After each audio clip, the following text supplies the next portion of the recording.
Hey there, history hunters! Tonight we're cracking open some of the most mind-blowing archaeological finds that have surfaced in the last few years. The kind of discoveries that make scientists throw out entire chapters of textbooks and start fresh. We're talking about artifacts that rewrite what we thought we knew about ancient civilizations, battlefields that reveal secrets buried for centuries, and everyday objects that connect us to real people who lived thousands of years ago. Before we dig in, drop a comment and let me know where you're watching from tonight. Are you in Tokyo, Buenos Aires, somewhere in between? I want to know who's joining me on this journey through time. Now settle in, get comfortable, and prepare to have your mind blown by what's been hiding beneath our feet all this time. These discoveries aren't just about dusty bones and broken pottery, they're about human stories that refuse to stay buried. Let's dive in. Picture this. You're standing in a museum staring at a clay pot that's been sitting in the ground for 5,000 years. It's covered in swirling patterns and strange geometric shapes that look like someone got a little too creative with a compass and a steady hand. Your first thought might be, well, that's decorative, and you'd move on to the gift shop. But here's where it gets interesting. That pot isn't just pretty. It's talking to you. Actually, it's screaming at you if you know how to listen. Those patterns, those seemingly random scratches and carefully painted lines, they're a language. A visual vocabulary that ancient peoples used to communicate everything from, "This is how important I am," to "Please don't let my crops fail this year," to "By the way, I believe the sun is literally a god." The challenge for modern archaeologists is basically playing the world's most frustrating game of Pictionary, except the person who drew the picture has been dead for 50 centuries and left absolutely no instruction manual. No Rosetta Stone for prehistoric doodles, unfortunately. Just a whole lot of pottery shards, carved stones, and the occasional "what on earth were they thinking" moment that keeps researchers employed and perpetually caffeinated. Let's start with one of the most common symbols you'll find on Neolithic pottery and carved stones across Europe, the spiral. Now before you think, oh, that's just because spirals look cool, consider that these spirals show up with remarkable consistency across vast distances and different cultures. We're talking about societies that had no Instagram to share their aesthetic choices, no Pinterest boards titled Bronze Age Home Decor Inspo. Yet somehow, from Ireland to the Mediterranean, people were carving and painting spirals like their spiritual lives depended on it. Which honestly, they probably thought it did. The spiral pattern appears to have represented everything from the journey of the soul to the cycles of seasons to the movement of celestial bodies. It was basically the Swiss Army knife of prehistoric symbolism, one shape, multiple meanings, good for all occasions. Archaeologists have found spirals on burial chambers, suggesting they might have been guides for the deceased navigating the afterlife.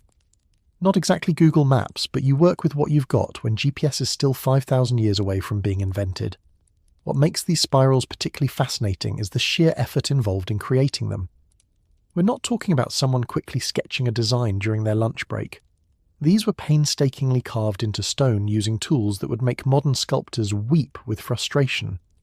Hours upon hours of work using smaller stones to chip away at larger stones, creating perfect mathematical curves without the benefit of, mathematics as we understand it. The dedication alone tells us these weren't just decorative choices, this was serious spiritual business.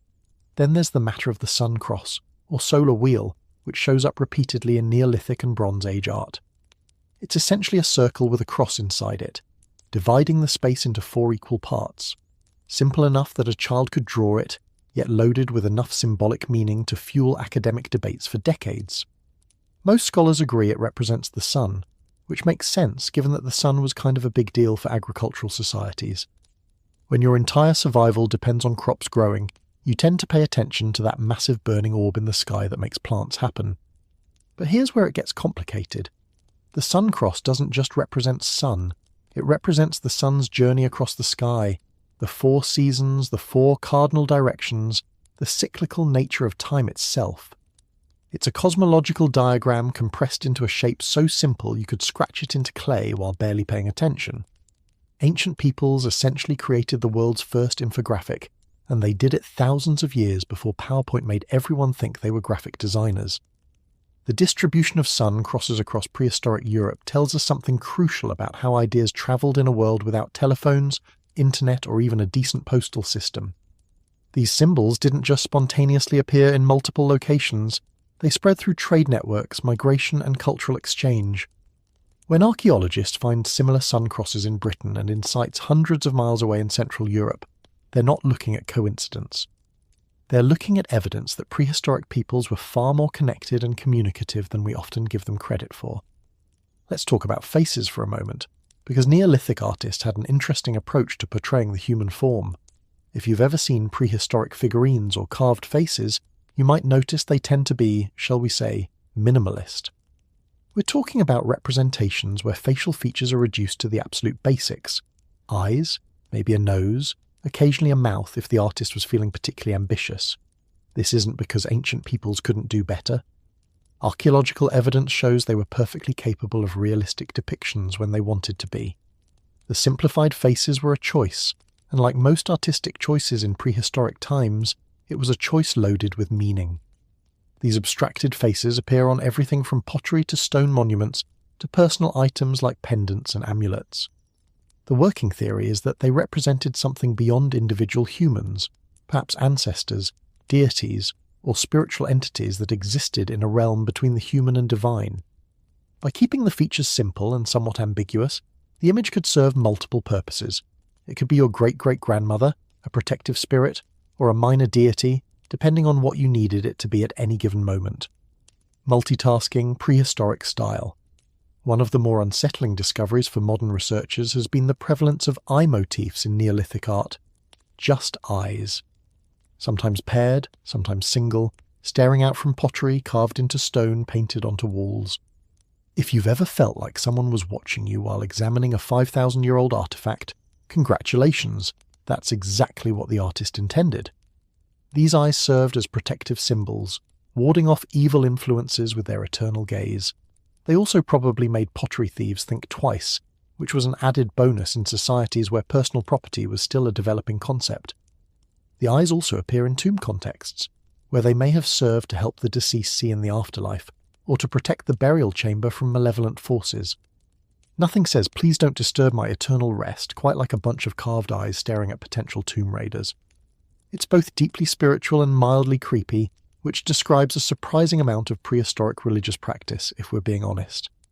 Geometric patterns are another major category of prehistoric symbolism, and they're everywhere once you start looking. Zigzags, chevrons, lozenges, triangles, parallel lines. Ancient artists had an entire vocabulary of geometric shapes that they deployed with remarkable consistency. The zigzag pattern, for instance, often appears in contexts associated with water. This makes sense when you consider that water doesn't exactly flow in straight lines. Rivers zigzag, waves create zigzag patterns, rain hits surfaces in irregular patterns.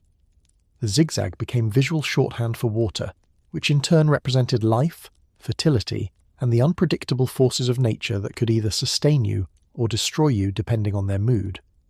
Chevron, those V-shaped patterns that look like someone got carried away with arrows, seem to have represented everything from mountains to structured organization to protective barriers.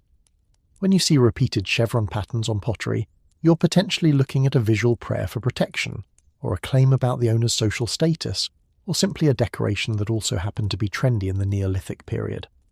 Yes, ancient peoples had trends. No, we don't fully understand their fashion logic, which honestly puts them in good company with every generation that's ever existed. The process of creating these decorated objects was itself a ritual activity in many cases. Archaeological evidence suggests that certain pottery wasn't made by just anyone. Specific individuals with specialized knowledge and ritual authority were responsible for creating vessels intended for ceremonial use. The decoration wasn't added as an afterthought. It was integral to the object's purpose. A plain pot held food. A decorated pot held food and spiritual significance, and possibly served as a status symbol, and maybe also invoked divine protection. Much more functional, obviously. Now, let's address the methods archaeologists use to figure out what all these symbols actually mean, because it's not like ancient peoples left helpful commentary explaining their artistic choices. The process involves a combination of scientific analysis, comparative studies, and educated guesswork that sounds way more impressive when you call it interpretive frameworks based on contextual evidence. Dating methods have come a long way since the early days of archaeology, when old was basically the entire temporal framework available. Radiocarbon dating revolutionized the field by allowing scientists to determine the age of organic materials with reasonable precision. When you can establish that a decorated pot from Ireland and a carved stone from Scotland are roughly contemporaneous, you can start building arguments about cultural connections and exchange networks.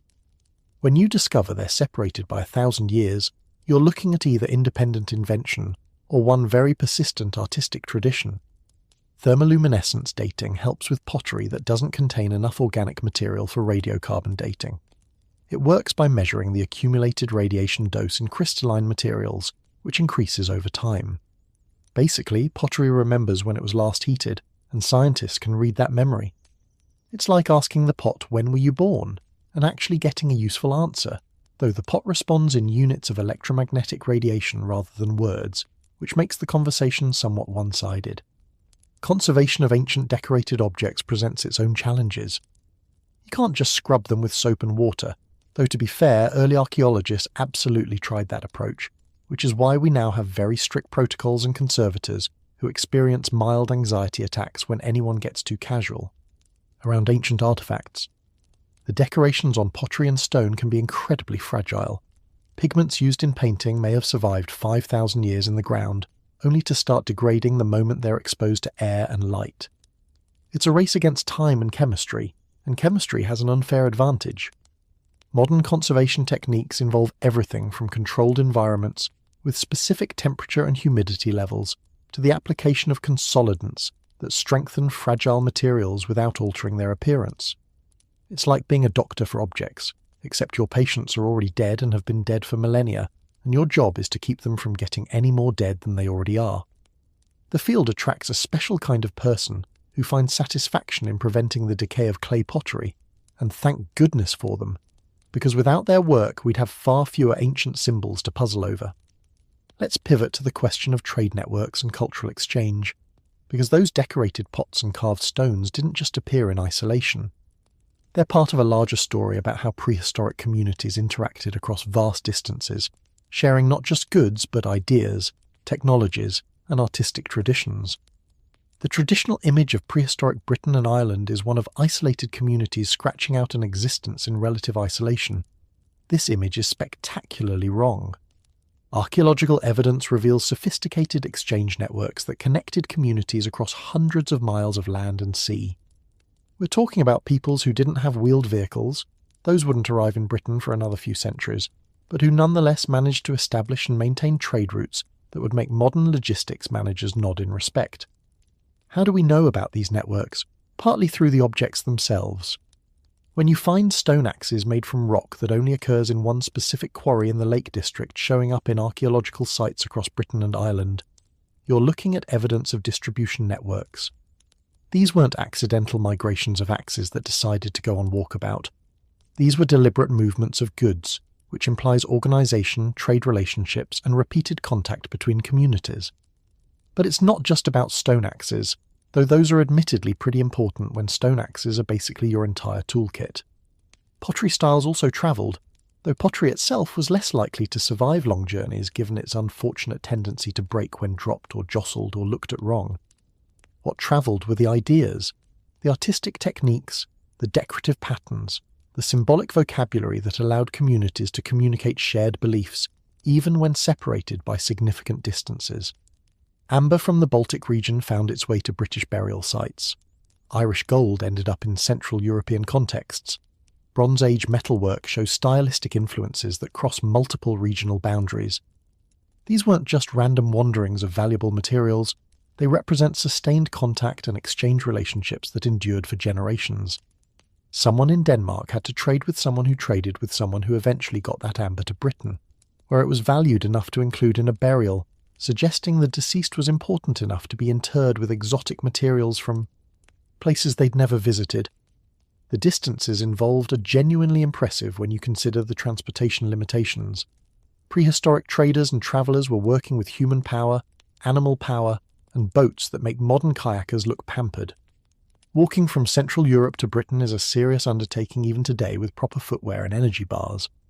Doing it in the Neolithic period, when your shoes were probably leather wraps and your energy bars were whatever you can forage along the way, required serious dedication. sea travel adds another dimension to this story. The waters between Britain, Ireland, and continental Europe are not exactly placid. They're characterized by strong currents, unpredictable weather, and the kind of conditions that make even experienced sailors think twice. Yet prehistoric peoples regularly crossed these waters in boats that would barely qualify as seaworthy by modern standards. Archaeological evidence includes actual preserved boats, log boats carved from single tree trunks, which sounds romantic until you imagine spending several days in one while crossing open water with nothing but your rowing skills between you and a very cold swim. The motivation for these journeys wasn't just economic. Yes, valuable materials were moving around, but so were ideas, religious practices, and social connections. When archaeologists find similar burial practices in widely separated locations, or when they discover that certain types of monuments were being built according to similar plans across different regions, they're seeing evidence of cultural exchange that went beyond simple commerce. Stonehenge is perhaps the most famous example of a site that served as a convergence point for regional cultures. The monument itself incorporated stones from distant quarries, requiring organised labour and logistics on a scale that's genuinely impressive. The so-called blue stones came from Wales, transported roughly 150 miles, which involved either dragging them overland, nobody's idea of a fun weekend, or moving them by water and then overland, which is still nobody's idea of a fun weekend, but at least involves less continuous dragging. But Stonehenge wasn't just a construction project. Archaeological evidence suggests it served as a gathering place where communities from across Britain would convene for seasonal festivals, religious ceremonies, and social functions. When you bring together people from different regions, you create opportunities for exchange, of goods, certainly, but also of stories, techniques, artistic styles, and that most valuable of prehistoric commodities, information. Recent isotope analysis of human remains found near Stonehenge has revealed that some individuals travelled considerable distances to be buried there, or to participate in events there before dying elsewhere and being brought back. These weren't just local farmers popping over for a quick prayer. These were people who considered Stonehenge significant enough to warrant journeys that would have taken days or weeks, through territories controlled by other groups, facing all the hazards of prehistoric travel. The role of pilgrimage in maintaining these long-distance connections shouldn't be underestimated. Religious sites served as nodes in social networks, places where different communities could interact under the relatively safe banner of shared spiritual practice. If you're worried about being attacked by strangers, religious neutrality helps. It's harder to justify violence against someone who's clearly travelling to honour the same sacred sites you honour. Not impossible, humans have never needed much excuse for violence, but harder. Agricultural development played a crucial role in enabling these exchange networks. Early farming in the Neolithic period was labour-intensive and not particularly efficient by modern standards, but it did create something that hunter-gatherer societies struggled with: surplus. When you can produce more food than you immediately need, you can support specialists, people who make pottery, carve stone, create metalwork, or facilitate trade. You can also free up individuals for long-distance travel without worrying that their absence will lead to starvation back home. The Bronze Age intensified these patterns. Bronze itself requires trade. Copper and tin don't often occur together naturally, so creating bronze required exchange networks capable of moving raw materials across considerable distances. A bronze axe isn't just a tool, it's physical evidence of a supply chain that connected mining communities, metal workers, and end users in relationships that implied trust, reciprocity, and ongoing contact. The artistic styles of Bronze Age Britain show clear evidence of continental influences. The geometric patterns that decorated bronze work, the techniques used in casting, the forms of weapons and tools, all reveal connections to broader European traditions. But there's also clear evidence of local innovation and development. British bronze workers weren't just copying European styles, they were adapting them, combining them with local artistic traditions, creating hybrid forms that reflected their unique cultural position at the western edge of European exchange networks. Ritual practices also spread through these networks. The construction of round barrows, burial mounds, follows patterns that appear across northwestern Europe with regional variations. The practice of depositing valuable objects in wet places, rivers, lakes, bogs, appears widely enough to suggest shared beliefs about the spiritual significance of water. These aren't coincidences. They're evidence of shared cosmologies spreading through the contact and exchange that characterized prehistoric societies. One of the more fascinating aspects of these exchange networks is how they accommodated linguistic differences. Prehistoric Britain and Ireland were home to multiple language groups, and there's no reason to think everyone could easily communicate with everyone else. Yet trade happened, alliances formed, and artistic styles spread. This suggests either multilingualism was more common than we might expect, or that certain individuals served as intermediaries, traders, diplomats, or ritual specialists who could bridge linguistic and cultural gaps. The visual symbolism we discussed earlier played a role here too. If you can't easily communicate through words, shared visual languages become more important. When a trader from Ireland encounters someone in northern England, and they both recognise the sun-cross symbol as spiritually significant, that's common ground. It doesn't solve all communication problems. How many sheep for this bronze knife still requires some negotiation, but it establishes a foundation of shared understanding. Monuments like stone circles, henges, and burial chambers served as landmarks in both physical and cultural landscapes. They marked territories, yes, but they also served as reference points in oral traditions and travel narratives. When giving directions in a world without maps, head toward the big stone circle, then follow the river is actually pretty useful. These monuments also served as evidence of a community's ability to organise labour and resources, which sent social messages to neighbours and travellers. We're established, we are powerful, we can move very large rocks around for reasons that seem important to us. The development of more sophisticated agricultural techniques in the Bronze Age allowed for population growth and more complex social organisation. Larger populations meant more potential for specialisation, which meant more people could dedicate time to creating decorated objects, maintaining trade relationships, and organising the communal efforts required for monument building. It's a feedback loop. Agricultural surplus enables specialisation, specialisation enables artistic and technological development, and that development reinforces social structures that support further agricultural intensification. But let's not romanticize this too much. These exchange networks existed alongside conflict, competition, and probably a fair amount of mutual suspicion. The same routes that carried trade goods could carry raiding parties. The same social connections that facilitated exchange could create tensions when obligations weren't met or when resources became scarce. Prehistoric life wasn't a peaceful paradise of happy cooperation. It was complex, messy, and full of the same mixture of cooperation and conflict that characterizes human societies in every period. The fortified settlements that appear in the Bronze Age suggest that not everyone was entirely comfortable with their neighbours. When you build defensive walls and ditches around your settlement, you're making a statement about threat perception. These fortifications don't necessarily mean constant warfare. They might represent precautions, status symbols, or community projects that served multiple functions. But they do suggest that the prehistoric landscape wasn't entirely safe for travellers, which makes those long-distance trade journeys even more impressive. What's remarkable is that despite these potential dangers, exchange continued. The human desire to obtain exotic goods, to establish connections with distant communities, and to participate in broader cultural networks was strong enough to overcome the considerable practical obstacles. This tells us something important about prehistoric societies. They were outward-looking, curious, and connected in ways that challenge older assumptions about isolated primitive communities. The artistic traditions that developed through these connections show increasing sophistication over time. Early Neolithic pottery is impressive in its own right, but Bronze Age metalwork reveals technical and artistic skills that required not just individual talent, but accumulated knowledge passed down through generations and shared across communities.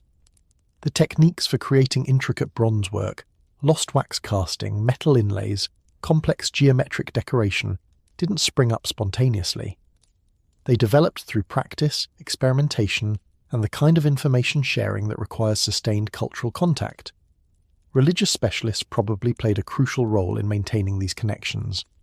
Shamans, priests, or whatever we want to call the individuals who managed spiritual matters in prehistoric communities often travelled between settlements, performing rituals, providing spiritual guidance, and inevitably sharing information from other communities they'd visited. They were walking networks of cultural transmission, linking communities through shared religious practices and cosmological beliefs. The sun crosses, spirals, and geometric patterns we discussed earlier take on additional meaning when viewed through this lens of exchange networks. These weren't just local symbols, they were elements of a shared visual language that helped connect distant communities. When a trader from Wales encountered a carved stone in Scotland showing familiar symbols, that familiarity provided connection and perhaps comfort in an unfamiliar place. It said, "These people share some of our beliefs. They're part of our broader world." Seasonal gatherings at major monuments provided opportunities for large-scale exchange that went beyond simple barter.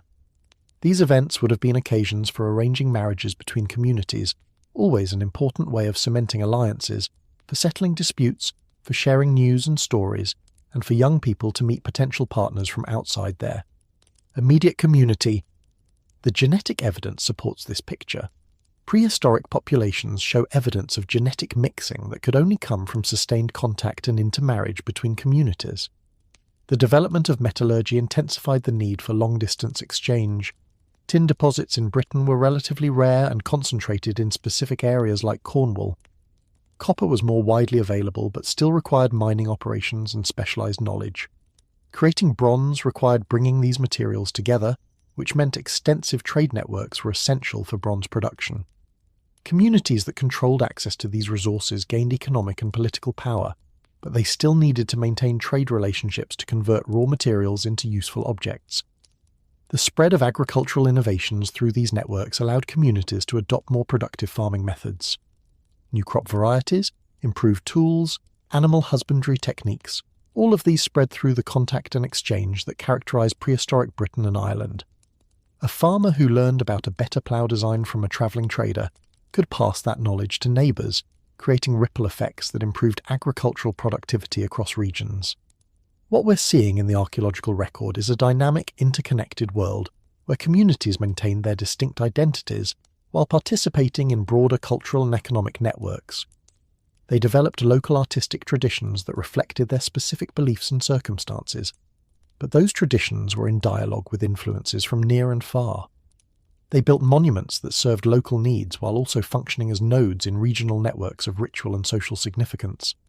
The decorated objects, pottery, carved stones, metalwork, were participants in this network. They carried meanings that were understood across communities, even as their specific interpretations might vary locally. A spiral carved into stone in Ireland and a spiral painted on pottery in Scotland might have had somewhat different meanings to the people who created them, but both would have been recognisable as significant symbols worthy of the effort required to create them. Understanding these exchange networks and artistic traditions changes how we think about prehistoric peoples. They weren't isolated primitives struggling to survive in a harsh world. They were sophisticated societies with complex social organisations, extensive trade networks, shared belief systems, and artistic traditions that rivaled contemporary civilizations in other parts of the world. They just did it without writing systems, which means they left us archaeological puzzles to solve rather than convenient written explanations. The symbols they carved and painted weren't random decorations or idle doodles. They were deliberate communications with the divine, with each other, with future generations. They encoded knowledge about cosmology, social hierarchy, spiritual beliefs, and cultural identity in visual forms that could transcend linguistic barriers and endure for millennia. That we're still trying to fully understand these symbols 5,000 years later isn't a failure of prehistoric peoples to communicate clearly. It's a testament to how much context and cultural knowledge is required to fully decode visual languages. The effort prehistoric communities put into creating these symbols, maintaining these exchange networks, and building these monuments reveals priorities that might surprise modern observers. They invested enormous resources, time, labour, materials, into activities that had no immediate practical benefit. Carving elaborate spirals into stone doesn't help crops grow. Trading for exotic materials to place in burials doesn't increase survival chances. Building massive stone circles requires communal effort that could be spent on other activities. Yet they did these things, generation after generation, because they understood something we sometimes forget in our modern focus on material efficiency. Humans need meaning, connection, and beauty as much as they need food and shelter. The symbols scratched into pottery, the trade goods carried across dangerous waters, the monuments raised stone by stone. These weren't luxuries or frivolous wastes of resources. They were essential parts of what made communities functional, what gave individuals purpose, what connected people to something larger than their immediate circumstances. So when you look at a 5,000-year-old pot covered in geometric patterns, or examine a carved stone showing spiral designs, you're not just seeing ancient art. You're seeing evidence of sophisticated societies that communicated complex ideas through visual means, that maintained extensive social and economic networks across impressive distances, and that invested their time and energy in creating beauty and meaning in a world that often seemed harsh and unpredictable. Not bad for people who didn't have the internet, wouldn't you say? The complexity of meaning embedded in seemingly simple designs becomes even more apparent when we examine specific archaeological discoveries. Take the famous carved stone balls found primarily in Scotland, dating to the late Neolithic period. These are precisely what they sound like: round stone objects, roughly the size of a baseball, carved with intricate geometric patterns and often featuring protruding knobs arranged in symmetrical patterns. Archaeologists have found hundreds of these objects, and absolutely nobody knows what they were for. The theories range from practical, weighted balls for hunting weapons or fishing nets, to ceremonial ritual objects used in religious ceremonies or symbols of authority. The problem is that many of these carved balls show no signs of wear that would suggest practical use, yet they clearly required enormous effort to create. Someone spent hours pecking away at hard stone with other stones to create perfectly symmetrical geometric patterns on a spherical surface, which is difficult enough that modern stoneworkers using metal tools find it challenging. This suggests the objects were important, but important for what remains frustratingly unclear. What we can say is that the decorative patterns on these stone balls often match patterns found on other Neolithic artifacts: spirals, concentric circles, lozenges, and those ubiquitous geometric designs. This consistency suggests the symbols held meaning across different types of objects and contexts. A spiral on a pot, a spiral on a stone ball, a spiral carved into a tomb wall. They're connected somehow, participating in the same visual vocabulary, even when the objects themselves served different functions. The production of these decorated objects was likely bound up with social status and specialized knowledge. Creating certain types of decorated pottery or carved stones may have been restricted to specific individuals who had undergone training or initiation. In many traditional societies, the right to use certain symbols or create certain types of objects is carefully controlled. There's no reason to think prehistoric societies were different. When you see exceptionally well-crafted pottery with elaborate decoration, you're probably looking at the work of someone who had both technical skill and social authorization to create such objects. This brings us to the question of workshops and craft specialization. Archaeological evidence from Bronze Age settlements shows areas that appear to have been dedicated to craft production. Spaces with concentrations of metalworking debris, pottery firing remains, or stoneworking waste products. These weren't just people casually making things for their own use. They were producing goods at a scale that implies trade and exchange. A potter capable of producing high-quality decorated vessels could trade that pottery for other goods, creating economic relationships that supplemented or even replaced subsistence agriculture. The learning curve for these skills was probably steep. Creating truly excellent pottery isn't something you figure out through casual experimentation. It requires understanding clay properties, firing temperatures, decoration techniques, and the interplay between form and function. This knowledge would have been passed down through apprenticeship-like relationships, creating lineages of craft knowledge that connected generations. When techniques and artistic styles remained consistent over centuries, it's because communities were successfully transmitting specialized knowledge from experienced practitioners to novices. Metalworking particularly required specialized knowledge that bordered on the mystical in prehistoric understanding. The transformation of ore into metal involved processes that must have seemed magical to people without modern chemistry knowledge. You put rocks into a fire, perform certain procedures, and out comes a shiny substance that's harder than stone and can be shaped when hot. It's not surprising that metalworkers often held special social status, and that metalworking sites sometimes show evidence of ritual activities. The forge was a liminal space where transformation occurred, making it spiritually significant as well as economically important. The decorative elements on bronze objects reveal fascinating details about how artistic traditions evolved and spread. Early Bronze Age metalwork in Britain often shows relatively simple geometric decoration. Parallel lines, simple triangular patterns, basic punch marks. As time progresses and connections with continental Europe strengthen, the decoration becomes more elaborate. We start seeing complex spirals, intricate interlaced patterns, and sophisticated inlay work. This evolution reflects both increasing technical skill and exposure to new artistic ideas through those trade networks we discussed earlier. But here's something interesting about those trade networks. They weren't always about moving objects. Sometimes they moved people. Archaeological evidence shows that certain individuals travelled impressive distances during their lifetimes. Isotope analysis of tooth enamel, which forms during childhood and preserves chemical signatures of where someone grew up, reveals that some people buried in Britain grew up in continental Europe, Scandinavia, or even more distant locations. These weren't just travelling traders making temporary visits. These were individuals who migrated, bringing their cultural knowledge, artistic traditions, and craft skills with them. The implications for cultural exchange are significant. A skilled potter who learned their craft in one region and then moved to another would bring techniques, decorative styles, and symbolic knowledge with them. They might train local apprentices in their original methods, or they might adapt their techniques to incorporate local preferences, creating hybrid styles that reflected multiple cultural influences. Over time, these individual movements of people and knowledge created the complex, interwoven artistic traditions we see in the archaeological record. Religious beliefs clearly played a central role in prehistoric symbolic systems, though reconstructing those beliefs from material evidence alone is challenging. We can observe that certain symbols appear consistently in ritual contexts, tombs, monuments, apparently ceremonial objects, which suggest religious significance. The sun cross, for instance, appears on objects that seem to have had protective or religious functions, amulets, ritual vessels, tomb decorations. This implies the symbol was believed to have power beyond mere decoration.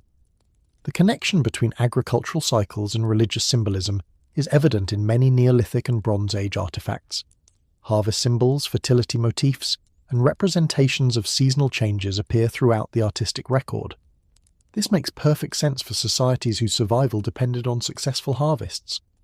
Religious practices that marked planting seasons, celebrated harvests, or attempted to ensure agricultural success would naturally feature prominently in community life, and the symbols associated with those practices would appear on objects both sacred and mundane. Water symbolism is particularly prevalent and appears connected to both practical and spiritual concerns. Rivers, springs, and bodies of water were sources of life, but they were also dangerous, unpredictable, and mysterious. Many cultures developed beliefs about water as a boundary between the mundane and spiritual worlds, and prehistoric British and Irish societies seem to have shared these beliefs. The practice of depositing valuable objects in water, bronze weapons, decorated pottery, precious metalwork, suggests these weren't accidents. People were deliberately placing valuable items in water as offerings, sacrifices, or ritual disposals. The famous bog bodies of northern Europe, naturally preserved human remains found in peat bogs, often show evidence of ritual killing, and many were buried with elaborate objects or showed signs of high social status. While most famous bog bodies come from Iron Age contexts, the practice of bog burial stretches back into earlier periods. These weren't casual disposals of the dead. They were deliberate ritual acts that involved water, bogs are essentially wetlands, and often featured elements of sacrifice or punishment. The presence of decorated objects with these burials suggests connections between artistic symbolism and funerary rituals.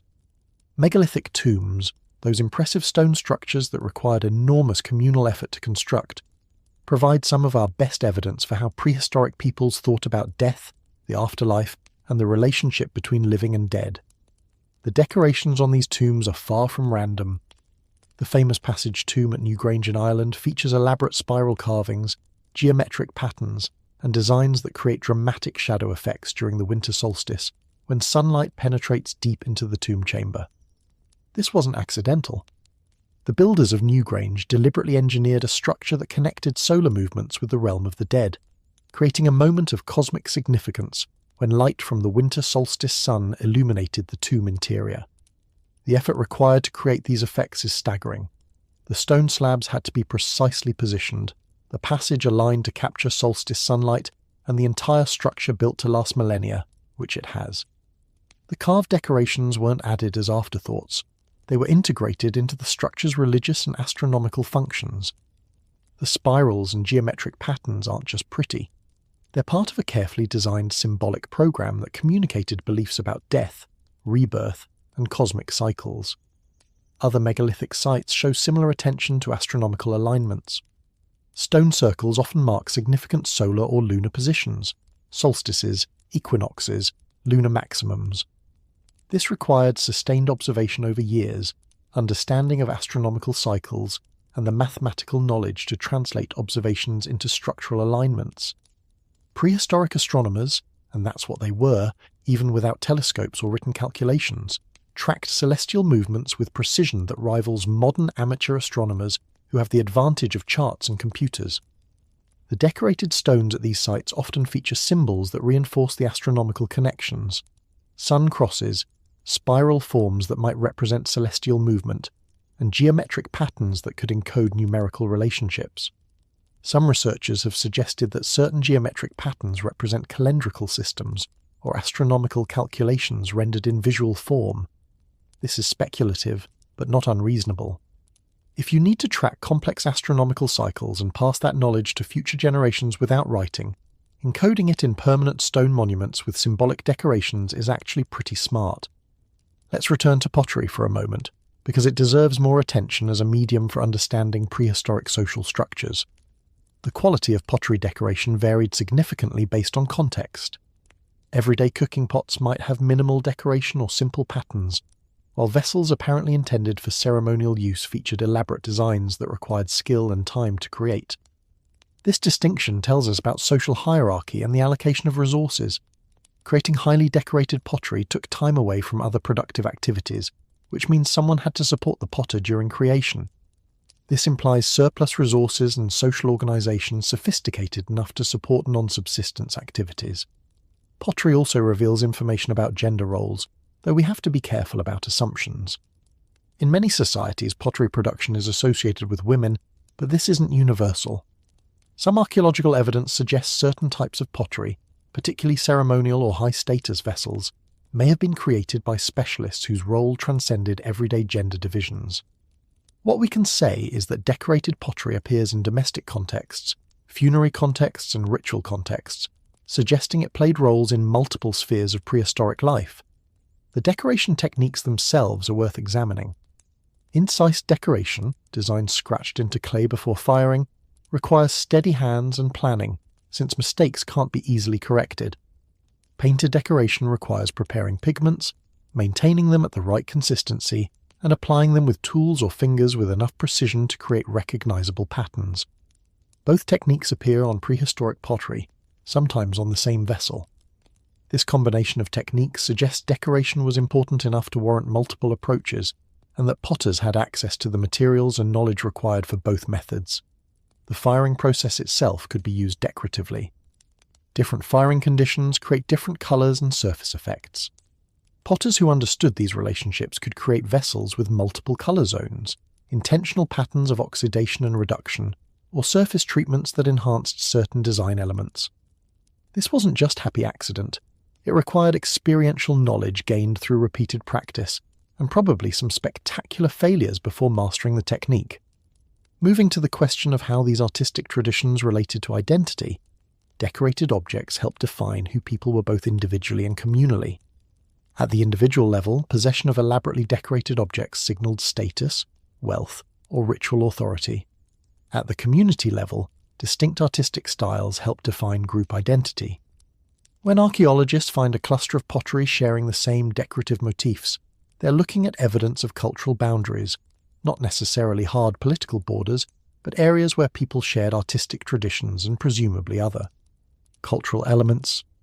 These cultural boundaries weren't impermeable. We see evidence of stylistic mixing at boundary zones, where influences from multiple traditions blend into hybrid forms. These zones of cultural mixing were probably areas of intensive interaction, trade hubs, pilgrimage sites, or territories where different groups met regularly. The artistic hybridity reflects social hybridity, places where different traditions encountered each other and influenced each other, creating something new while maintaining connections to their origins. The personal ornaments that survive in the archaeological record, beads, pendants, pins, brooches show similar patterns of symbolic decoration. Many feature the same spiral motifs, geometric patterns and solar symbols found on pottery and carved stones. This consistency across different media suggests these symbols were fundamental to how prehistoric peoples understood and represented their world. Whether carved in stone, painted on pottery, or cast in bronze, the core symbolic vocabulary remained recognizable. Amber beads deserve special mention because amber had to be imported from distant sources, primarily the Baltic region, which made it exotic and valuable. The effort required to obtain amber meant wearing it was a statement about wealth, trade connections, or social importance. But amber beads were often carved with decorative patterns, adding symbolic meaning to their material value. A simple amber bead was impressive. An amber bead carved with meaningful symbols was even more so. The labour investment in both obtaining the material and decorating it created objects that concentrated multiple forms of value: material, symbolic, and social. Gold ornaments from the Bronze Age show extraordinary technical skill and artistic sophistication. Irish gold lunulae, crescent-shaped gold collars, feature intricate geometric decoration created through repoussé technique, where the metal is worked from behind to create raised designs on the front surface. Creating these designs required understanding metal properties, having appropriate tools, and possessing the patience to work soft gold without tearing it. The finished objects were probably status symbols for elite individuals, perhaps worn during ceremonies or public appearances to display authority and wealth. The distribution of these gold objects tells interesting stories about exchange networks. Irish gold appears in contexts far from Ireland, while gold from other sources appears in Irish contexts. This wasn't just random distribution, it suggests deliberate exchange relationships, possibly involving gifting between elites as a way of cementing alliances. When a chieftain in Scotland wore a gold ornament made from Irish gold, decorated with patterns that reflected both Irish and Scottish artistic traditions, that object embodied multiple layers of meaning: material value, artistic achievement, and social connections between distant communities. The evolution of these artistic traditions over time reveals changing priorities and beliefs. Early Neolithic art tends toward more geometric, abstract forms. Late Neolithic and Bronze Age art shows increasing complexity and sophistication, with more elaborate compositions and more refined execution. This evolution reflects accumulating artistic knowledge, improving technical skills, and perhaps changing religious beliefs that demanded more complex visual expressions. Climate changes during this period also influenced artistic production and exchange networks. The Bronze Age experienced climatic fluctuations that affected agricultural productivity, which in turn affected social organization and resource availability. During periods of agricultural success, surplus resources supported artistic production and long-distance trade. During periods of stress, artistic production might decline, and exchange networks might contract as communities focused on survival. The archaeological record preserves these fluctuations in the density and quality of decorated objects from different periods. Warfare and conflict also left traces in artistic traditions. Weapons, axes, daggers, swords were often highly decorated, featuring elaborate designs that went far beyond functional requirements. A decorated bronze sword wasn't just a weapon, it was a status object, possibly a ritual object, and definitely a display of wealth since bronze was valuable and weapon making required specialized skill. The decoration patterns on weapons often matched those on other objects, suggesting shared symbolic vocabularies that connected martial, religious, and social spheres. Some researchers argue that certain geometric patterns on weapons might have been apotropaic, designed to protect the warrior or ensure victory through magical means. A sword decorated with sun crosses and spirals wasn't just aesthetically pleasing, it was spiritually empowered. Whether the warrior believed this protection was literal or symbolic, the decoration added meaning beyond the weapon's physical properties. In a world where violence was real and death was common, any edge, even a symbolic one, was worth pursuing. The transmission of artistic knowledge across generations reveals fascinating details about prehistoric education and social structure. Creating complex decorated objects required learning that extended beyond simple observation. An apprentice potter or metalworker would need months or years of training, making mistakes, learning from experienced practitioners, and gradually developing the skills needed to produce high-quality work. This implies formalized or semi-formalized training relationships, possibly involving kinship networks or guild-like organizations. The consistency of certain symbolic elements over centuries suggests successful transmission of not just technique but meaning. When the same spiral pattern appears on objects separated by 500 years, it's because the meaning of that spiral was successfully communicated across multiple generations. This required teaching not just how to draw a spiral, but what it meant when to use it, and what other symbols it should or shouldn't be combined with. The preservation of symbolic systems over such timescales is actually quite impressive, and suggests prehistoric societies had effective methods for preserving cultural knowledge without written records. So when we look at all this evidence together, the decorated pottery and carved stones, the exchange networks and trade goods, the monuments and burial practices, the technical skills and symbolic vocabularies, we're seeing societies that were remarkably sophisticated in ways that don't always align with modern assumptions about primitive peoples. They couldn't write, they couldn't tweet their thoughts to a global audience, and their idea of high technology was bronze. But they created artistic traditions that endured for millennia, maintained exchange networks across impressive distances, built monuments that still stand today, and developed symbolic systems complex enough that we're still working out all the meanings 5,000 years later. These weren't simple people living simple lives. They were humans with the full range of human complexity, beliefs, ambitions, creativity, social structures, conflicts, and achievements. They just expressed that complexity through different media and left us archaeological puzzles instead of written histories. The symbols they carved and painted weren't primitive scratchings. They were sophisticated communications that carried meanings we're only beginning to fully appreciate. And they managed all of this while dealing with weather that would make modern people complain endlessly, wearing clothing that would fail every modern comfort standard, and using tools that make Swiss Army knives look like advanced alien technology. Not too shabby, real? Now let's talk about something that makes modern archaeologists particularly uncomfortable: dead children. Not because they're callous people, quite the opposite, but because excavating child burials forces you to confront the harsh reality that childhood mortality was staggeringly high in prehistoric and ancient societies. We're talking about periods when making it to age 5 was genuinely an achievement worthy of celebration, not just a milestone marked by a kindergarten graduation ceremony and too much cake. But here's where it gets interesting from an archaeological perspective. Some children who died were buried with grave goods that would make modern luxury retailers jealous.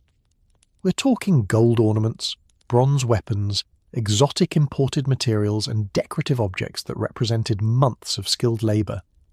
These weren't the graves of random children who happened to die. These were special burials that tell us something profound about how ancient societies thought about childhood, death, social status, and the afterlife. The first time an archaeologist encounters a child burial filled with expensive grave goods, the immediate reaction is usually confusion followed by a string of questions. Why would a community invest significant resources in burying someone who hadn't lived long enough to earn status through their own achievements? Why give valuable weapons to a child who never had the opportunity to use them? Why place exotic trade goods with someone who never participated in trade networks? The answers reveal belief systems that are simultaneously familiar and completely alien to modern thinking. One possibility that researchers have explored is inherited status. In stratified societies, which is a fancy way of saying societies where some people are more important than others, status can be ascribed at birth rather than achieved through personal accomplishments. If your parents are chieftains, nobles, or religious leaders, you're born with elevated status regardless of whether you personally do anything impressive. This isn't exactly a foreign concept. Modern royal families work on similar principles, but seeing it materialize in the grave of a 3-year-old makes it visceral in ways that abstract discussions of social hierarchy don't. The archaeological evidence for this comes from comparing child burials within the same cemetery. In Neolithic and Bronze Age burial grounds, you'll find children buried with dramatically different levels of grave goods. Some children get simple burials with maybe one pot and a personal ornament. Others get the full treatment: multiple vessels, bronze objects, gold jewellery, amber beads, and carefully crafted weapons or tools. The difference isn't random. It correlates with the overall wealth and apparent status of the burial ground section where they're located. Rich adult graves cluster near rich child graves. Poor adult graves cluster near simple child graves. The pattern suggests family-based status distinctions where children shared their parents' social position even in death. But inherited status doesn't explain all the elaborate child burials, particularly the ones that seem excessive even compared to wealthy adult burials in the same community. Some child graves contain objects that appear to have been made specifically for the burial, miniature weapons that couldn't be used practically, specially crafted vessels too small for normal use, or ornaments sized for small bodies. These aren't hand-me-downs from adults, they're purpose-made grave goods for children, which suggests something beyond simple inherited status.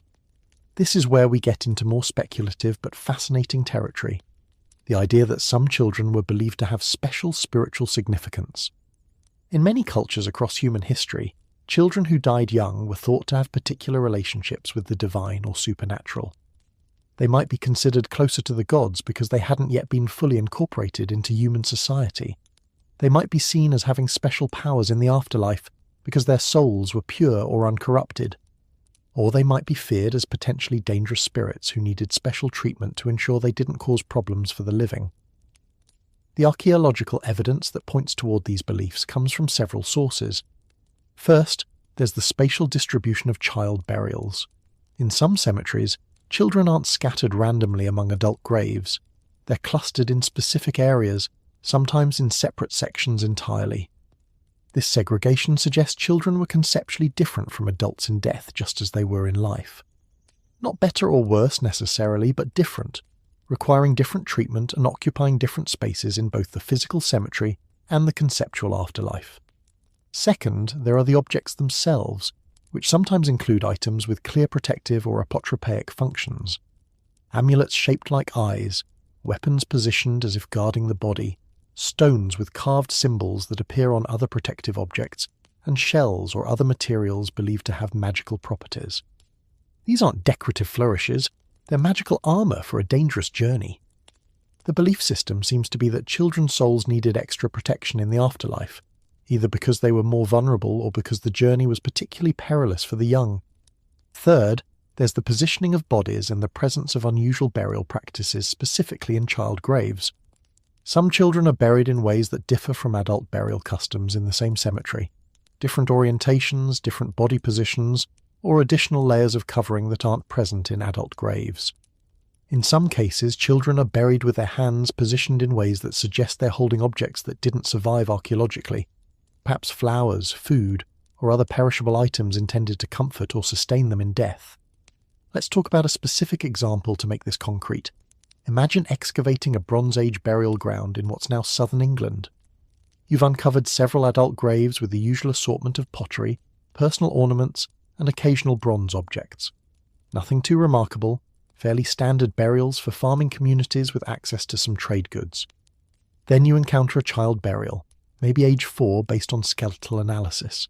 This child is buried with a bronze dagger, not a toy, but a real weapon that's been carefully positioned on the child's chest. There are 3 pottery vessels, far more than most adults got. There's a necklace of amber beads that would have cost a fortune to acquire, sourced from hundreds of miles away. And there's a small bronze pin, intricately decorated, that appears to have fastened a now-decayed garment. The immediate questions multiply. Was this child nobility? Were they being equipped for some spiritual role in the afterlife? Did the community believe this particular child had special significance? Or is this a heartbroken family spending everything they had to honour a beloved child, investing their grief into material goods that would travel with the deceased? The honest answer is we don't definitively know, but the patterns across multiple sites suggest systematic beliefs rather than isolated emotional responses. When you find similar patterns of elaborate child burials across different regions and time periods, you're looking at shared cultural practices, not random individual choices. The differences between rich and poor burials, child and adult alike, tell us about social stratification and inequality in ancient societies. Not exactly surprising that inequality existed. Humans have been finding ways to divide themselves into haves and have-nots since there were haves and have-nots to divide. But the grave goods make inequality visible in ways that are sometimes uncomfortable for modern viewers who prefer to romanticize the past as more egalitarian. In Neolithic Britain, burial practices show increasing differentiation over time. Early Neolithic burials tend to be relatively similar, communal tombs where multiple individuals were buried together with modest grave goods. The emphasis seems to be on community and collective identity rather than individual status. But by the late Neolithic and into the Bronze Age, we see the rise of individual burials with dramatically different levels of wealth display. Some graves contain enough valuables to represent years of specialized labor. Others contain almost nothing, a body in a pit with maybe one pot, if that. This shift reflects changing social organization. As agricultural surpluses grew, as trade networks expanded, as specialization increased, societies developed more complex hierarchies.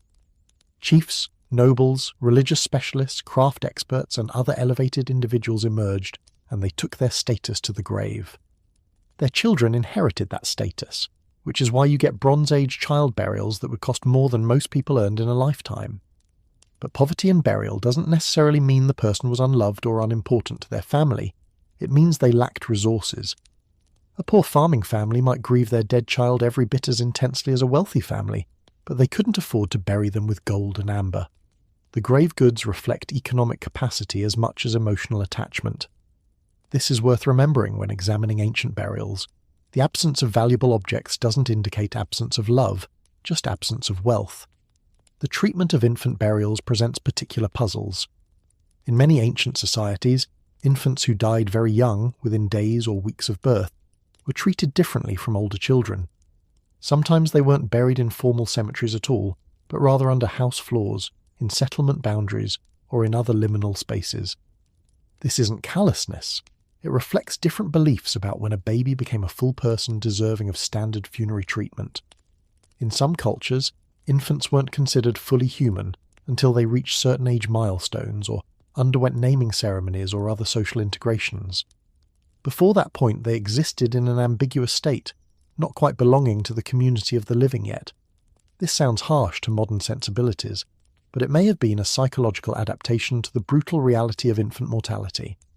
When a significant percentage of children died before age 1, treating every birth as a full community member from day one would mean constant grieving and constant formal burials. The liminal status of very young infants might have helped communities cope with losses that were tragically frequent. Archaeological evidence for this comes from settlement excavations where infant burials appear in unusual locations. Under doorways, near hearths, at the boundaries of buildings, places that mark transitions or thresholds. These positions suggest infants occupied threshold categories themselves, not quite in the world of the living, not quite in the realm of the dead, but suspended in between awaiting either full entry into human society or passage into the afterlife. As children aged, burial treatment changed. Toddlers and older children increasingly received standard cemetery burials, suggesting they'd crossed whatever threshold made them full community members. By the time a child was old enough to participate in daily activities, helping with simple tasks, beginning to learn adult skills, they seem to have been recognized as people who deserved full burial rights. The protective objects placed in child burials reveal anxieties about the afterlife journey. Ancient peoples across many cultures believed the path to the afterlife was dangerous, filled with obstacles, hostile entities, and opportunities to get lost or trapped in unpleasant intermediate realms. Adults presumably had the knowledge and strength to navigate these dangers. Children, not so much. Hence the protective amulets, the guardian objects, the magical symbols that would help a child's soul survive the journey. Some child burials include food offerings, vessels that originally contained provisions for the deceased. This isn't unique to children. Adult graves also sometimes include food offerings. But the presence of food in child burials takes on additional poignancy. The idea seems to be that even in death someone needed to provide for these children, to ensure they didn't go hungry on their journey to whatever came next. It's a gesture that translates across millennia, a parent's instinct to feed and care for their child extending beyond the boundary of death itself. The emotional weight of excavating child burials affects archaeologists in ways that adult graves often don't. These are trained professionals who spend careers studying death and burial, who can discuss skeletal remains with scientific detachment, who view graves as data sources rather than emotional events. But child burials frequently break through that professional distance. Reading excavation reports, you can sometimes detect the change in tone when archaeologists describe finding children's remains, particularly when those children were buried with care and valuable objects. There's a specific child burial from Roman Britain that illustrates these patterns beautifully. In a cemetery near what's now Poundbury, excavators found a child roughly 3 years old buried in a lead-lined coffin, expensive even by adult standards, and surrounded by objects that suggested both wealth and care. There were pottery vessels, glass containers with residues suggesting they'd held scented oils or unguents, and personal ornaments that included a small bracelet and a necklace. The coffin itself was decorated with simple geometric patterns. What made this burial particularly moving was the evidence of the burial ceremony itself. Analysis of soil samples revealed flower pollen, suggesting the child had been buried with a bouquet or covering of flowers. Wildflowers, specifically, not rare imported species, but the common plants that grew locally and would have been accessible even to wealthy families who could certainly afford exotic flowers if they'd wanted them. The choice of local wildflowers suggests personal connection, perhaps flowers the child had liked, or flowers that grew near the family home, or simply flowers picked by grieving family members who wanted to include something living and beautiful with. The dead. Changes in burial practices over time reflect evolving religious beliefs and social organisation. The shift from communal burial to individual burial that characterises the Neolithic to Bronze Age transition represents more than just changing funerary fashion. It represents fundamental shifts in how people thought about personal identity, the afterlife and social relationships. Communal burial in chambered tombs suggests beliefs in collective afterlife existence, or cyclical concepts of death and rebirth, where individual identity was less important than community continuity. These tombs were often reused over generations, with earlier burials pushed aside or partially removed to make room for new dead. The bones of ancestors mixed together, creating physical manifestations of communal identity that transcended individual existence. Individual burial, by contrast, emphasizes personal identity and individual afterlife existence. When you bury someone alone in their own grave with their own grave goods, you're suggesting they'll maintain their individual identity in death, that they'll need their personal possessions in the afterlife, that their status and relationships in life will continue in some form after death. This represents a different cosmology, one more focused on individual souls and personal journeys rather than collective transformations. Child burials reflect these changing beliefs. In communal tombs, children appear among the mixed bones of multiple generations. They're part of the collective, their individual identities absorbed into the community of ancestors. In individual graves, even young children get their own burial space, their own grave goods, their own individual recognition. This suggests growing emphasis on individual identity and personal afterlife existence that applied even to children who hadn't lived long enough to develop much personal history. The Roman period in Britain introduces yet another set of burial practices that reveal different beliefs about death and the afterlife. Roman culture had complex and varied beliefs about death, not a single unified system, but multiple competing philosophies and religious traditions that coexisted and intermingled. This variety appears in the archaeological record through diverse burial practices that sometimes seem contradictory.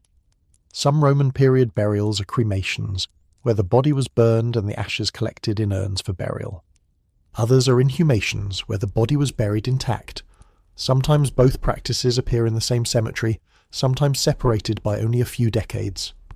The choice between cremation and inhumation wasn't random. It reflected beliefs about the soul, the body, and what was necessary for afterlife existence. Child burials in Roman Britain show similar variety. Some children were cremated, their ashes placed in elaborate urns with grave goods. Others were buried intact, sometimes in lead coffins that would have been extremely expensive. The variation suggests that beliefs about children's souls and appropriate funerary treatment were contested, or that different families held different views within the same communities.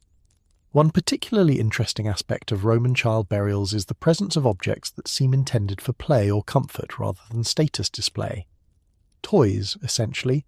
Small figurines, animal shapes, objects that served no practical purpose but might have been treasured by the child in life.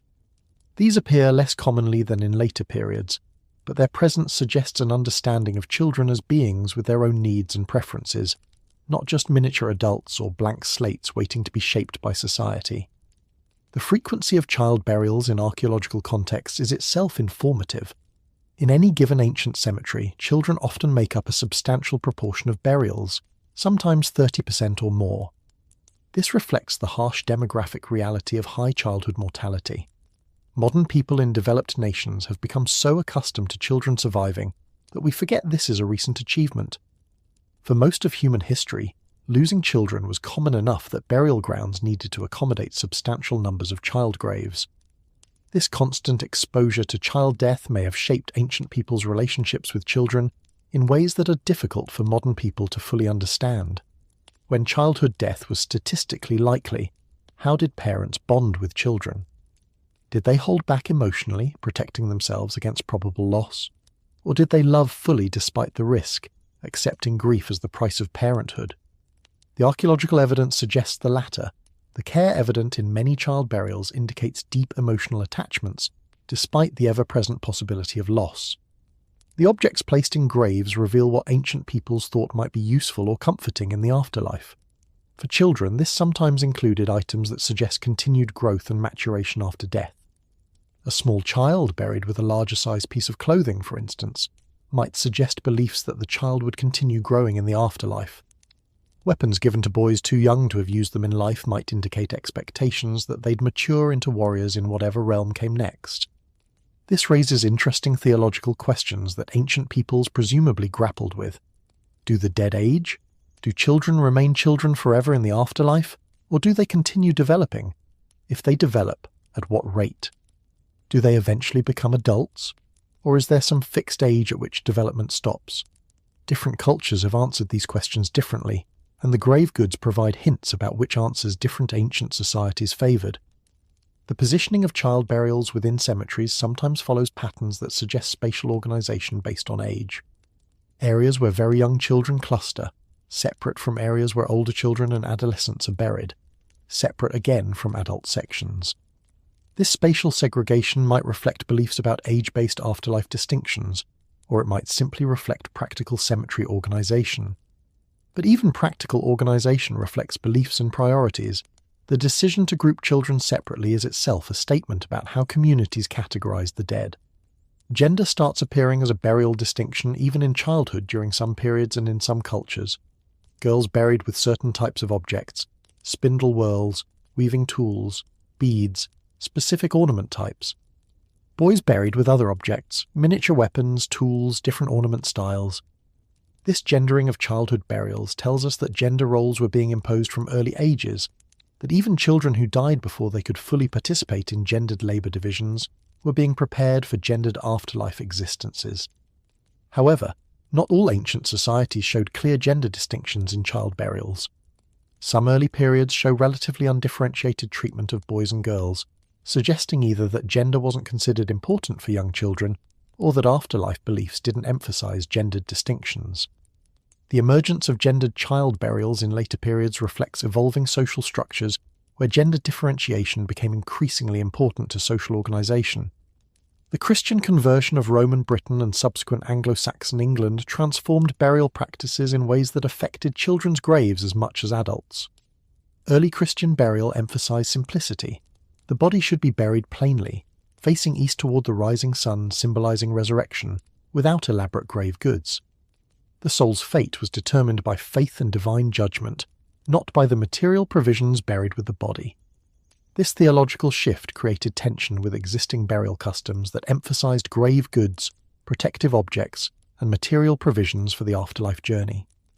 The archaeological record preserves this tension through transitional burials that blend elements of both traditions, bodies positioned according to Christian practice, but still accompanied by a few cherished objects, or graves aligned east-west, but containing jewellery or personal items. Child burials during the Christian conversion period show particular complexity. Christian theology offered different explanations for child death: divine will, original sin, mysterious purposes beyond human understanding. But these theological explanations had to coexist with the very human grief of parents who'd lost children. Some early Christian child burials include objects despite theological prohibitions, suggesting that parental need to provide for their children exceeded religious restrictions. The medieval period developed specific beliefs about unbaptized children that affected burial practices.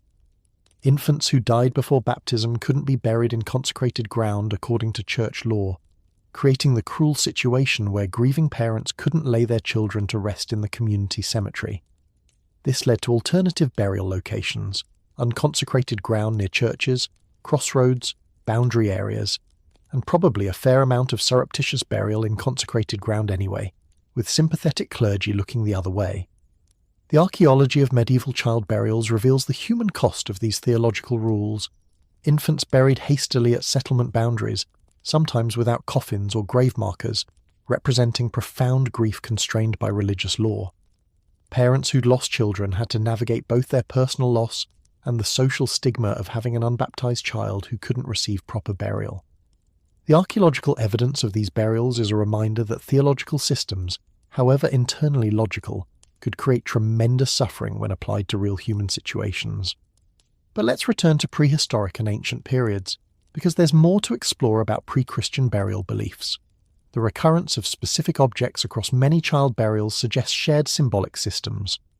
Shells, for instance, appear frequently in child burials across coastal regions. Shells had multiple symbolic associations, connections to water and rebirth, geometric perfection in their spiral forms, durability that allowed them to survive burial and serve as lasting connections to the deceased. A shell placed in a child's grave might represent hopes for rebirth, magical protection, or simply a beautiful object the child or family cherished. Animal bones in child burials present interpretive challenges. Sometimes these are clearly food offerings, joints of meat provided for the afterlife journey. Other times they're ambiguous. A small animal buried near a child might be a pet, a sacrifice, a symbolic guardian, or simply something that happened to end up in the grave fill through random processes. Without additional context, distinguishing between these possibilities requires careful analysis of the bones themselves, their positioning, and comparative evidence from other burials. There are cases, however, where the interpretation seems clear.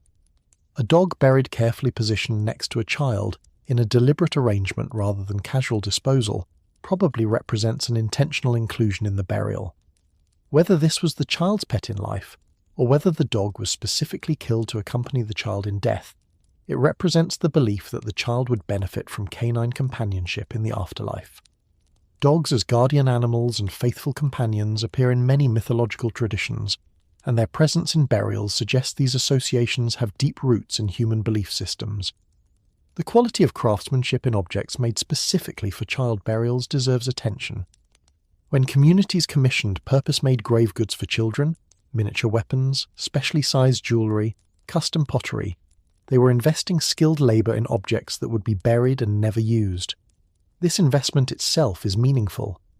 It says that honouring the dead child appropriately was worth the cost, that the afterlife was real enough and important enough to warrant material expenditure, that children's souls deserved the same quality of spiritual provisions as adults. Received. Some child burials include objects that were already old when buried.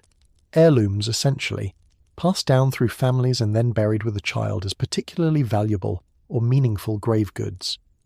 These heirlooms connect the child to family history and ancestry, suggesting beliefs that lineage and family identity continued beyond death. An heirloom object placed in a child's grave might serve to introduce the child to ancestors in the afterlife, to mark them as belonging to a particular family line, or to provide them with an object already charged with accumulated family history and spiritual significance. The geographic distribution of elaborate child burials reveals regional patterns in beliefs and practices. Some areas show high frequencies of wealthy child burials, suggesting societies where childhood status inheritance was particularly important, or where beliefs about children's spiritual roles were especially developed. Other regions show more uniform burial practices with less distinction between child and adult graves. These regional variations remind us that ancient peoples weren't a monolithic group with uniform beliefs. They were diverse societies with varying customs, theologies, and social structures. Trade networks affected child burials through the provision of exotic materials for grave goods. Amber from the Baltic, Mediterranean shells, metals from distant sources, decorative objects from specialized production centers. These materials required exchange networks to acquire, and their presence in child burials demonstrates that access to these networks extended to provisioning the dead. A child buried with Baltic amber in Britain represents multiple layers of connection.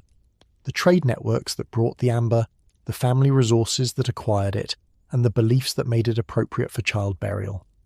Climate events and social crises appear to affect burial practices, including treatment of children. During periods of stress, crop failures, conflicts, population movements, burial practices sometimes simplify. The elaborate burials that characterize stable periods give way to simpler interments with fewer grave goods. This makes sense. Communities under stress have fewer resources to devote to the dead. But it's notable that even during crises, children generally continued to receive careful burial. The reduction in grave goods didn't mean abandonment of the dead or casual disposal. It meant doing what was possible with reduced resources. The recovery of burial practices after crises reveals priorities. When communities rebuilt after disruptions, did burial complexity return immediately or gradually? The answer varies by context, but generally shows that funerary practices were important enough to restore relatively quickly. The treatment of the dead, including dead children, was evidently central enough to cultural identity that communities prioritized maintaining these practices even when resources were limited. Comparing burial practices across different social classes reveals the lived reality of inequality in ancient societies. Elite children buried in splendor while poor children received minimal grave goods demonstrates wealth gaps that were as real in death as in life. But it also shows that even poor families generally managed something: a pot, a personal ornament, positioning of the body according to proper custom. Complete absence of burial treatment was rare.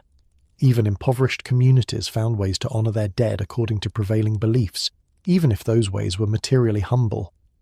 The emotional archaeology of child burials, attempting to reconstruct not just what happened but what people felt, is methodologically challenging but humanly compelling.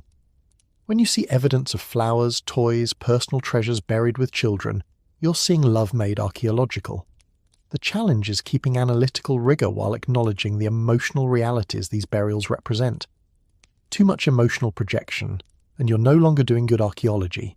Too little, and you're missing essential aspects of what these burials meant to the people who created them. So what do we ultimately learn from studying ancient child burials? We learn that childhood death, while common, wasn't casually accepted.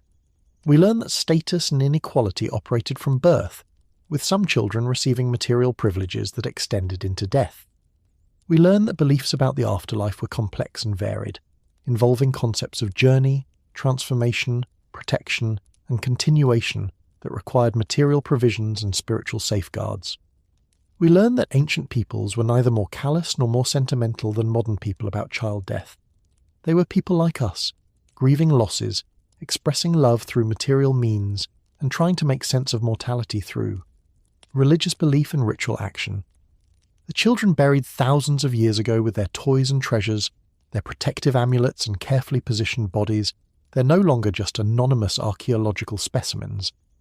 They're individuals who were loved, who were mourned, whose deaths created enough grief that families and communities invested substantial resources in sending them properly into whatever realm came next. The grave goods aren't just artifacts, they're evidence of hope, fear, love, and belief that transcend the millennia between their burial and our examination of what remains.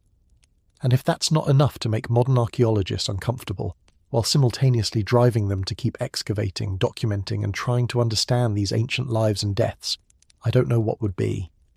Let's address something that makes even experienced archaeologists pause when they encounter it in the field: opening a grave and finding a child's skeleton surrounded by treasures that would make a museum curator's heart race. We're talking about gold ornaments, intricately crafted bronze weapons, imported amber beads from 1,000 miles away, and pottery that required weeks of specialized labor to produce. All buried with someone who never got the chance to learn multiplication tables or develop a personality beyond cries when hungry and sleeps occasionally. The immediate reaction for anyone with a functioning heart is emotional. This was someone's beloved child, and the grief is palpable even across millennia. But the archaeologist's brain kicks in with questions that are simultaneously fascinating and uncomfortable.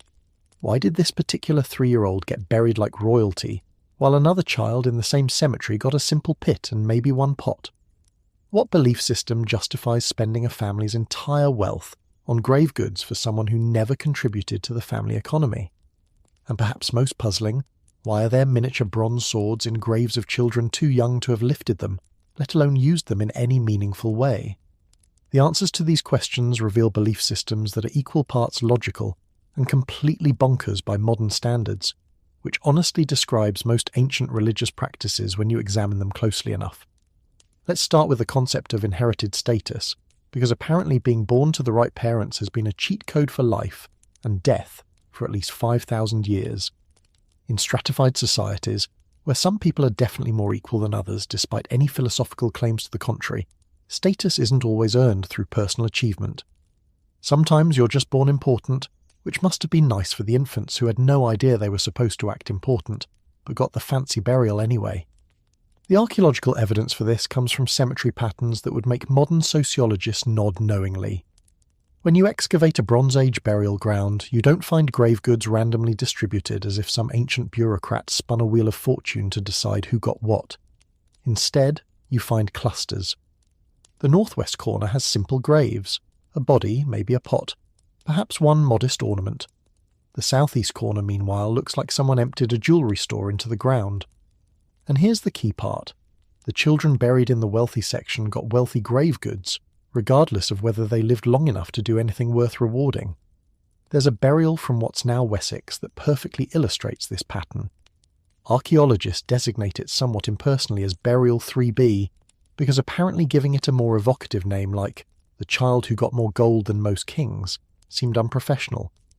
This child, estimated at roughly 4 years old based on skeletal development, was interred with a collection of objects that represented more value than most families would accumulate in a generation. There were gold beads, not one or two, but dozens strung into what was probably an elaborate necklace. There was a bronze dagger with an intricately decorated hilt, positioned as if the child was meant to carry it into the afterlife. And there were 3 amber beads, which meant someone traded valuable goods across most of Europe to acquire pieces of fossilized tree resin for a preschooler's burial. This wasn't generosity gone mad. This was inherited status made material. The child's family, presumably local elite or nobility by Bronze Age standards, was making a statement. Our children carry our status even in death, and we have enough wealth to prove it by putting significant resources into the ground where nobody will ever see them again. It's simultaneously touching as a gesture of grief and slightly insane as an economic decision, which probably explains why it made perfect sense to them and seems baffling to us.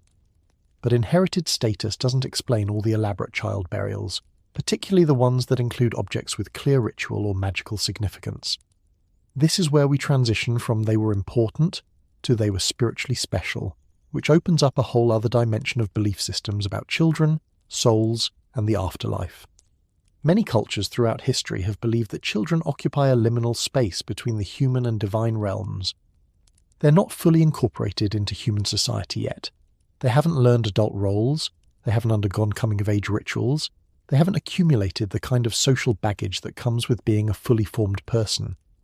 This liminal status could make them either closer to the gods or more vulnerable to supernatural dangers, depending on which ancient priest you asked. And if you couldn't decide between closer to gods and vulnerable to dangers, you could always split the difference and believe both, because consistency in belief systems has never been humanity's strong suit.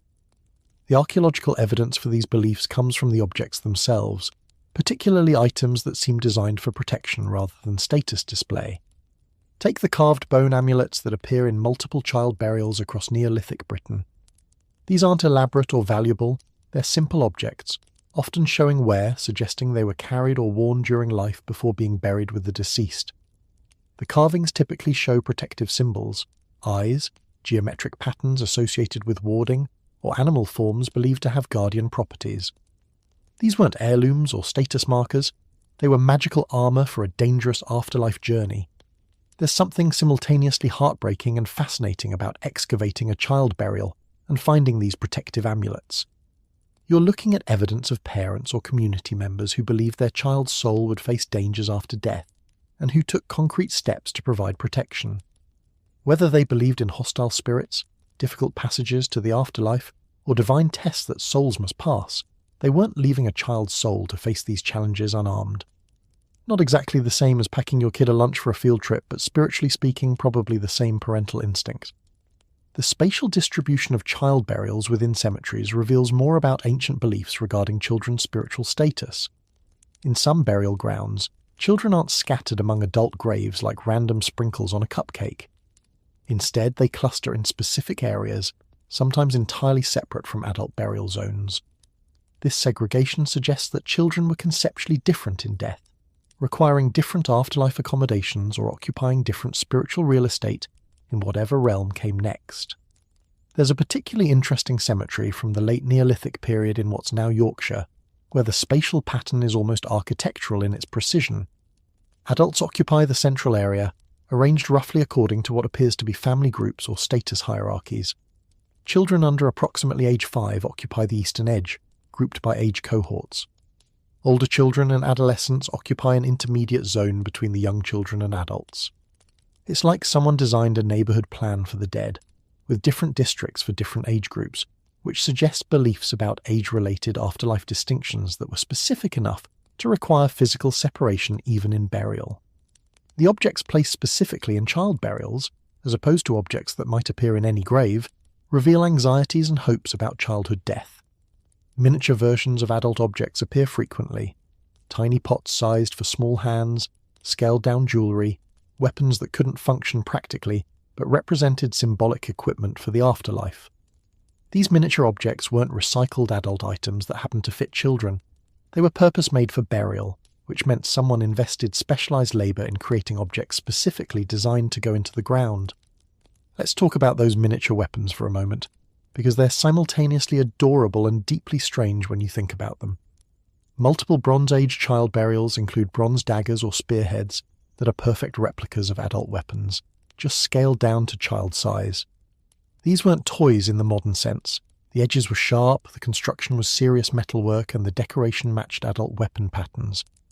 They were real weapons that happened to be sized for people who still thought mine was a complete sentence, and diplomacy meant hitting someone slightly less hard.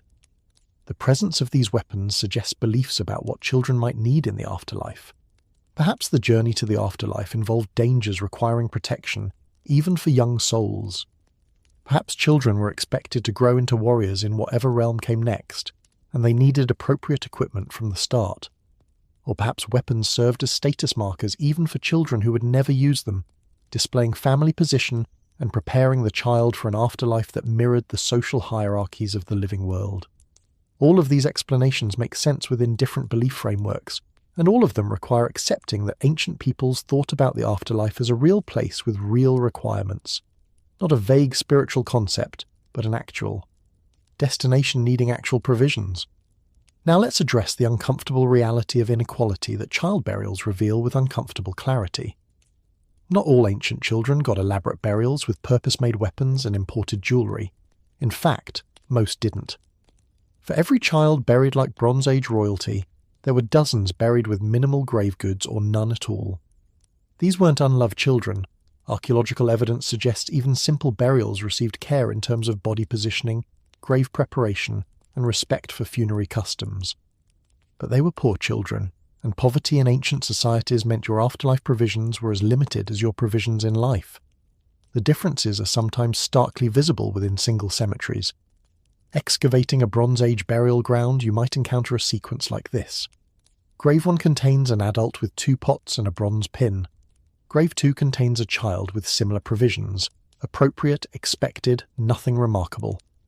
Grave 3 contains another child with 3 gold ornaments, an amber necklace, a bronze dagger, 4 decorated pots, and what appears to have been an elaborate garment fastened with bronze pins. The proximity of these graves, sometimes just a few meters apart, makes the inequality visceral. These families lived in the same community, probably knew each other, possibly interacted daily. But their access to resources was dramatically different, and those differences persisted even in death. This inequality wasn't necessarily resented in the way modern people might assume.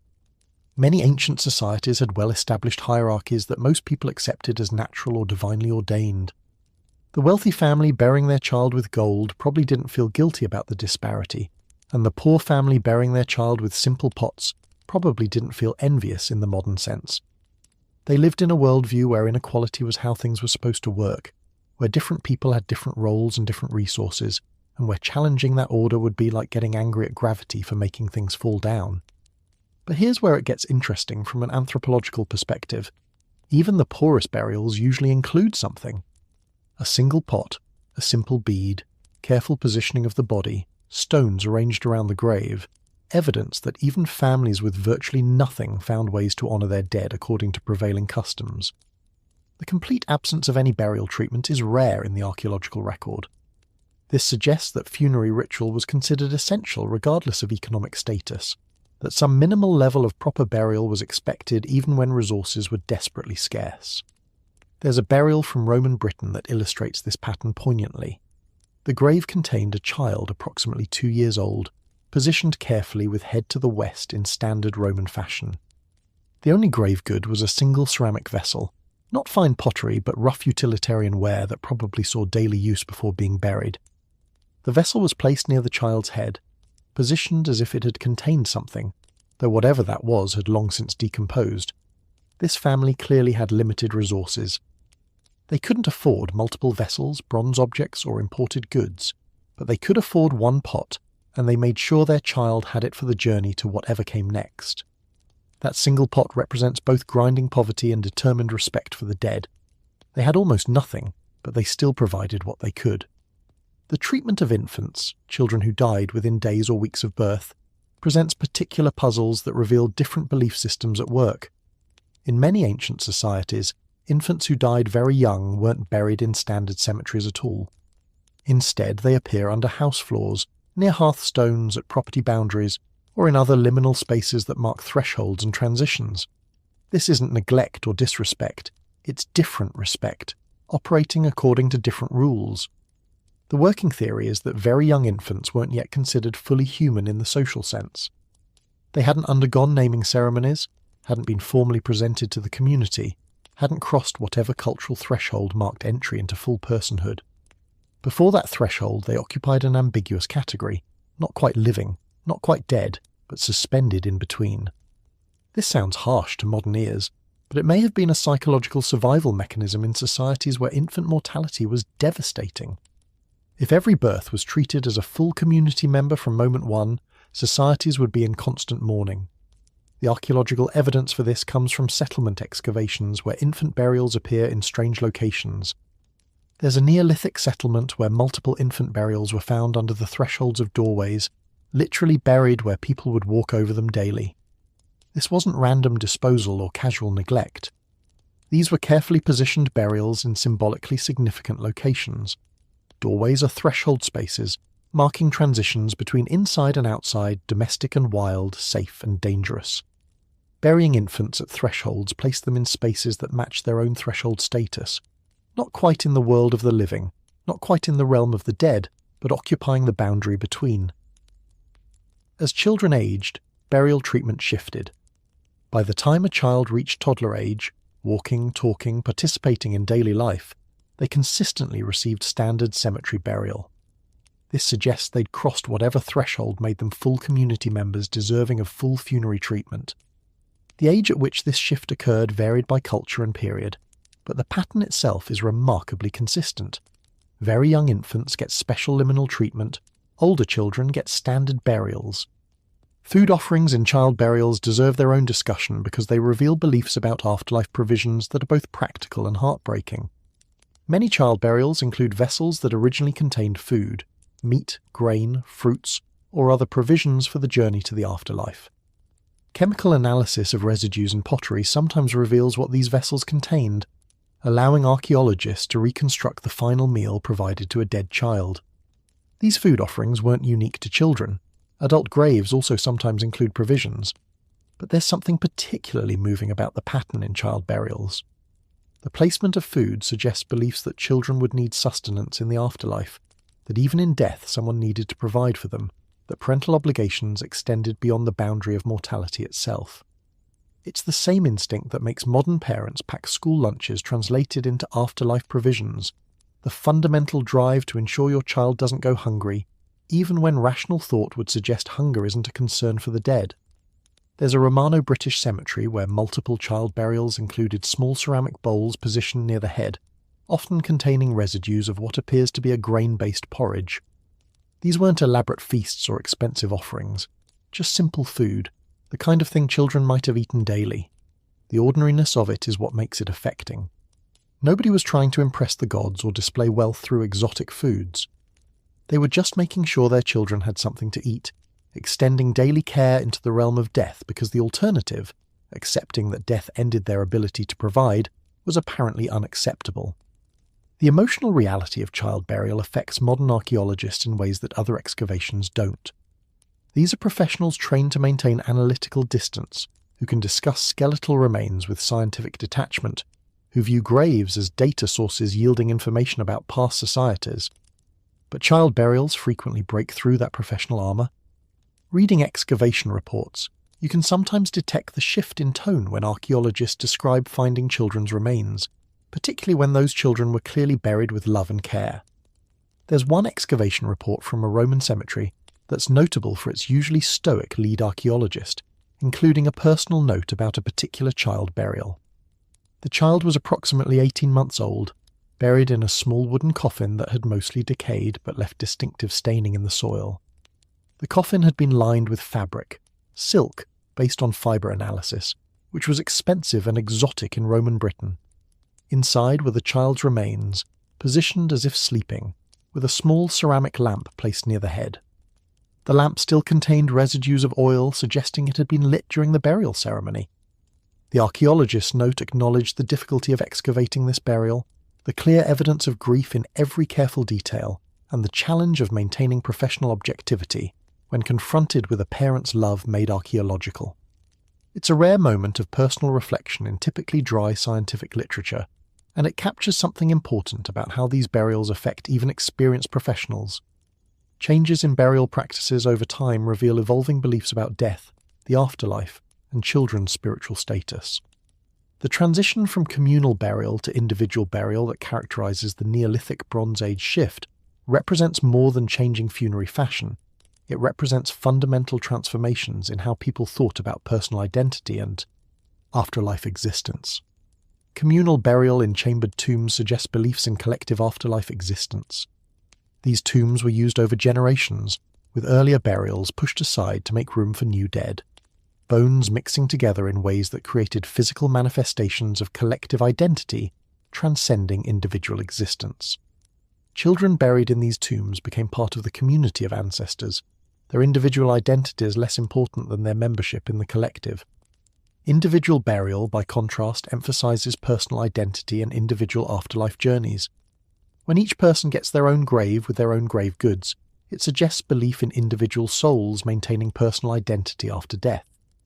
This shift appears gradually in the archaeological record, and it's visible in how children were treated.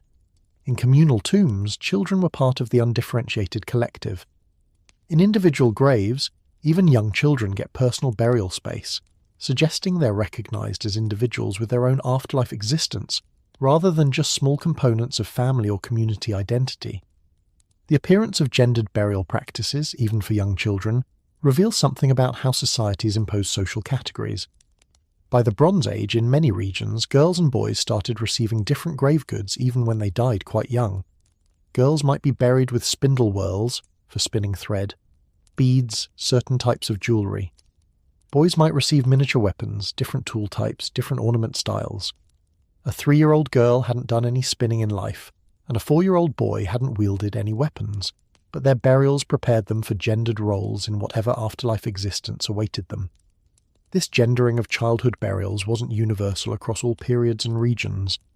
Some earlier societies showed minimal gender distinction in child burials, suggesting either that gender wasn't considered important for young children, or that afterlife beliefs didn't emphasize gendered distinctions. The emergence of gendered child burials in later periods reflects evolving social structures where gender differentiation became increasingly central to social organization, important enough to impose even on children who hadn't lived long enough to fully participate in gendered labor divisions. Regional variations in child burial practices remind us that ancient peoples weren't a monolithic group with uniform beliefs. The same Bronze Age period that saw elaborate child burials in Wessex saw much simpler child burials in other regions. Coastal communities sometimes emphasized different grave goods than inland communities, possibly reflecting different beliefs about the afterlife journey or different economic priorities. Areas with access to amber trade routes show more amber in child burials. Areas with developed metalworking traditions show more bronze objects. These variations reflect both practical availability and regional belief systems that emphasize different spiritual provisions. The Roman conquest of Britain introduced new burial practices that conflicted with and gradually transformed local traditions. Roman culture had complex, varied beliefs about death. Not a single unified system, but competing philosophies and religious traditions coexisting messily. This variety appears in Romano-British cemeteries through diverse burial practices that sometimes seem contradictory. Some Romano-British burials involve cremation, the body burned, ashes collected in urns for burial. Others involve inhumation, the body buried intact, sometimes in elaborate coffins. Both practices appear in the same cemeteries, sometimes in adjacent graves, sometimes showing temporal patterns where cremation dominated earlier periods and inhumation became more common later. For child burials, this variety is particularly notable. Some children were cremated, their ashes placed in specially made urns with miniature grave goods.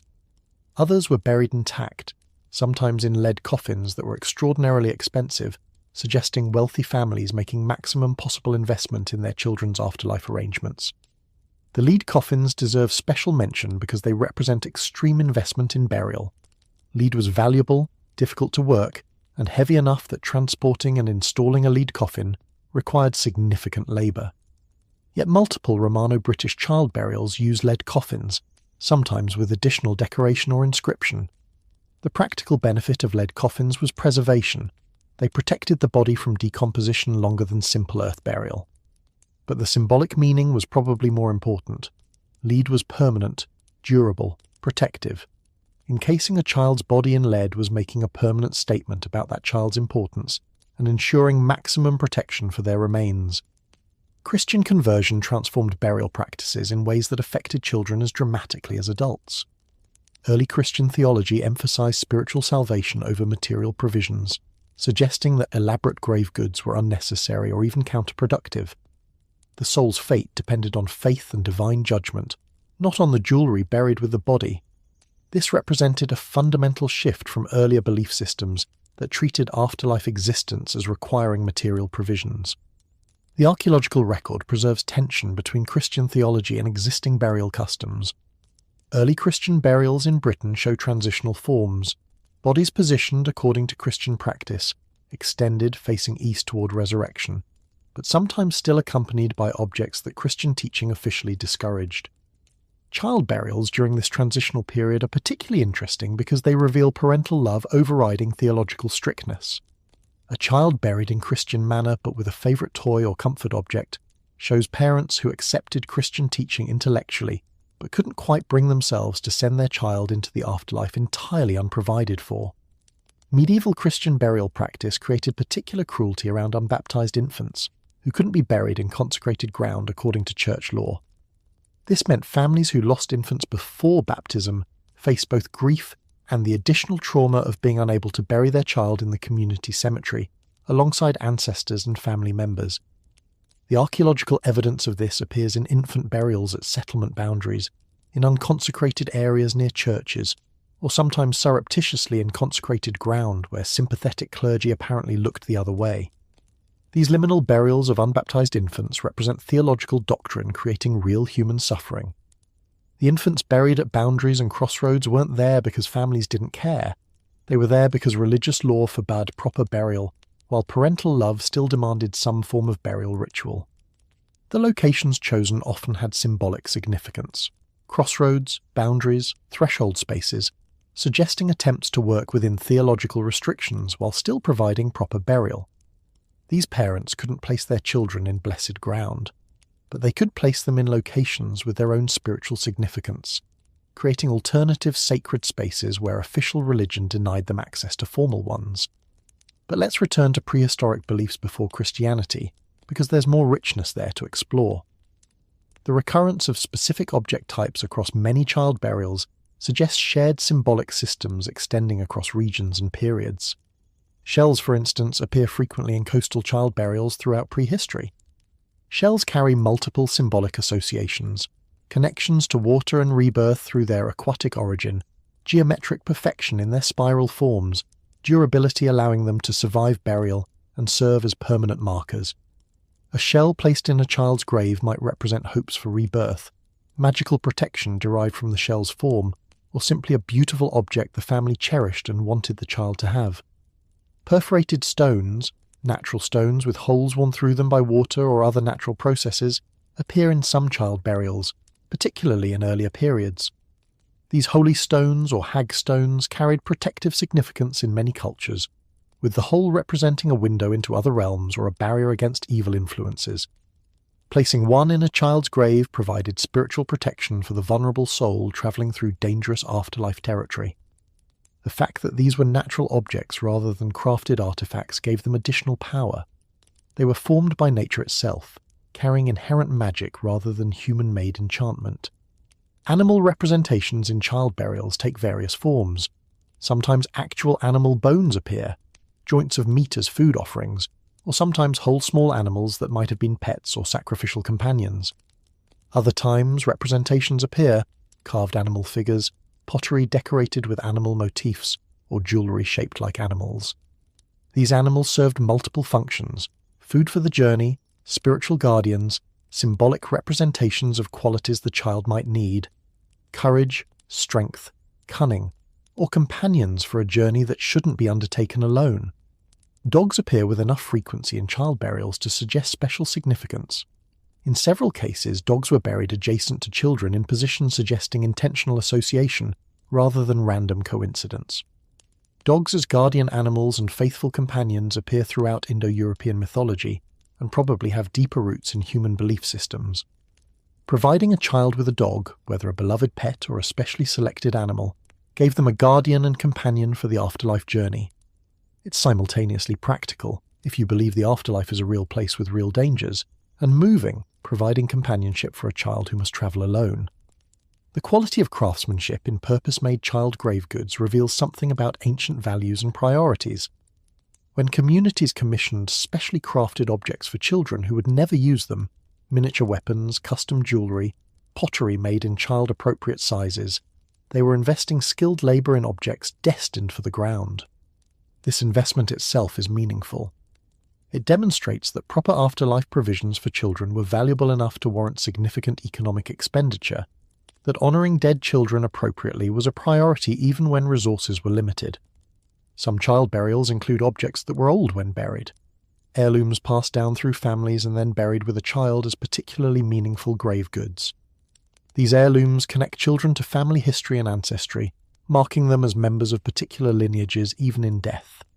An heirloom object might serve to introduce the child to ancestors in the afterlife, to mark them as belonging to a specific family line, or to provide them with something already charged with accumulated family history and spiritual significance. The decision to bury an heirloom, removing it permanently from the family's possession, demonstrates how seriously these burials were taken. Heirlooms were valuable both materially and sentimentally, yet families chose to send them with children into death rather than retain them for living use. Climate events and social crises affected burial practices in visible ways. During periods of stress, crop failures, conflicts, population movements, disease outbreaks, burial practices often simplified. The elaborate burials characteristic of stable periods gave way to simpler interments with fewer grave goods. This makes practical sense. Communities under stress have fewer resources to devote to the dead. But it's notable that even during crises, children generally continued to receive careful burial. The reduction in grave goods didn't mean abandonment of proper burial practices, it meant doing what was possible with constrained resources. The recovery of elaborate burial practices after crises reveals priorities. When communities rebuilt after disruptions, funeral complexity typically returned relatively quickly. Treatment of the dead, including dead children, was evidently central enough to cultural identity that communities prioritized restoring these practices even while dealing with other recovery challenges. This suggests funeral ritual wasn't considered optional or peripheral to social life. It was fundamental to community identity and proper social functioning. Comparing burial practices across social classes within single communities reveals lived inequality in stark terms. Elite children buried in splendour while poor children received minimal grave goods demonstrates wealth gaps that were as real in death as in life. But even this inequality operated within cultural frameworks that ensured some minimal level of proper burial for everyone. The richest and poorest burials in a cemetery differ dramatically in material investment, but both typically show evidence of following proper funerary customs, appropriate body positioning, grave preparation according to prevailing standards, and at least token grave goods even when families had virtually nothing to give. The preservation of burial sites themselves varies dramatically based on multiple factors: soil conditions, subsequent land use, depth of burial, and sheer luck. This means our understanding of ancient child burial practices is necessarily incomplete and probably biased toward richer burials in areas with good preservation conditions. Simple graves in acidic soils might leave almost no archaeological trace, while elaborate graves in alkaline soils with metal and ceramic grave goods remain visible millennia later. This preservation bias means we probably know more about elite child burials than poor ones, more about some regions than others, and more about some periods than others, based on what happened to survive rather than what was actually practiced. So what's the ultimate takeaway from studying thousands of years of child burial practices across multiple cultures and belief systems? We learn that childhood death, while statistically common, was never casually accepted. We learn that ancient peoples developed complex belief systems about children's souls, afterlife journeys, and spiritual needs that manifested in diverse burial practices. We learn that inequality operated from birth, with some children receiving extraordinary material provisions while others received minimal provisions, but that even minimal provisions typically included something, evidence that proper burial was considered essential regardless of economic status. We learn that beliefs about the afterlife were real enough and detailed enough to require specific material provisions: weapons for protection, food for sustenance, protective amulets for spiritual defense, companions for the journey. We learn that these beliefs evolved over time, shifting from communal to individual conceptions of afterlife existence, from undifferentiated to gendered expectations, from local variations to broader regional patterns as trade networks and cultural exchange spread ideas across vast distances. And perhaps most importantly, we learn that the children buried thousands of years ago with their carefully positioned bodies, their miniature weapons and protective amulets, their food offerings and cherished possessions, they weren't just archaeological data points. They were individuals who were loved, who were mourned, whose deaths created grief profound enough that families and communities invested whatever resources they could manage in sending them properly equipped into whatever realm came next. The grave goods aren't merely artifacts for museum display, they're material evidence of hope, fear, love, and belief that transcend the millennia separating their burial from our examination. Every carefully placed pot, every miniature weapon, every protective amulet, every heirloom or cherished toy represents a moment of human connection between living and dead, an attempt to maintain bonds that death threatened to sever completely. Whether these provisions actually helped in some spiritual realm, or simply helped the living cope with incomprehensible loss, they served essential functions in making death socially and emotionally manageable for communities that faced it far more frequently than modern people can easily imagine. That's what those elaborate child burials ultimately represent. Not primitive superstition or wasteful ritual, but sophisticated systems for managing grief, maintaining social bonds across the boundary of death, and asserting meaning in the face of mortality that threatened to render individual existence meaningless. Pretty sophisticated stuff for people who didn't have therapy, self-help books, or the option of avoiding thinking about death entirely by binge-watching television. Here's something that should blow your mind if you think about it long enough. At some point in human history, people decided that worshipping the sun by building massive stone circles wasn't enough. They needed to carry the sun with them, miniaturized and portable, transformed from monument-scale religious architecture into something you could wear around your neck. This represents either brilliant innovation or spectacular commitment to devotion, depending on whether you're an archaeologist or a theologian, possibly both. The transformation of solar worship from collective monuments to personal jewelry represents one of the more fascinating shifts in prehistoric religious practice, and it coincides, not coincidentally, with the development of metallurgy and particularly with the mastery of goldworking. Because apparently when humans discovered how to work with a soft, shiny metal that doesn't corrode and catches light in ways that seem almost magical, the immediate thought was, let's make this into sun symbols, rather than say, let's make. Practical tools, priorities. Let's start with where solar worship began in its monumental form, because you can't appreciate the miniaturization without understanding what was being miniaturized. The Neolithic period in Britain and Ireland saw the construction of stone monuments that are genuinely impressive even by modern standards, when we have cranes and trucks and don't have to move multi-ton stones using only rope, logs, and communal. Stubbornness. Stonehenge is the famous example, but there were hundreds of stone circles, henges, and alignment structures across the British Isles, many of them carefully oriented to mark solar events, solstices, equinoxes, significant points in the agricultural calendar. These monuments weren't just impressive engineering projects that kept communities busy during slow seasons. They were religious architecture on a scale that suggests the sun was really seriously important to these people's understanding of how the universe worked, which makes sense when you consider that the sun was literally responsible for making crops grow, and crops were responsible for making humans not starve. That's a pretty direct cause and effect relationship that even Neolithic farmers could observe without benefit of scientific method or agricultural textbooks. The solar symbolism at these monuments goes beyond simple alignment. Many stone circles include carvings, cup marks, ring marks, spiral designs that suggest solar movement across the sky. These weren't decorative flourishes added by bored construction workers.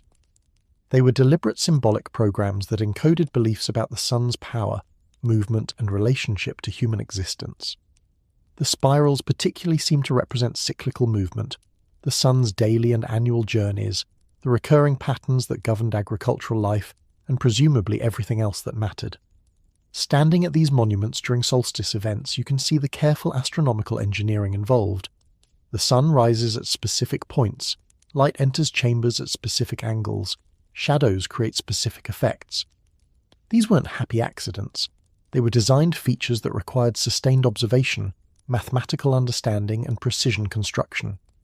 Neolithic peoples were tracking celestial movements with accuracy that would make amateur astronomers jealous, and they were encoding that knowledge in permanent stone structures that would communicate solar significance to future generations without requiring written explanations. But here's the thing about massive stone monuments. They're not portable. You can't carry Stonehenge with you when you travel. You can't wear a henge for personal protection. If you believe the sun has spiritual power worth marking with giant stone structures, and you also believe that access to spiritual power would be useful in your daily life, you've got a problem. The monuments are fixed in place, serving communities collectively. But what about individual spiritual needs? What about people who travel away from the monuments? What about personal protection, individual devotion, portable access to solar power? Enter metallurgy, stage left, carrying solutions that would transform religious practice from collective monument building to personal jewellery wearing. Not immediately, obviously. The Bronze Age didn't begin with someone discovering copper and instantly thinking, tiny wearable Stonehenge. There were centuries of development, experimentation, and gradually connecting metalworking capabilities to existing religious symbolism. But eventually people figured out that they could take the symbols carved into monuments, spirals, circles, sun crosses, geometric patterns representing solar movement, and reproduce them in metal, creating portable versions of monumental religious symbolism. The earliest metal objects showing solar symbolism appear in late Neolithic and early Bronze Age contexts, and they're fascinating partly because they're so clearly transitional. These aren't sophisticated jewellery pieces. They're relatively crude metal objects decorated with symbols that directly reference monumental stone carvings. Flat bronze discs with carved spirals, for instance, that look like someone tried to create a greatest hits compilation of stone circle decoration in miniature metal form. The symbolism is consistent with monumental art, but the medium is revolutionary. For the first time, sacred symbols aren't fixed in stone monuments requiring pilgrimage to access. They're portable objects that individuals can carry, wear, or keep in their homes. The significance of this transition is hard to overstate. When religious symbolism moves from fixed monuments to portable objects, you're witnessing a fundamental shift in how people relate to the divine.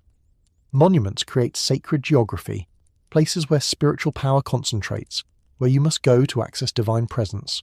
Portable religious objects democratize access. Spiritual power becomes available wherever you carry the sacred object. This doesn't eliminate monuments or collective worship, but it supplements them with personal religious practice that doesn't require communal participation or pilgrimage to sacred sites. The development of goldworking accelerated this transition dramatically, because gold had properties that made it almost supernaturally perfect for solar symbolism. It's yellow-orange like the sun. It shines and reflects light like the sun. It doesn't tarnish or corrode, maintaining its brightness indefinitely like the sun maintains its celestial presence. It's soft enough to work into intricate forms without requiring the kind of high-temperature metalworking that bronze demands. And critically, it's rare enough to be valuable, but not so rare that it's completely inaccessible. For a culture developing solar symbolism in portable form, gold was basically a divine gift. Or at least it would have seemed that way if you didn't know about geological formation processes and elemental abundance patterns. The earliest gold objects in Britain and Ireland appear in contexts suggesting they were already special. These weren't everyday items that happened to be made of gold. They were prestige objects, status markers, probably ritual items with spiritual significance beyond mere material value. Gold lunulae, crescent-shaped collar ornaments that appear primarily in Ireland and date to the early Bronze Age, are perfect examples of this intersection between gold-working, solar symbolism, and personal adornment. Lunulae are remarkable objects. They're hammered from single sheets of gold using repoussé techniques that created elaborate geometric decoration. The crescent form itself is solar symbolism, representing either the crescent moon as the sun's celestial companion or the sun at horizon positions during solstice events. The decoration typically includes geometric patterns that match patterns found on stone monuments, parallel lines suggesting rays of light, chevrons representing structured organization of space, zigzags possibly representing the sun's movement, across the sky over the course of a year. These weren't just pretty necklaces, they were wearable cosmological diagrams, carrying the same symbolic weight as monumental stone carvings, but in personal, portable form. The technical skill required to create lunulae shouldn't be underestimated. Gold is soft, which makes it workable, but that same softness makes it easy to tear or damage during manufacture. Creating large, thin sheets of gold requires patience and skill. The repoussé decoration, created by working the metal from behind to raise designs on the front, requires even more skill, plus appropriate tools and lots of practice. These were specialist products created by skilled metalworkers who'd invested years developing their craft. The fact that communities were willing to invest that level of specialized labor in creating religious jewelry tells us something about how seriously they took solar symbolism and personal spiritual protection. The distribution of lunulae is interesting because it shows both trade networks and regional variation. Irish lunulae appear in Scotland, England, Wales, and even continental Europe, suggesting these weren't just local ornaments but prestigious objects that travelled as trade goods, gifts, or perhaps as dowries or inheritance items. But the style is distinctly Irish. Other regions developed their own gold ornament traditions rather than simply copying Irish forms. This suggests that while the basic idea of gold solar jewellery spread widely, different cultures adapted it to their own aesthetic traditions and specific symbolic requirements. Let's talk about gold's connection to agricultural cycles, because this is where solar symbolism and practical farming concerns intersect, in ways that made gold particularly meaningful. The sun's movement governed the agricultural calendar. Planting times, growing seasons, harvest periods all depended on solar position and the resulting seasonal changes. Early agricultural societies tracked these patterns carefully because planting at the wrong time meant crop failure and potentially famine. The sun wasn't just a distant celestial object, it was the regulator of life or death agricultural decisions. Gold's association with the sun made it symbolically appropriate for marking agricultural rituals and seasonal transitions. Wearing gold jewellery during planting ceremonies or harvest festivals made sense within belief systems that connected solar power to agricultural success. The jewellery wasn't just decoration, it was a tangible connection to the celestial force that governed crop growth. If you believed, as many agricultural societies did, that proper ritual observance could influence agricultural outcomes, then wearing appropriate solar symbolism during key agricultural rituals was practical spiritual precaution, not mere superstition. The fact that gold doesn't tarnish reinforced its association with the eternal, unchanging nature of celestial bodies. Bronze corrodes, copper develops patina, silver tarnishes. Gold maintains its bright appearance indefinitely, seeming immune to the decay that affects other materials. This permanence made it symbolically appropriate for representing the sun, which, from human perspective, appeared eternal and unchanging, rising and setting in predictable patterns that governed the natural world. Some gold ornaments show clear seasonal symbolism in their decoration. Patterns suggesting planting, growth and harvest appear on various Bronze Age gold objects. These aren't just artistic choices, they're encoding agricultural knowledge and spiritual beliefs into wearable form. A gold bracelet decorated with symbols representing the growing season wasn't just jewellery. It was a portable calendar, a religious artifact and a status marker all combined into one object. Functionality, spirituality and social signalling wrapped up together in a way that made perfect sense to Bronze Age peoples, even if it seems unnecessarily complex to modern observers who prefer their jewellery to just be decorative. The transition from collective to personal spirituality that gold jewellery represents is visible in changing burial practices. Early Neolithic burials emphasized communal tombs and collective identity, individuals buried together, grave goods shared among multiple burials, emphasis on community continuity rather than individual distinction. Bronze Age burials increasingly emphasize individual identity, personal grave goods, and individual afterlife provisions. Gold jewellery appears in these individual burials as personal possessions that the deceased took with them to whatever came next, suggesting beliefs in personal afterlife existence, where individual identity and possessions mattered. This shift from collective to personal religious practice doesn't mean communities abandoned collective worship or stopped building monuments. Rather, it means personal spirituality became an additional option. You could participate in communal rituals at stone circles and also wear personal protective amulets. You could acknowledge collective religious observances while maintaining individual spiritual practices. The development of personal religious jewellery represented expansion of religious options rather than replacement of existing practices.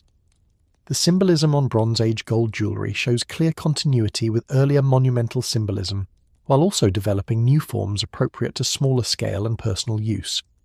Sun crosses appear frequently, simple designs of circles with internal crosses dividing the space into quarters. These directly reference stone carvings found in monuments, but adapted to fit jewellery scale execution. Spirals also appear, though often simplified from the elaborate multi-loop spirals carved in stone to simpler forms, better suited to small-scale metalwork. But there's also innovation. New symbolic forms appear on gold jewellery that don't have clear precedents in monumental stone art. Geometric patterns become more elaborate and varied. Representational images start appearing, human figures, animal forms, naturalistic designs that were difficult to execute in stone carving but more feasible in metalwork. This suggests that once people started working with metal for religious purposes, they didn't just copy stone monument symbolism. They expanded the symbolic vocabulary to include forms that metal construction methods made possible. The process of creating gold jewellery was probably itself ritually significant. In many cultures, metalworking has special status because it involves transformation. Raw ore becomes refined metal, solid metal becomes liquid when heated, liquid metal solidifies into new forms. This transformative process seemed magical to people without modern chemistry knowledge. Metal workers in many societies hold special social positions, sometimes with ritual authority or religious significance beyond their practical craft skills. The smiths who created gold solar jewellery were probably doing more than manufacturing objects. They were performing ritual transformations that transferred spiritual significance from raw material into sacred object. Archaeological evidence suggests metalworking sites sometimes had ritual significance. Foundations of structures containing metalworking debris occasionally show offerings or ritual deposits, suggesting ceremonies marked metalworking activities. This makes sense if you believe that creating sacred objects requires divine blessing, or that metalworking itself is spiritually significant activity. You wouldn't want to anger the gods by casually manufacturing religious jewellery without appropriate ritual observances. Better to hedge your bets with offerings and ceremonies, ensuring divine approval of your metalworking activities. The distribution of gold across Bronze Age Europe reveals trade networks moving raw materials, finished objects, and probably also metalworking knowledge. Irish gold appears in British contexts. British gold objects appear on the continent. Continental gold working techniques influence British metalworkers. This suggests sustained contact and exchange that moved more than just objects. It moved ideas, techniques, and religious concepts that shaped how different regions developed their own solar jewelry traditions. But gold jewelry wasn't accessible to everyone, which is where we need to acknowledge that personal spirituality had class dimensions. Gold was valuable, metalworking required specialized skills, and finished gold jewelry represented significant investment. Wealthy individuals could afford gold solar jewelry for personal spiritual protection and status display. Poor individuals couldn't, which meant access to portable solar symbolism was economically stratified. This doesn't mean poor people lacked personal spirituality or protective practices, they just used different materials and methods that were less likely to survive archaeologically. There's evidence of symbolic substitution where people used less expensive materials to create solar symbolism when gold was unaffordable. Bronze sun crosses, ceramic decorations showing solar symbols, carved bone or antler pieces with solar imagery. These provided access to solar symbolism for people who couldn't afford gold. The religious concepts weren't restricted to elites, but the most prestigious expressions of those concepts definitely were. It's the usual pattern of expensive religious expressions serving dual purposes: genuine spiritual significance for believers and status signalling for social competition. The development of increasingly sophisticated goldworking techniques over the Bronze Age allowed for more elaborate jewelry designs. Early Bronze Age goldwork tends towards simple forms, sheet gold hammered into basic shapes with relatively simple decoration.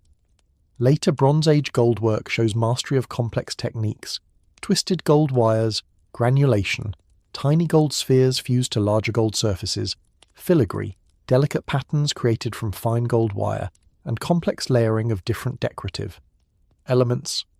This technical evolution allowed for more elaborate solar symbolism and more impressive status displays, which naturally wealthy individuals took advantage of with enthusiasm. Some late Bronze Age gold ornaments are genuinely spectacular from technical and artistic perspectives. Gold torques, twisted neck rings, show metalworking skills that required not just manual dexterity, but mathematical understanding of proportions and structural integrity. Creating a twisted torque requires calculating how much twist you can apply before the metal fails, understanding how decorative terminals need to be constructed to balance the twisted body, and having enough skill to execute complex fabrication without mistakes. These weren't casual craft projects. They were demonstrations of master-level metalworking skill that took years to develop. The solar symbolism on these elaborate pieces sometimes becomes almost abstract, transformed through artistic development into forms that maintain conceptual connections to solar imagery, while no longer looking literally like suns or celestial objects. A twisted gold torque might represent the sun's path through seasons, its twisting form suggesting movement and transformation, rather than depicting the sun directly. This abstraction suggests theological or philosophical sophistication, where religious symbolism could operate on conceptual rather than literal levels. You didn't need your jewelry to look like a sun for it to carry solar significance. You just needed the form to reference solar concepts in ways that initiated people would recognize. The personal nature of jewelry meant it could carry individual significance beyond collective religious symbolism. A gold bracelet might represent solar protection generally, available to anyone who wore solar jewelry, and also mark specific personal circumstances: inheritance from a parent, creation to commemorate important life events, modification over time to reflect changing personal circumstances. Objects accumulated personal history through use, becoming more meaningful the longer they were worn and the more life events they witnessed. This personal significance appears archaeologically in burial contexts where jewelry shows evidence of long use before burial, where patterns, repairs, modifications all indicate these weren't new objects created specifically for burial, but personal possessions worn during life and then buried with the deceased. The decision to bury valuable gold jewelry rather than pass it to living heirs suggests the object's personal and spiritual significance exceeded their material value. They belonged to the deceased in ways that made keeping them among the living inappropriate or spiritually dangerous. The development of different regional styles in gold solar jewelry reveals how local traditions adapted shared religious concepts. Irish goldwork developed distinctive styles that remained recognizably Irish even when found in distant locations. Scottish traditions showed different aesthetic preferences. English metalworkers developed their own approaches. Continental European goldwork showed yet other variations. These regional styles weren't random. They reflected different aesthetic traditions, different technical approaches to metalworking, and probably different theological emphases within shared solar worship frameworks. Some regions emphasize certain symbolic elements more than others. Areas with strong maritime traditions sometimes incorporated water symbolism alongside solar imagery, creating combined cosmologies where sun and sea interacted. Inland agricultural regions emphasized agricultural cycle symbolism more strongly. These regional variations remind us that Bronze Age peoples weren't following some unified solar worship handbook. They were adapting shared concepts to local circumstances, creating diverse expressions of fundamentally related religious ideas. The interaction between monument-based and jewelry-based solar worship probably varied by context and individual circumstance. Some religious observances likely required presence at monuments, major seasonal festivals, community gatherings, initiations or other life transitions that marked communal participation. Personal jewelry wouldn't replace these collective practices but would supplement them with daily personal observance, protection during travel or dangerous activities, and continuous connection to solar power outside formal communal contexts. There's something almost modern about this dual-layer religious practice, maintaining formal communal worship while also developing personal spiritual practices. It suggests sophistication in religious thinking where people could hold multiple religious frameworks simultaneously, acknowledging communal religious authority while also exercising personal spiritual agency through portable religious objects. Not everyone in every period managed this balance, obviously, but the archaeological evidence suggests Bronze Age peoples generally navigated these multiple religious contexts without apparent contradiction. The symbolic vocabulary of gold solar jewelry expanded over time to incorporate new elements while maintaining core solar references. Animal imagery starts appearing on some pieces: horses, birds, occasionally human figures, suggesting developing mythological frameworks where the sun interacted with other spiritual entities or forces. These additions don't replace solar symbolism but enrich it, creating more complex theological systems where the sun remained central but operated within broader cosmological frameworks. The preservation of gold objects in the archaeological record is better than preservation of many other materials, which means we probably have more complete understanding of gold jewelry traditions than traditions using perishable materials. But this creates potential distortion. We know a lot about elite gold jewelry because gold survives and elites could afford it. We know less about how non-elite populations express solar worship through personal objects because their materials, wood, leather, organic textiles, perhaps painted decorations on perishable materials, rarely survive archaeologically. The gold jewelry gives us a window into Bronze Age religious practice, but it's a window that shows primarily elite expressions of shared beliefs. Climate change during the Bronze Age affected agricultural success and probably influenced solar worship intensity. Periods of optimal climate with successful harvests might have seen elaborate solar worship expressing gratitude or attempting to maintain favourable conditions. Periods of agricultural stress, crop failures, unusual weather patterns, disrupted growing seasons might have seen intensified solar worship appealing for divine intervention or attempting to restore proper cosmic order.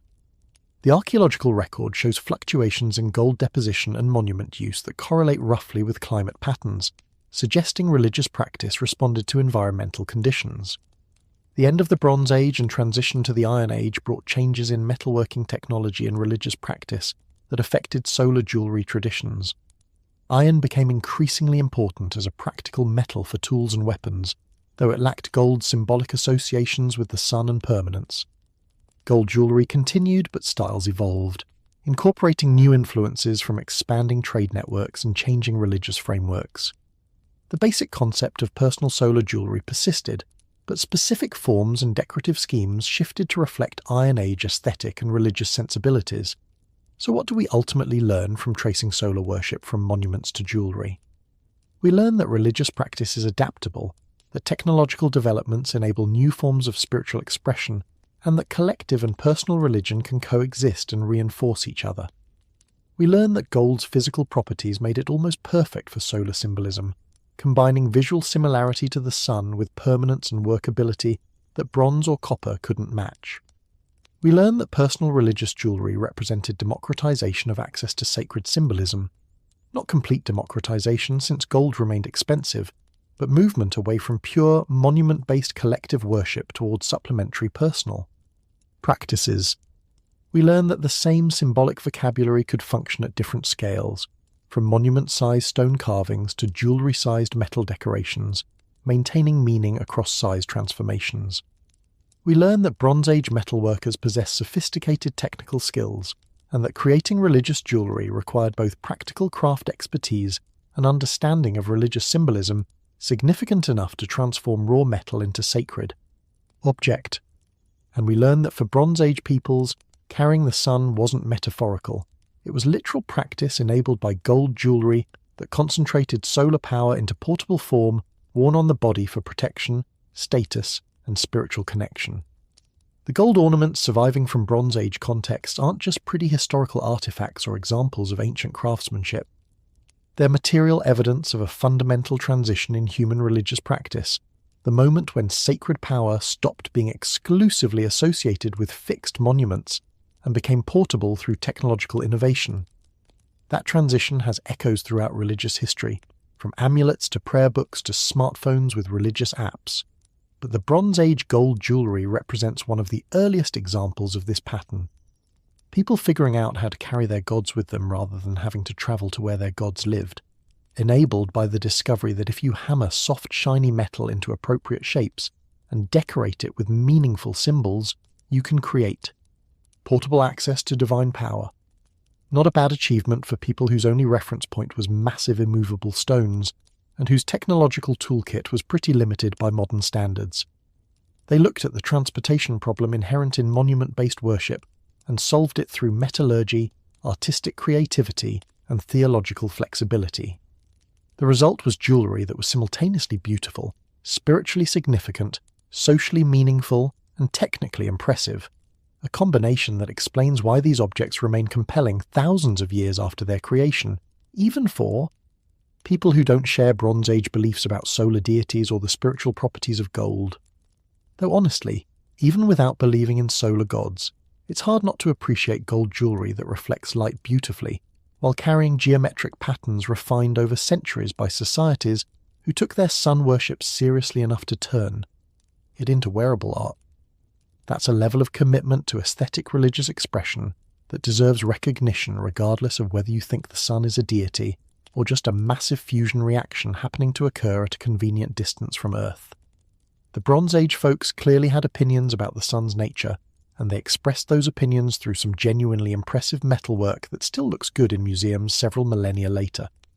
If Bronze Age peoples solved their religious transportation problem by miniaturizing monuments into gold jewellery, early Anglo-Saxon peoples solved their social organization problem after Rome's collapse by distributing weapons to basically anyone who could hold one.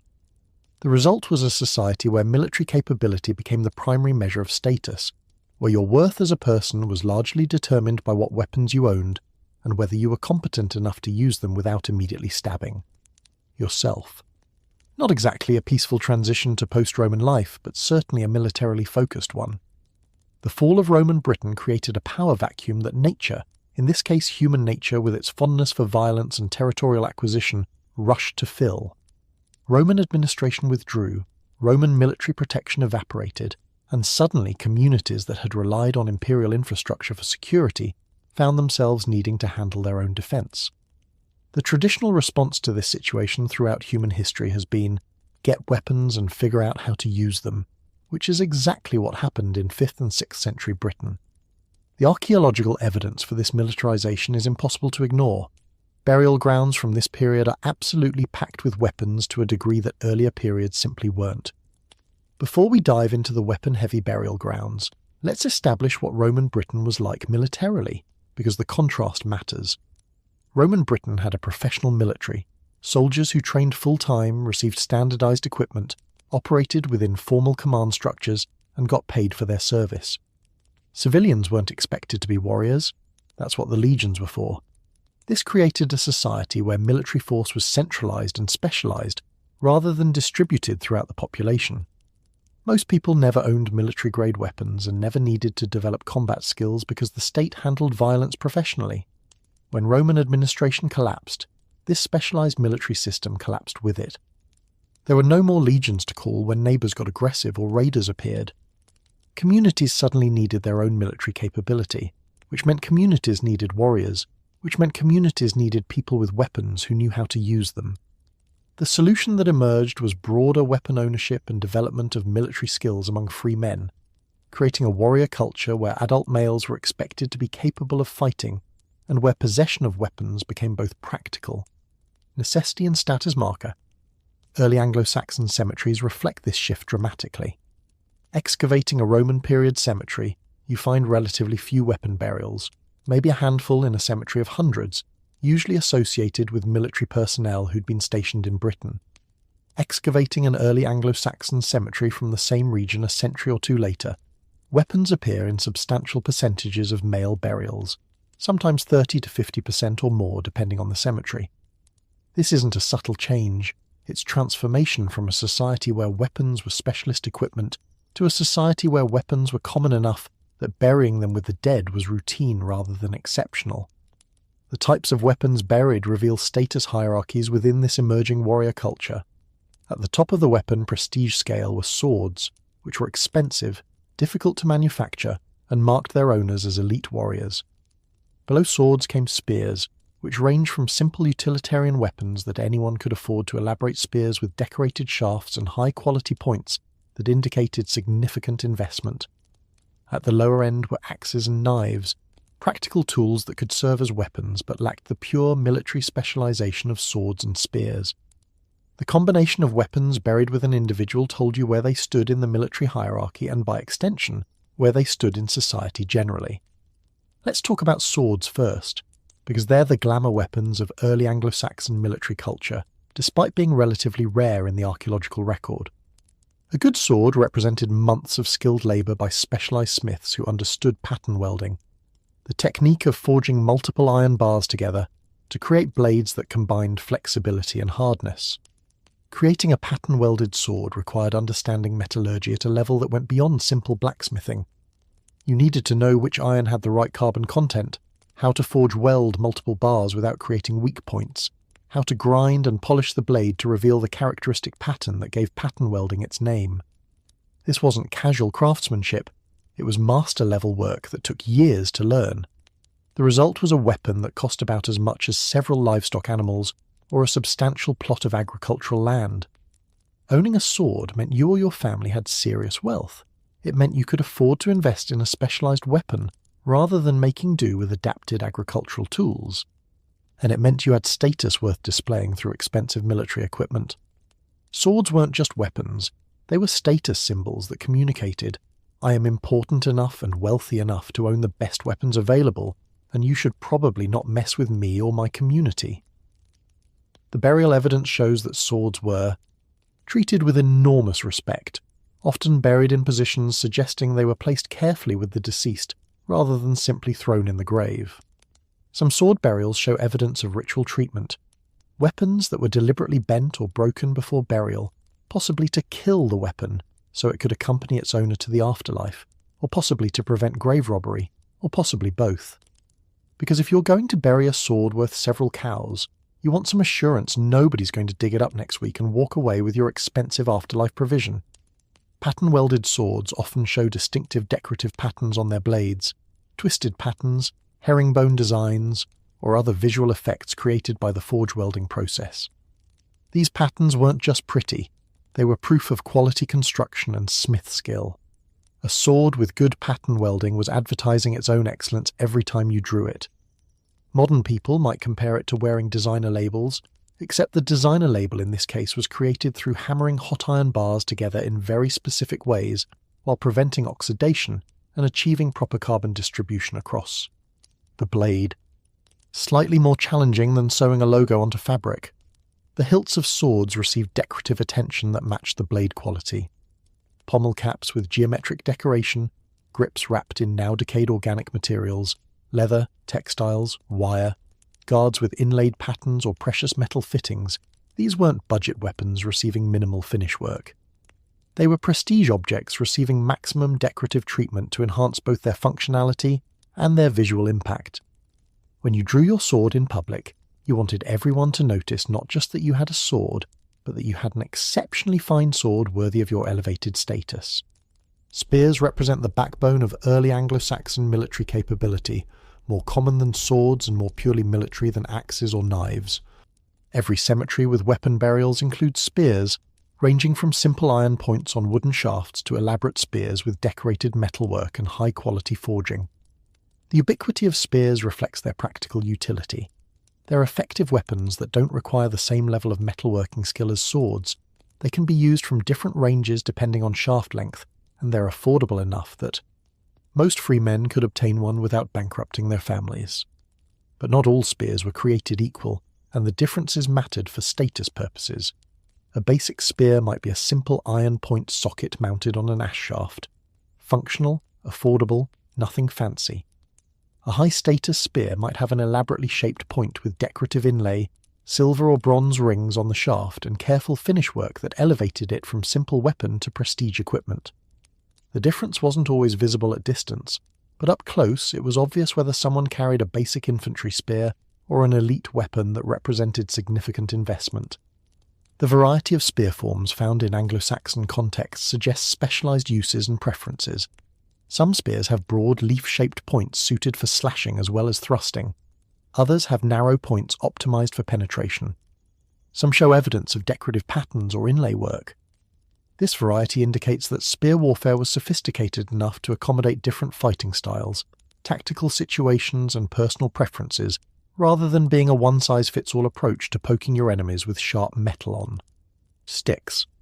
Axes occupy an interesting position in Anglo-Saxon weapon hierarchies because they're simultaneously practical tools and weapons, which creates some ambiguity in burial interpretation.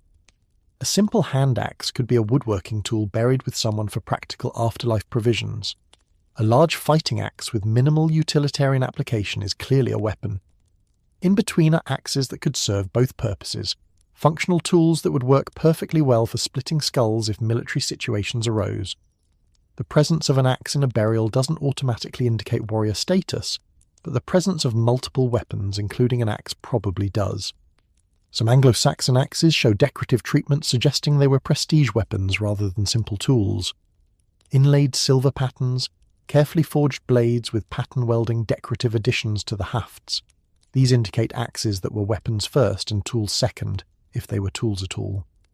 The famous bearded axe form, with an extended lower edge on the blade, appears in some Anglo-Saxon contexts, though it's more associated with later Viking period than early Anglo-Saxon.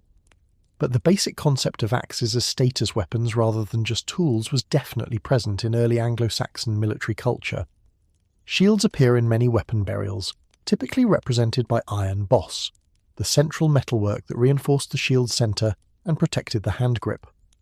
The wooden shield boards themselves rarely survive, but the bosses do, and they tell us about shield construction and decoration. Some shield bosses are simple functional ironwork. Others show elaborate decoration with geometric patterns, precious metal inlay, or careful finish work indicating significant investment in equipment that was simultaneously protective and decorative. The size and construction of shield bosses suggests Anglo-Saxon shields were substantial defensive equipment, not token symbolic items. These were working shields designed to protect warriors in actual combat, but they also served as status displays when decorated with expensive metalwork. Your shield announced your status to friend and enemy alike. A plain shield with basic boss marked you as ordinary warrior, while elaborate shield with decorated boss and potentially precious metal fittings marked you as someone important enough to afford premium defensive equipment. The combination of weapons buried with individuals reveals military hierarchies more clearly than any single weapon type. A burial containing a sword, 2 spears, an axe, a shield, and a knife represents elite warrior status. Someone who could afford multiple high-quality weapons, and who had status worth displaying through weapons diversity. A burial containing 1 spear and a knife represents ordinary warrior status, armed and capable but not wealthy enough for multiple premium weapons. A burial containing only a knife might or might not indicate warrior status depending on whether the knife is sized for fighting or for utility tasks. The quantity of weapon burials in early Anglo-Saxon cemeteries reveals how militarized society had become. In some cemeteries, over half of adult male burials contain weapons, suggesting that warrior identity was default rather than exception for free men. This doesn't mean everyone was actively fighting constantly. The archaeological evidence suggests periods of relative peace interrupted by conflicts rather than continuous warfare. But it means the society was organised around military capability, where free men were expected to be warriors, and where military equipment was common enough that burying it with the dead was standard practice rather than exceptional display. This militarisation reflects the insecurity of post-Roman Britain, where centralised protection had vanished and local communities needed self-defence capabilities. If your settlement might face raiders, aggressive neighbours, or competing war bands, having a substantial portion of your adult male population armed and trained made practical sense. The weapons weren't just for show, they were genuine military equipment that would be used if necessary. But they were also status markers that communicated social position through quality and diversity of weapons owned. The beliefs about afterlife that weapon burials reveal are particularly interesting. Burying weapons with the dead suggests belief in an afterlife where armed capability remained relevant. Either the deceased would need weapons to defend themselves in the afterlife, or they would continue warrior identity in whatever realm came next. Or weapons were so central to personal identity that separating someone from their weapons, even in death, seemed wrong. All of these explanations appear in various Germanic and Anglo-Saxon sources, and probably all operated simultaneously in Anglo-Saxon thinking about death and afterlife. Some weapon burials show evidence of ritual weapon treatment that goes beyond simply placing weapons with the deceased. Swords bent before burial, spear points twisted, shields deliberately broken. These suggest rituals around weapon disposal that served spiritual purposes beyond practical provisions for the dead.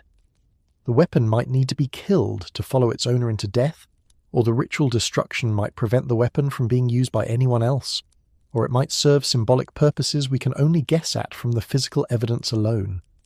The spatial positioning of weapons in graves reveals care in burial practice. Weapons aren't casually thrown into graves, they're positioned deliberately, often in ways that suggest symbolic meaning. Swords typically appear along the body's side or positioned as if the deceased was holding it. Spears often appear near the shoulder or positioned vertically in the grave. Shields sometimes appear positioned as if covering the body protectively. These careful placements indicate burial ritual had structure and meaning rather than being haphazard disposal of equipment. Now let's address gender, because early Anglo-Saxon military culture had clear gender dimensions that appear in burial practices. The overwhelming majority of weapon burials are male, so much so that archaeologists traditionally used weapon presence as gender indicator before skeletal analysis. Women's graves typically don't contain weapons, which initially suggests women weren't part of military culture and that warfare was exclusively male domain. But that simple interpretation overlooks some complexity visible in the burial record. First, a small number of female burials do contain weapons or weapon-related objects. These are rare enough to be exceptional, but present enough to be archaeologically documented rather than dismissed as anomalies. Female burials with spears, with knives sized for combat rather than utility, or with other military equipment exist and require explanation. The most straightforward interpretation is that some women participated in military activities despite general patterns excluding them, perhaps in specific roles or under specific circumstances. Second, women's burials show different but equally elaborate status displays through non-military equipment. Where elite men were buried with premium weapons, elite women were buried with elaborate jewellery, textile working equipment of high quality, and decorative objects that communicated wealth and status through different material culture. The gendered division wasn't men get expensive stuff, women get cheap stuff. It was men display status through military equipment, women display status through different object categories. The textile working equipment in women's burials deserves particular attention because it reveals economic and social dimensions of gender roles. High-quality spindle whirls, weaving swords, pin beaters, and other textile equipment indicate skilled craft work that was both economically valuable and socially significant. Textile production was essential to early Anglo-Saxon economy. Clothing, blankets, sails, trade goods all required textile production, and women controlled this production. Elite women buried with premium textile equipment were being recognised for economic importance and craft mastery rather than military capability. Some women's burials include keys, which appear to mark household authority and control over stored resources.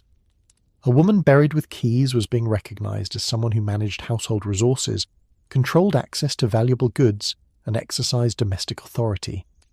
This wasn't military power, but it was genuine authority within social structures that valued both military capability, male domain, and household management, female domain, as complementary forms of essential social leadership.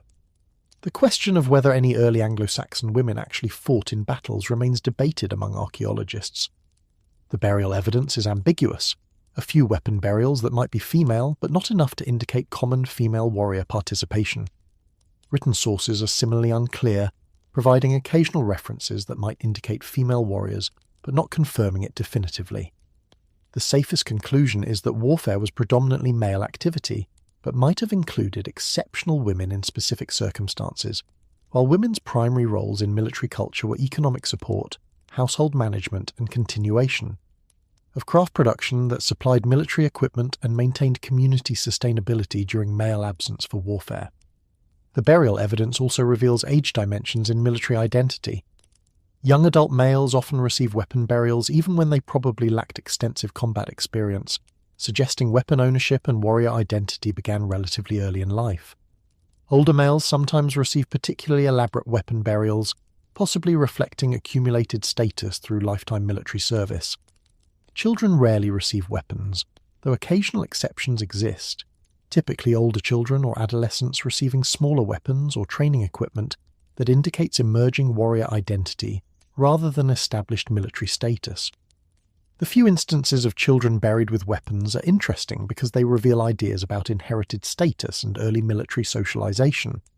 A 10-year-old buried with a spear probably never used it in combat, but his community considered his warrior identity important enough to mark through burial with military equipment. This suggests warrior status was partly inherited. A chief's son was already a warrior even before developing actual military capability, marked through equipment possession, if not yet through combat experience. The concentration of weapon burials varies significantly between different cemeteries and regions, revealing local variations in military culture intensity. Some cemeteries show weapons in 70% or more of adult male burials, suggesting highly militarized communities where warrior identity was nearly universal among free men. Other cemeteries show much lower percentages, suggesting either different social organization, different burial customs, or communities where military capability was less central to male identity.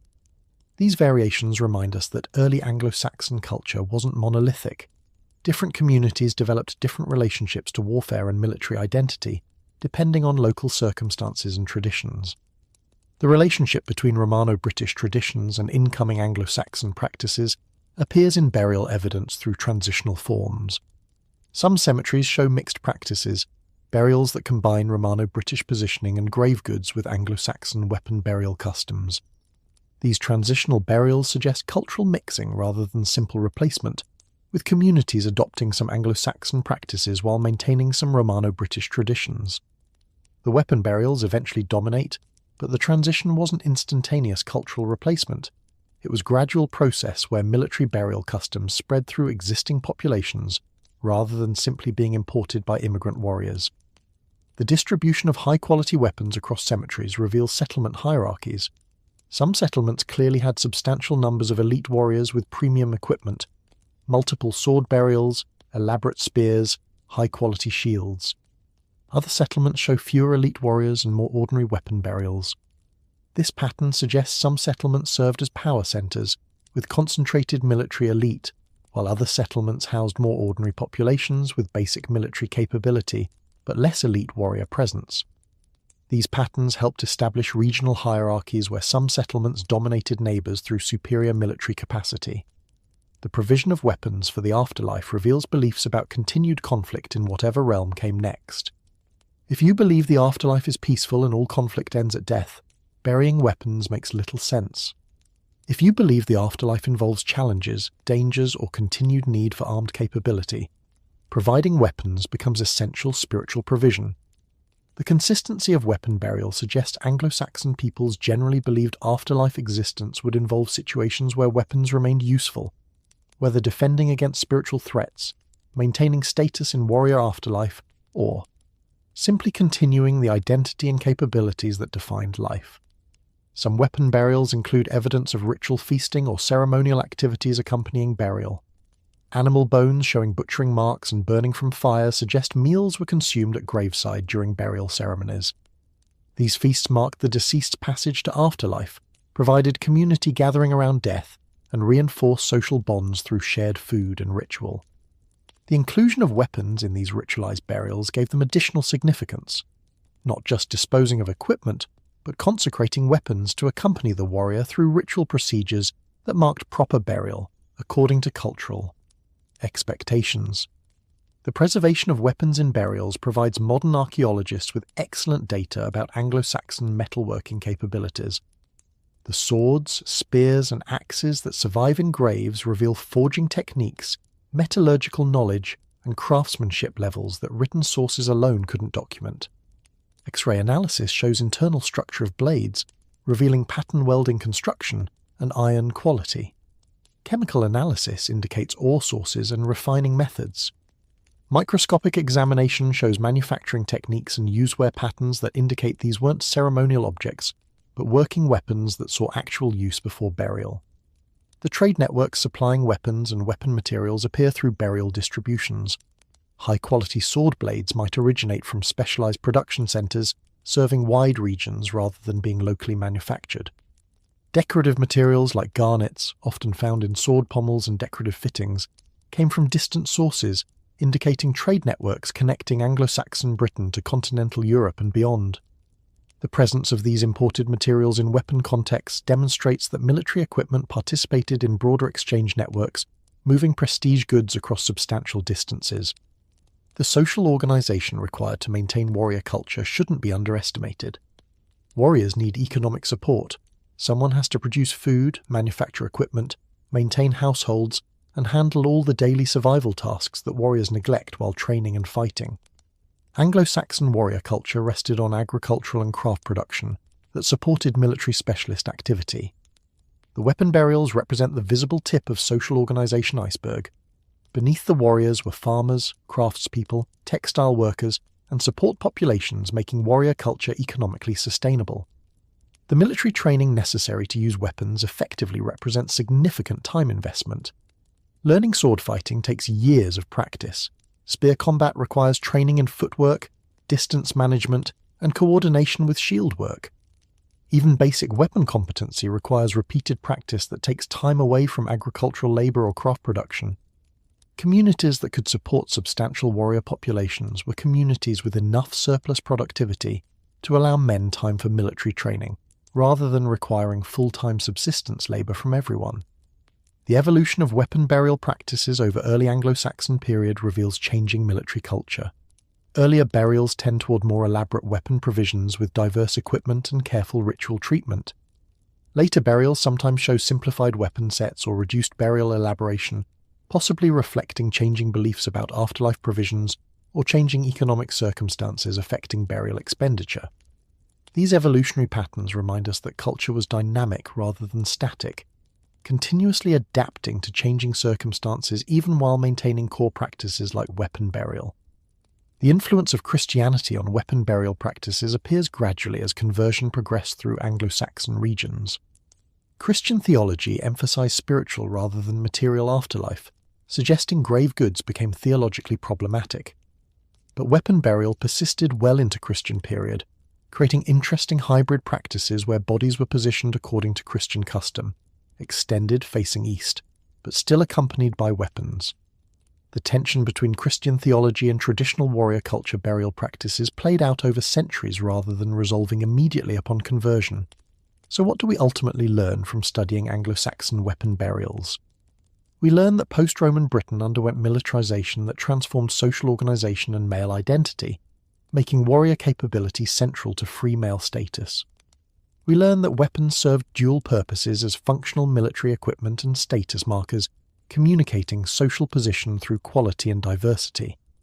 We learn that beliefs about afterlife involved continuing warrior identity and potential armed conflict in whatever realm came next.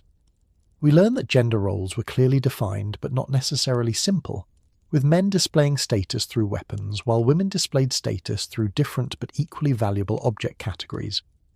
We learn that the democratization of military power, spreading weapon ownership and warrior identity broadly through free male population, represented fundamental shift from Roman period specialized military structures to post-Roman distributed military capability.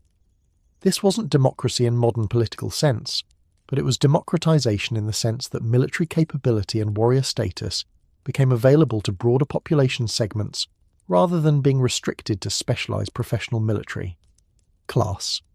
And we learn that for early Anglo-Saxon peoples, weapons weren't just tools for violence, they were essential components of male identity, markers of social status, spiritual provisions for afterlife, and material culture through which communities expressed values about warfare, masculinity, honour, and proper relationship between living and dead. The weapons surviving in burial grounds aren't just archaeological data about military technology, they're evidence of a society organised around warfare and warrior identity in ways that shaped everything from economics to religion to social structure. Pretty impressive transformation from the relatively demilitarised civilian populations of Roman Britain to the weapon-obsessed warrior societies of early Anglo-Saxon England. Not necessarily better, militarised societies have obvious downsides, but definitely different, and the burial evidence preserves that difference in the form of thousands of weapons carefully buried with men who apparently believed they'd need them in whatever came next. Whether they actually did need weapons in the afterlife remains unknowable, but their communities clearly believed they might, and provided accordingly. That's dedication to warrior culture that persisted even beyond death, which is either admirable commitment to principles or taking military identity way too seriously. Probably both. We've spent considerable time discussing weapons, who owned them, how they mark status, what beliefs surrounded their burial, but weapons tell only half the story of historical violence. The other half is written directly on human bones in the form of trauma that even thousands of years can't erase. When archaeologists excavate skeletal remains showing clear evidence of violence, sword cuts to skulls, spear wounds to ribs, arrows embedded in vertebrae, they're encountering history's least ambiguous documentation. No spin, no propaganda, no political reinterpretation, just the brutal physical reality of someone getting hit very hard with sharp metal objects and not surviving the experience. Paleopathology, the study of ancient diseases and injuries, has become one of archaeology's most powerful tools for understanding past violence. Where written sources might glorify battles or downplay casualties, bones tell unfiltered truth. A fractured skull doesn't exaggerate, a spear point lodged in a pelvis doesn't minimize. These are primary sources in the most literal sense, direct physical evidence of violence that happened to real individuals whose bones preserve testimony that written chronicles often omit or distort. Let's start with what trauma looks like on bone, because identifying ancient violence requires understanding how different weapons and impacts leave characteristic signatures. A sword blow to the skull creates a distinctive V-shaped cut with clean edges and specific angulation depending on weapon approach. A crushing blow from a blunt weapon creates depressed fractures with radiating cracks, spreading from impact point. An arrow wound creates a small puncture, often with the arrowhead still embedded if it penetrated deep enough and the person died before extraction. Each weapon type leaves characteristic evidence that trained osteologists can read like text. The location of injuries reveals information about combat circumstances. Skull trauma concentrated on the left side suggests right-handed attackers facing victims directly, the most common pattern in face-to-face combat. Injuries to the back of the skull or spine suggest people were fleeing when struck down or were attacked from behind. Defensive wounds on forearms indicate the victim tried to block attacks, raising arms to protect head and body. These injury patterns reconstruct combat sequences in ways that make violence visceral and individual rather than abstract historical event. Some skeletal remains show evidence of multiple healed injuries from earlier incidents alongside fresh trauma that proved fatal.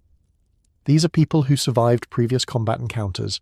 Their bones show healing from earlier wounds, but eventually encountered violence they couldn't survive. There's something particularly moving about excavating remains showing both healed and fatal trauma. This person lived through previous dangerous encounters, their bones knitting back together, their body recovering from injuries that might have killed them. But eventually their luck ran out, and the final injury preserved on their skeleton marked the end of their survival streak. The healing process visible on ancient bones reveals surprising information about medical care and survival capabilities. When archaeologists find well-healed fractures on prehistoric or ancient skeletons, they're seeing evidence that someone received care sufficient for survival. Broken bones need to be set properly to heal correctly. Infected wounds need cleaning and probably herbal treatments to prevent fatal infection. Recovering patients need feeding, shelter, and protection during vulnerable healing periods. The presence of healed trauma indicates communities that could support injured members through recovery, rather than abandoning them to die. Some healed injuries are genuinely remarkable by any standard. There's a Neolithic skeleton from Britain showing a healed skull fracture that would have been instantly fatal without immediate care and subsequent weeks of careful treatment.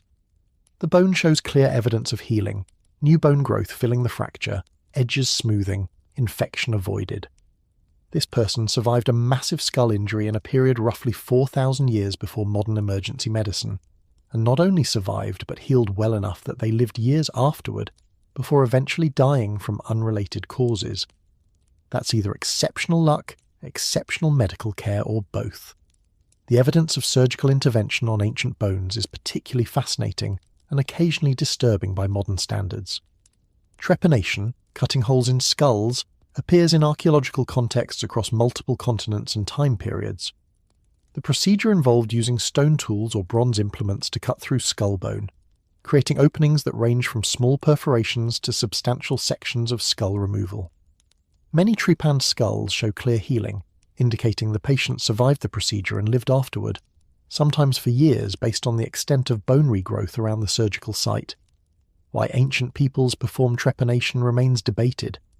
Possible explanations include treating skull fractures, removing bone fragments or relieving pressure, treating headaches or neurological symptoms attributed to spiritual causes, or performing rituals to release evil spirits.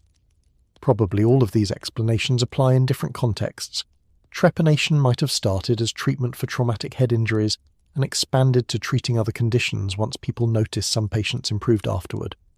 Or maybe they just really believed in the therapeutic value of drilling holes in heads and got surprisingly lucky with survival rates despite questionable theoretical foundations. The success rate for ancient trepanation seems remarkably high, given the procedure involves opening the skull without antibiotics, proper anesthesia, or understanding of infection control. Studies of trepanned skulls show survival rates potentially exceeding 50% in some contexts, better than you might expect for skull surgery performed with stone tools, while the patient was presumably conscious and understandably upset about the whole situation. This suggests either ancient surgeons developed effective techniques through practice, or human skulls are more resilient than we give them credit for, or both. Amputations also appear in the archaeological record, though less commonly than trepanation. Skeletal remains showing cleanly removed limbs with healed bone indicating post-amputation survival reveal surgical capability and post-operative care sufficient to prevent fatal infection. Amputating a limb without modern surgical tools requires significant force, sawing through bone with bronze or iron tools while the patient was conscious and probably screaming. Yet multiple examples show successful amputations where patients survived and healed, living months or years afterward as amputees in societies without prosthetics or disability support systems. The infection evidence on bones, or rather the absence of infection evidence on surgical sites, tells us something about ancient medical practices. Clean-healed surgical sites suggest people knew enough about wound care to prevent infection, even without understanding germ theory.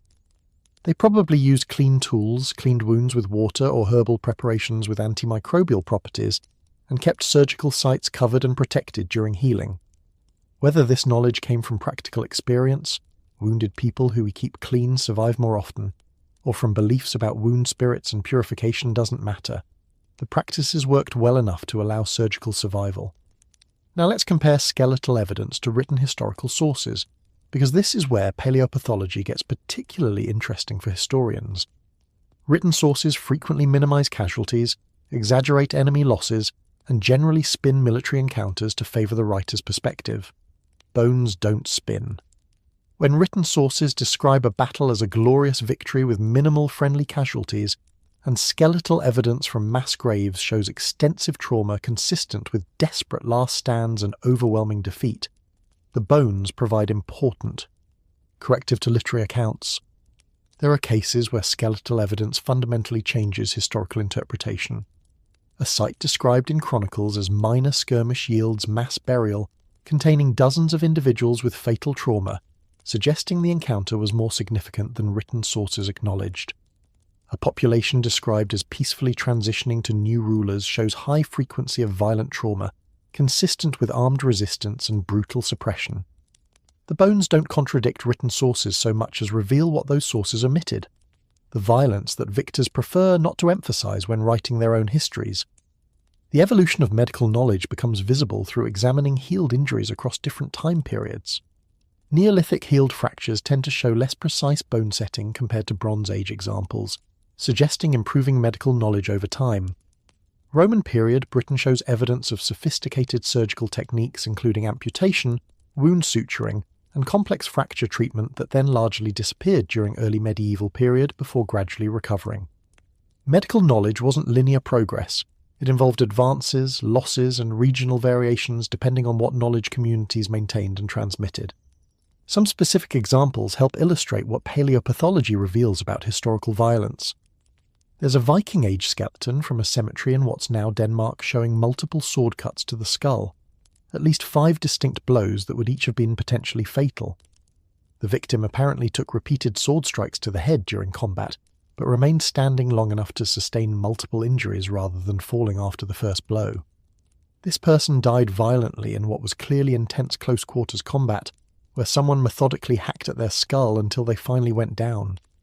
Not exactly the heroic death in poetry where warriors make speeches before falling, just brutal repeated trauma until the body stopped functioning.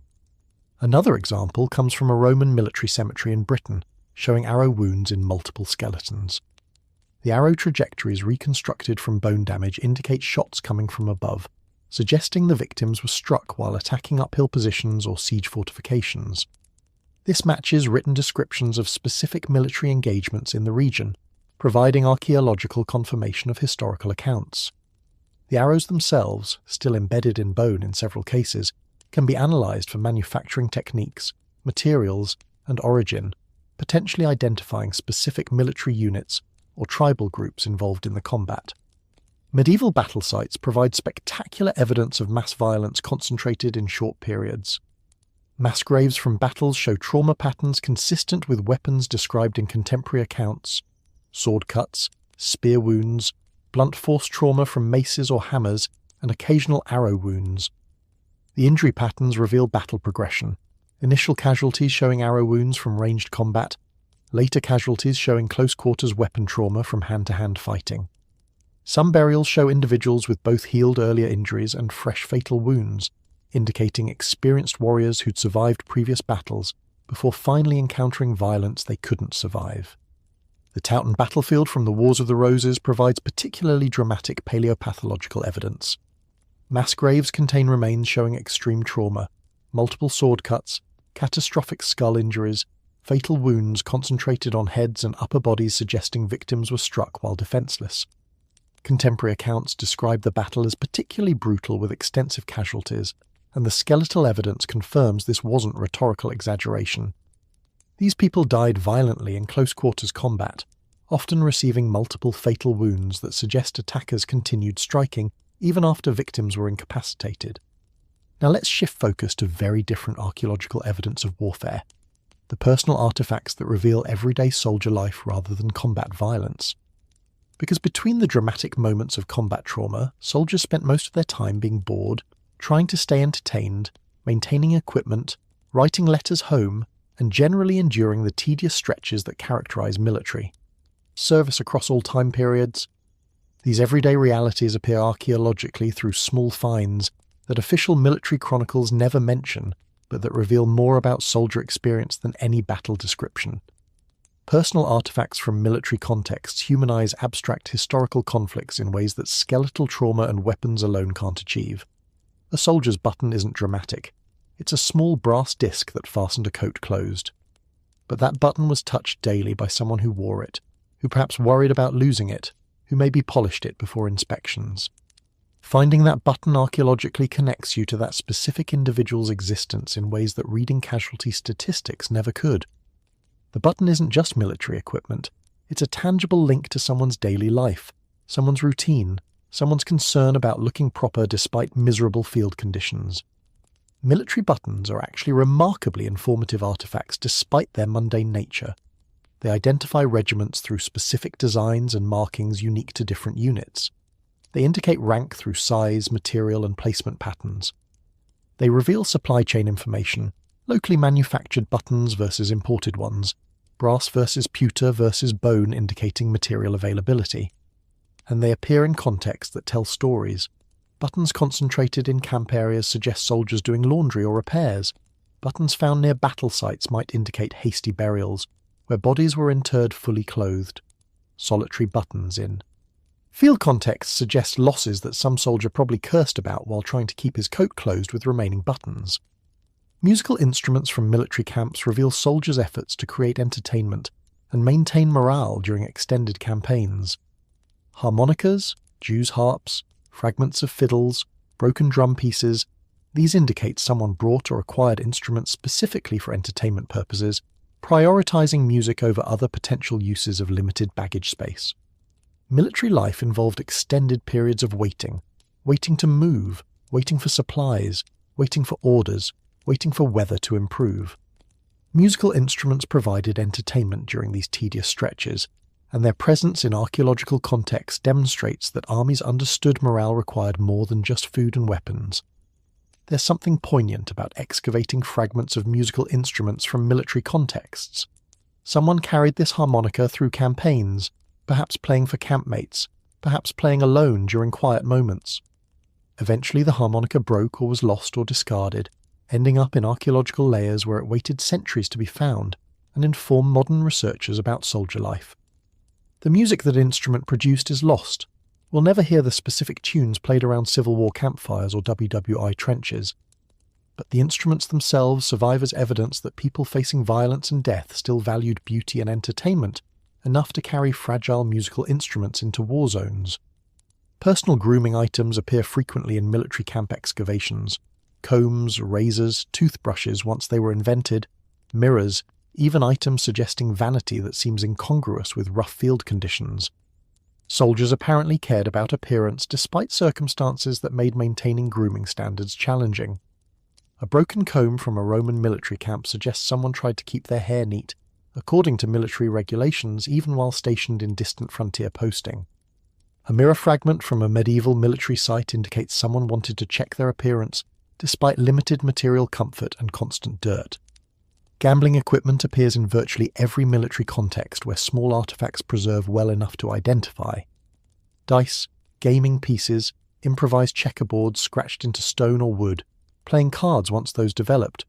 Soldiers across all periods found ways to gamble, despite regulations that typically prohibited gambling or attempted to limit stakes. The universality of gambling equipment in military contexts reveals something about human nature under stress. Given idle time and uncertain futures, people will gamble, and military authorities will mostly fail to prevent it despite periodic crackdowns and regulations. Now let's focus specifically on World War II personal artifacts, because 20th century military archaeology provides particularly moving examples of how everyday objects connect us to individual experiences. The preservation of organic materials and modern manufacturing means World War II sites yield diverse personal artifacts that earlier periods don't preserve. Photographs, letters, specific branded items, and most significantly, dog tags that provide direct identification connecting artifacts to specific named individuals. Dog tags represent the intersection of bureaucratic necessity and profound human loss. They're identification devices, stamped metal tags that soldiers wore on chains around their necks, providing name, serial number, blood type, and religion for administrative purposes. But they became symbols of individual identity and sacrifice when they were all that remained for identifying fallen soldiers.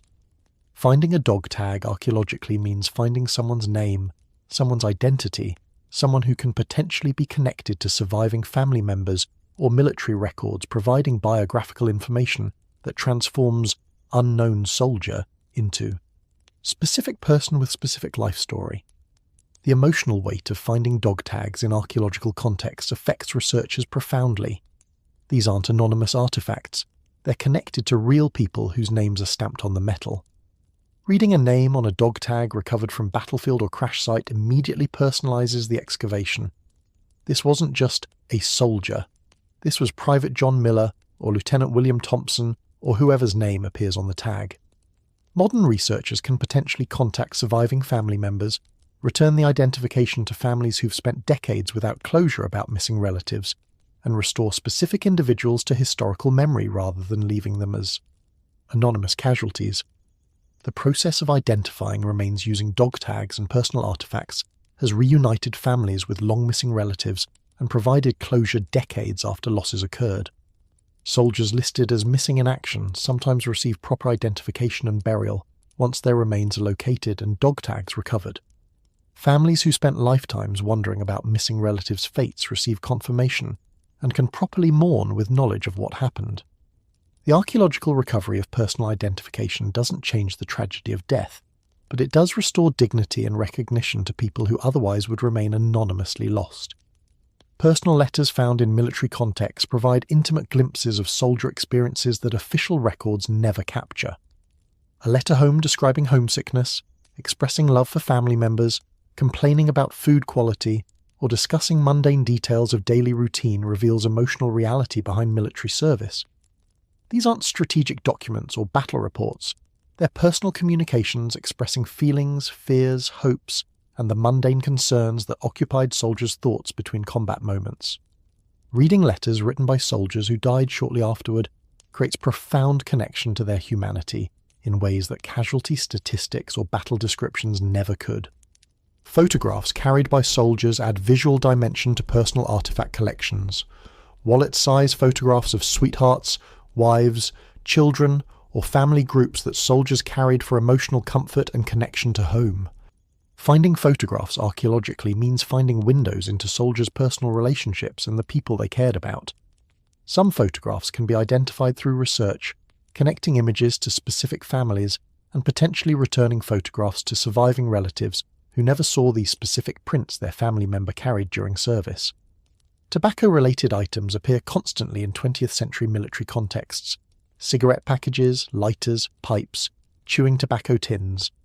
Smoking was near universal among military personnel during most of the 20th century, and soldiers consumed tobacco at rates exceeding civilian populations. The archaeological evidence of this appears in the form of countless cigarette-related artifacts scattered through military camps and battle sites. While modern health knowledge makes historical tobacco consumption seem problematic, for soldiers during WWI and WTHU, cigarettes provided stress relief, something to do during idle hours, and social bonding through sharing smokes with comrades. Food-related items reveal diet and supply chain efficiency or inefficiency. Ration tins, mess kit fragments, improvised cooking equipment, and food storage containers indicate what soldiers ate and how they prepared food under field conditions. Some contexts show evidence of supplementing official rations with local food sources, creative cooking with limited ingredients, and the constant challenge of maintaining adequate nutrition while mobile and operating far from supply bases. The variety in food-related artifacts suggests soldiers exercise considerable creativity in meal preparation, despite limitations on ingredients and cooking facilities. Personal religious items appear across military contexts: rosary beads, small crosses, prayer books, mezuzahs, and artifacts from various faith traditions. These indicate soldiers maintained religious practices or carried religious items for spiritual comfort, despite field conditions that made formal religious observance challenging. The presence of religious artifacts alongside military equipment and weapons reveals how people held multiple identity categories simultaneously. They were soldiers carrying out military duties while also being religious individuals maintaining spiritual practices and seeking divine protection or comfort.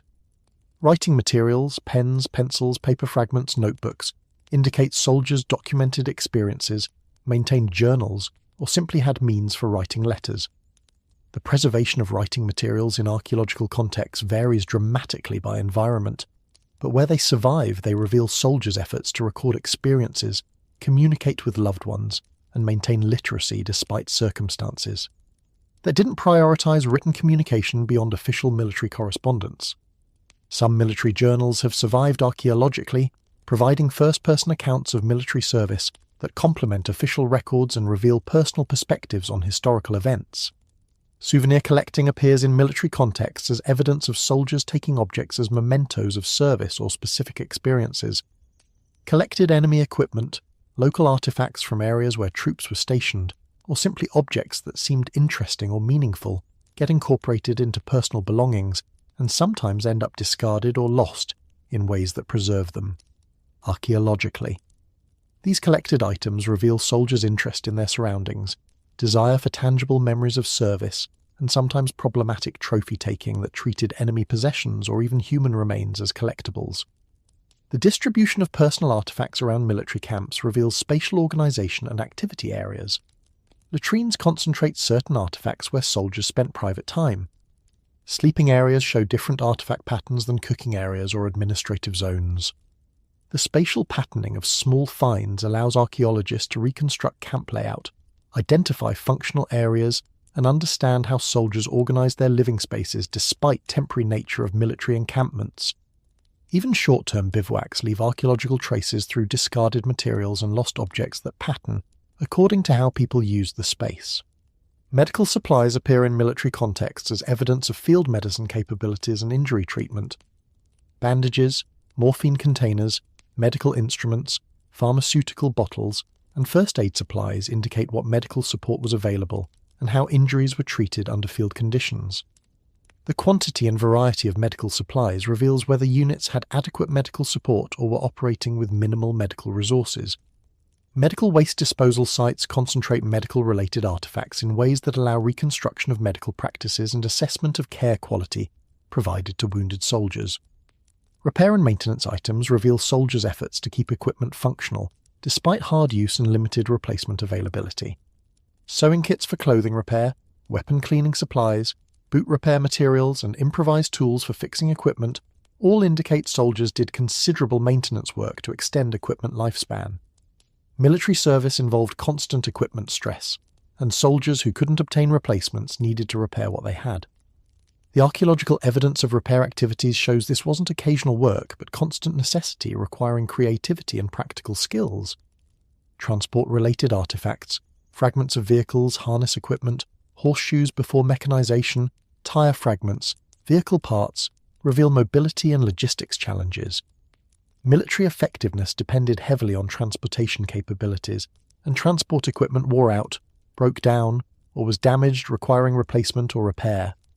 The distribution of transport-related artifacts reveals routes used, temporary halts where maintenance occurred, or sites where transportation broke down completely requiring abandonment of equipment. The contrast between official military chronicles and the story told by personal artifacts is striking. Official histories describe battles, strategic decisions, and prominent commanders. They might mention casualties as numbers, casualties were heavy, or losses were acceptable, but they rarely describe the boredom, discomfort, homesickness, and mundane daily existence that occupied most soldiers' time. The personal artifacts reveal these overlooked aspects. Soldiers who tried to stay clean despite limited washing facilities, soldiers who gambled to pass time, soldiers who carried photographs for emotional comfort, soldiers who wrote letters that might never be delivered. Personal artifacts also reveal economic realities of military service that official records don't emphasize. Lower-ranking soldiers with limited personal funds had fewer personal items and lower-quality possessions than officers with greater resources. The inequality appears in archaeological context through differences in artifact quality and diversity.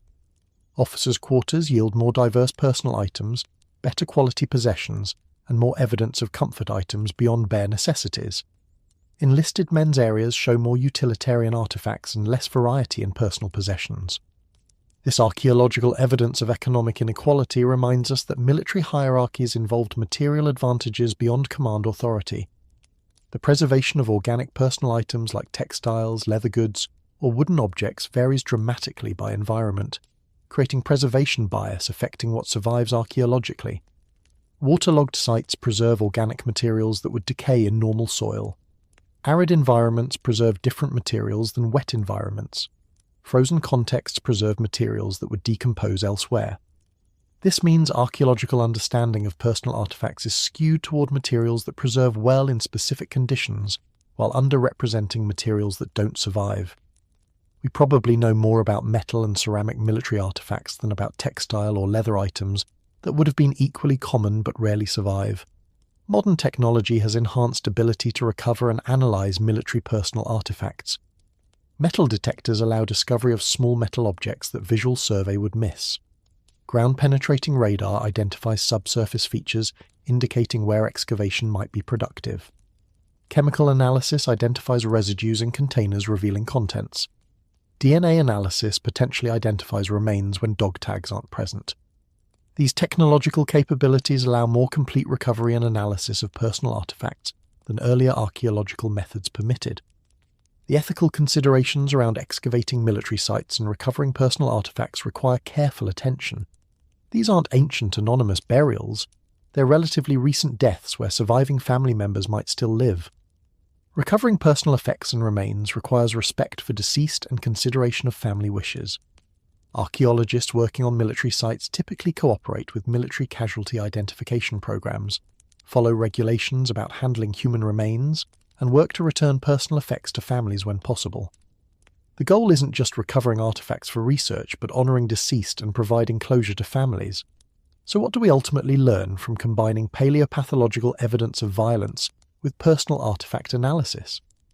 We learn that warfare involves both extreme violence visible on traumatized bones and mundane daily existence visible in small personal items. We learn that soldiers were complex individuals who experienced terror, boredom, homesickness, and routine simultaneously. We learn that official histories omit vast amounts of ordinary experience that personal artifacts preserve. We learn that violence was real, bones don't lie about trauma, but that soldiers also maintained grooming standards, played music, gambled, wrote letters, and carried photographs connecting them to people they loved. The combination of skeletal evidence and personal artifacts creates more complete understanding of military experience than either evidence type alone provides. Bones reveal violence and medical care in stark physical terms. Personal artifacts reveal humanity, personality, and daily concerns that make deceased individuals more than casualties. Together they transform abstract history into visceral personal stories. People who suffered real injuries, received real medical care, lived real daily lives involving mundane concerns alongside extraordinary danger. Whether examining Neolithic skulls showing healed trepanation, medieval mass graves revealing battle trauma, or World War II dog tags connecting names to remains, archaeology makes history intensely personal by revealing individual experiences behind collective events. These weren't faceless masses experiencing abstract historical forces. They were real people whose bones preserve evidence of injuries they survived or didn't survive, whose possessions reveal who they loved and what they cared about, whose daily choices about what to carry or what to discard created archaeological record that allows modern people to connect across time to shared human experiences. The buttons, harmonicas, photographs, and letters surviving in archaeological contexts remind us that even during worst historical violence, people remained fundamentally human, concerned about appearance, wanting entertainment, missing loved ones, and trying to maintain dignity despite circumstances that made ordinary life extraordinarily difficult. That's perhaps the most important lesson from combining study of traumatized bones and personal artifacts. Warfare involved both spectacular violence that damaged bodies permanently and ordinary humanity that persisted despite danger and death. After spending time with weapons and violence, let's shift to something that might seem more peaceful, but is actually just as complicated. The question of why Roman Britons kept burying perfectly good bronze objects in the ground, and then apparently forgetting where they put them. This behaviour, creating what archaeologists call hoards, produced some of our best evidence for Roman life in Britain, but it also created one of archaeology's more persistent mysteries. Were these people hiding valuables during crises? Making offerings to gods? Simply terrible at remembering where they put things? The answer, frustratingly, is probably yes to all of the above depending on specific circumstances, which is academia's way of saying it's complicated.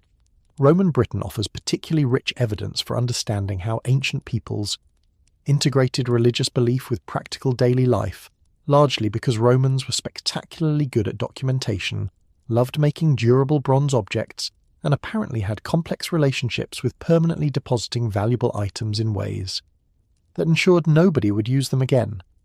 The result is an archaeological record packed with bronze hoards containing everything from religious statuary to farm implements, to mysterious objects whose purpose remains debated despite centuries of scholarly attention.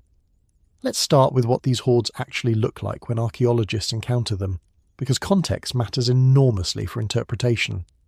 A typical Roman bronze hoard might contain anywhere from a handful to hundreds of objects, buried together in a pit, placed in a ceramic vessel for protection, or simply dumped in a wet location like a spring or river. The objects themselves vary dramatically. You might find religious figurines, tools, vessels, personal ornaments, broken scrap metal, and unidentifiable fragments all mixed together in ways that seem random until you start analysing patterns. The first challenge in interpreting hoards is figuring out who owned these objects before burial. A collection containing primarily religious items, statuary of gods, ritual vessels, votive plaques, probably belonged to a temple or shrine, possibly buried by priests during some crisis. A collection containing mostly tools and utilitarian objects probably belonged to a craftsperson or farmer. But many hoards mix categories in ways that complicate interpretation. Religious statues mixed with farming implements and metalworking scraps suggests either an individual with multiple roles, multiple people contributing to a communal hoard, or someone collecting diverse materials for reasons we don't fully understand. There's a particularly interesting hoard from Somerset that illustrates this categorical mixing beautifully. The hoard contains religious figurines depicting various deities, bronze vessels that could have served either religious or domestic functions, several tools including a carpenter's plane and metalworking implements, and a collection of personal items like brooches and belt fittings. So who owned this collection? A priest who also did carpentry and metalwork? A craftsman who was particularly religious? Multiple people who pooled valuables for communal burial? Each interpretation has support from the objects present, and distinguishing between them requires making assumptions about Roman life that might not be accurate. Let's talk about priests first, because Roman religious specialists left distinctive archaeological signatures through the equipment they used. Religious figurines, miniature statues of gods in bronze, appear frequently in hoards and represent one of the clearer indicators of religious activity. These weren't casual decorations or artistic exercises, they were cult images used in religious practice, objects believed to contain or channel divine power. Finding multiple divine figurines in a hoard suggests religious professional ownership, though devout laypeople also owned religious statuary for private worship in home shrines. The variety of deities represented in Romano-British hoards reveals the religious complexity of the period. You find Roman gods like Jupiter, Mars and Minerva, alongside Celtic deities like Sules and Coventina, plus syncretized forms where Roman and Celtic elements merged into hybrid divine identities. This religious pluralism wasn't accidental. Roman religious policy generally tolerated local gods, and even encouraged identifying local deities with Roman equivalents. The result was a religious landscape where people worshipped multiple gods from multiple traditions simultaneously, without apparent contradiction. Modern observers might find this confusing, but Romans were apparently fine with maintaining multiple religious commitments that covered different needs and circumstances. Some religious figurines show evidence of useware suggesting they weren't just kept on shelves, but were actively handled during rituals. Worn surfaces from touching, traces of ancient repairs, modifications over time, these indicate objects that served in religious practice rather than being purely decorative. When such well-used religious objects appear in hoards, it suggests their burial wasn't casual disposal, but significant ritual act, possibly marking the closure of a shrine or the end of particular religious practices. Religious vessels for holding offerings or sacred substances also appear in hoards. Bronze pateras, shallow dishes used for libations, show up frequently, sometimes with decorative handles depicting religious imagery. These vessels served specific ritual purposes, pouring liquid offerings to gods, burning incense, presenting food sacrifices. Their presence in hoards indicates either religious professional ownership or lay individuals dedicated enough to invest in proper religious equipment.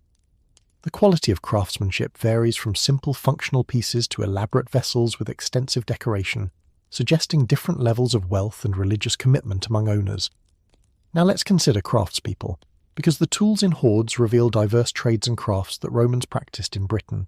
Metalworkers' tools appear frequently: hammers, anvils, metalworking scrap, crucibles with bronze residue. These clearly belong to bronze smiths who worked metal for living, creating objects ranging from utilitarian items to decorative pieces to religious statuary. The presence of partially finished objects and broken pieces intended for recycling indicates these were working craftspeople's hoards rather than casual collections. The tools themselves reveal technical sophistication. Specialized implements for specific metalworking processes appear: stakes for raising vessels from sheet bronze, punches for decorative work, files for finishing surfaces, measuring tools for precision work. This wasn't crude hammering of hot metal. This was skilled craft requiring years of training and specialized equipment. The investment in quality tools indicates metalworking was profitable enough to warrant purchasing premium equipment rather than making do with improvised implements. Carpentry tools appear in some hoards, particularly carpenter's planes, which are distinctively Roman tools that don't appear in pre-Roman British contexts. These planes, wooden bodies with bronze blades for smoothing wood surfaces, represent sophisticated woodworking technology that Romans introduced to Britain. Finding carpenters' planes in hoards suggests their owners were skilled woodworkers, possibly professionals serving construction projects or furniture makers supplying domestic markets.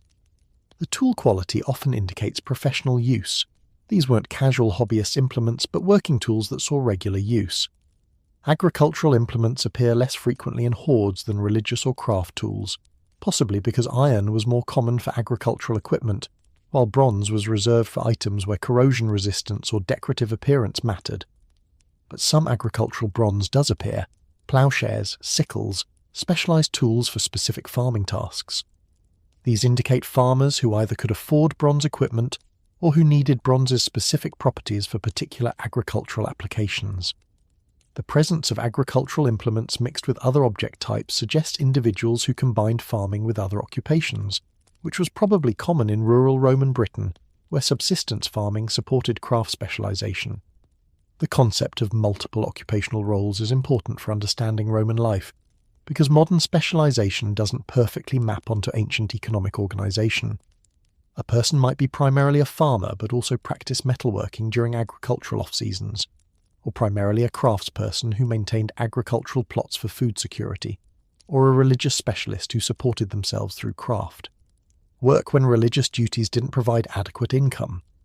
The mixed-content hoards might represent these economically complex individuals whose livelihoods combined multiple activities, rather than focusing on single specializations.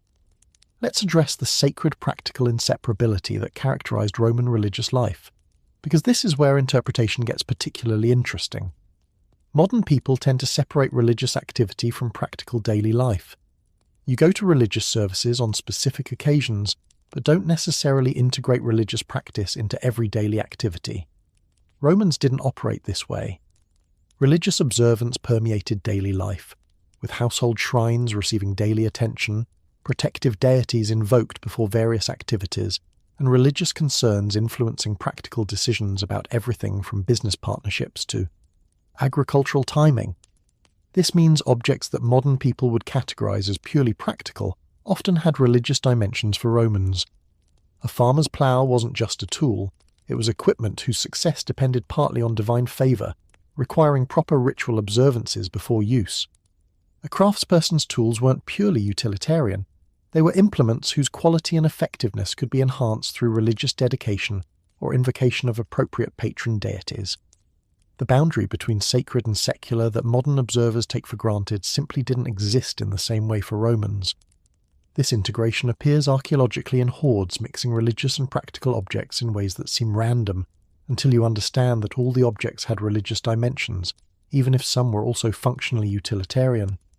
A hoard containing Jupiter figurines, metalworking tools, and agricultural implements might represent a craftsman-farmer's complete set of important possessions: religious items for divine protection and proper observance, tools for metalworking, income and agricultural equipment for food production.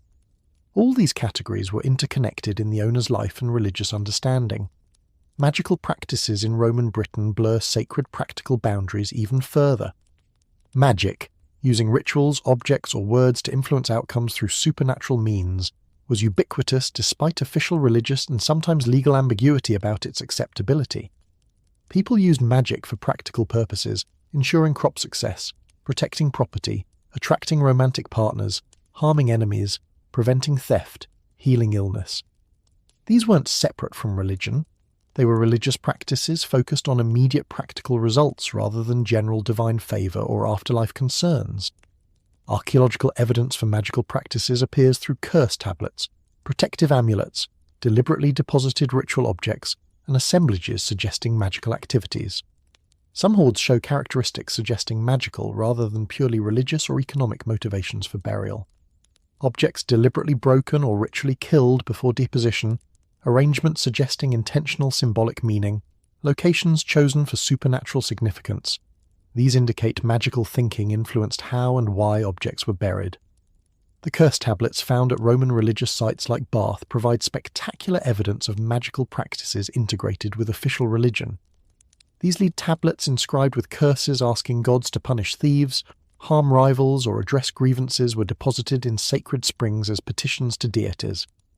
The practice combined official religious worship, petitioning recognized gods at legitimate religious sites, with magical practice, using ritual objects and formulas to achieve specific harmful outcomes.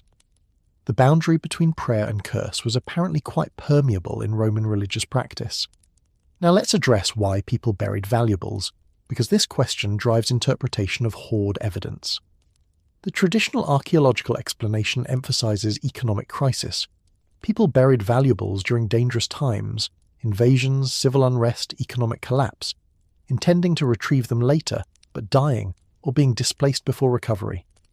This explains some hoards, particularly those from periods of documented historical turmoil like the 3rd century crisis when Roman Britain experienced economic disruption and military instability. The evidence supporting crisis hoards includes temporal clustering. Many hoards date to periods of known instability, and locations suggesting concealment rather than ritual deposition. Hoards buried in fields, under building floors, or in other locations that would be memorable for future recovery, but not obvious to thieves suggest owners' intended retrieval. The fact that many hoards were never recovered indicates owners died, were displaced, or lost track of burial locations before they could dig up their valuables. Not exactly effective crisis management, but understandable given circumstances.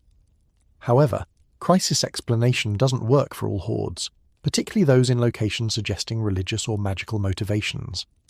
Hoards deposited in springs, rivers, or other water sources generally weren't intended for recovery. Water deposits in Roman practice often represented offerings to aquatic deities or spirits inhabiting watery places. These wet site hoards show deliberate placement rather than concealed storage, suggesting religious offerings rather than emergency preservation.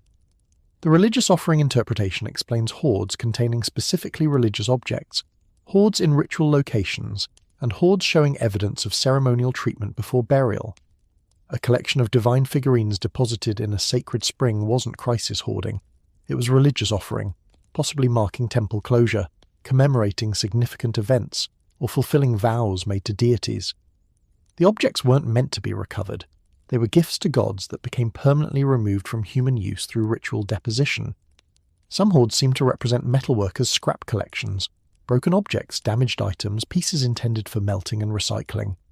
These hoards make sense as raw material storage, possibly buried to secure valuable bronze for future use. Metalworkers couldn't always immediately recycle scrap, so they accumulated broken pieces until they had enough for worthwhile melting sessions. Burying scrap protected it from theft while keeping it available for eventual recycling. Some scrap hoards were never recovered, either because owners died before recycling or because circumstances changed, making recovery unnecessary or impossible. But here's where interpretation gets complicated.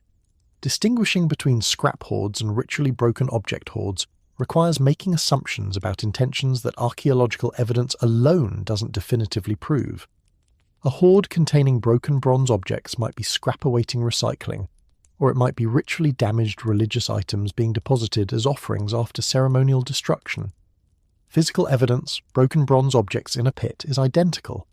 Interpretation depends on context clues that aren't always present or unambiguous. Some researchers argue that economic and religious motivations weren't mutually exclusive, that people buried valuables for multiple simultaneous reasons.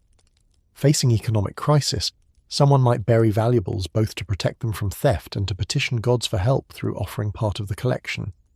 The hoard serves practical preservation purposes while also functioning as religious offering hedging spiritual bets during uncertain times. This interpretation has the advantage of acknowledging human complexity.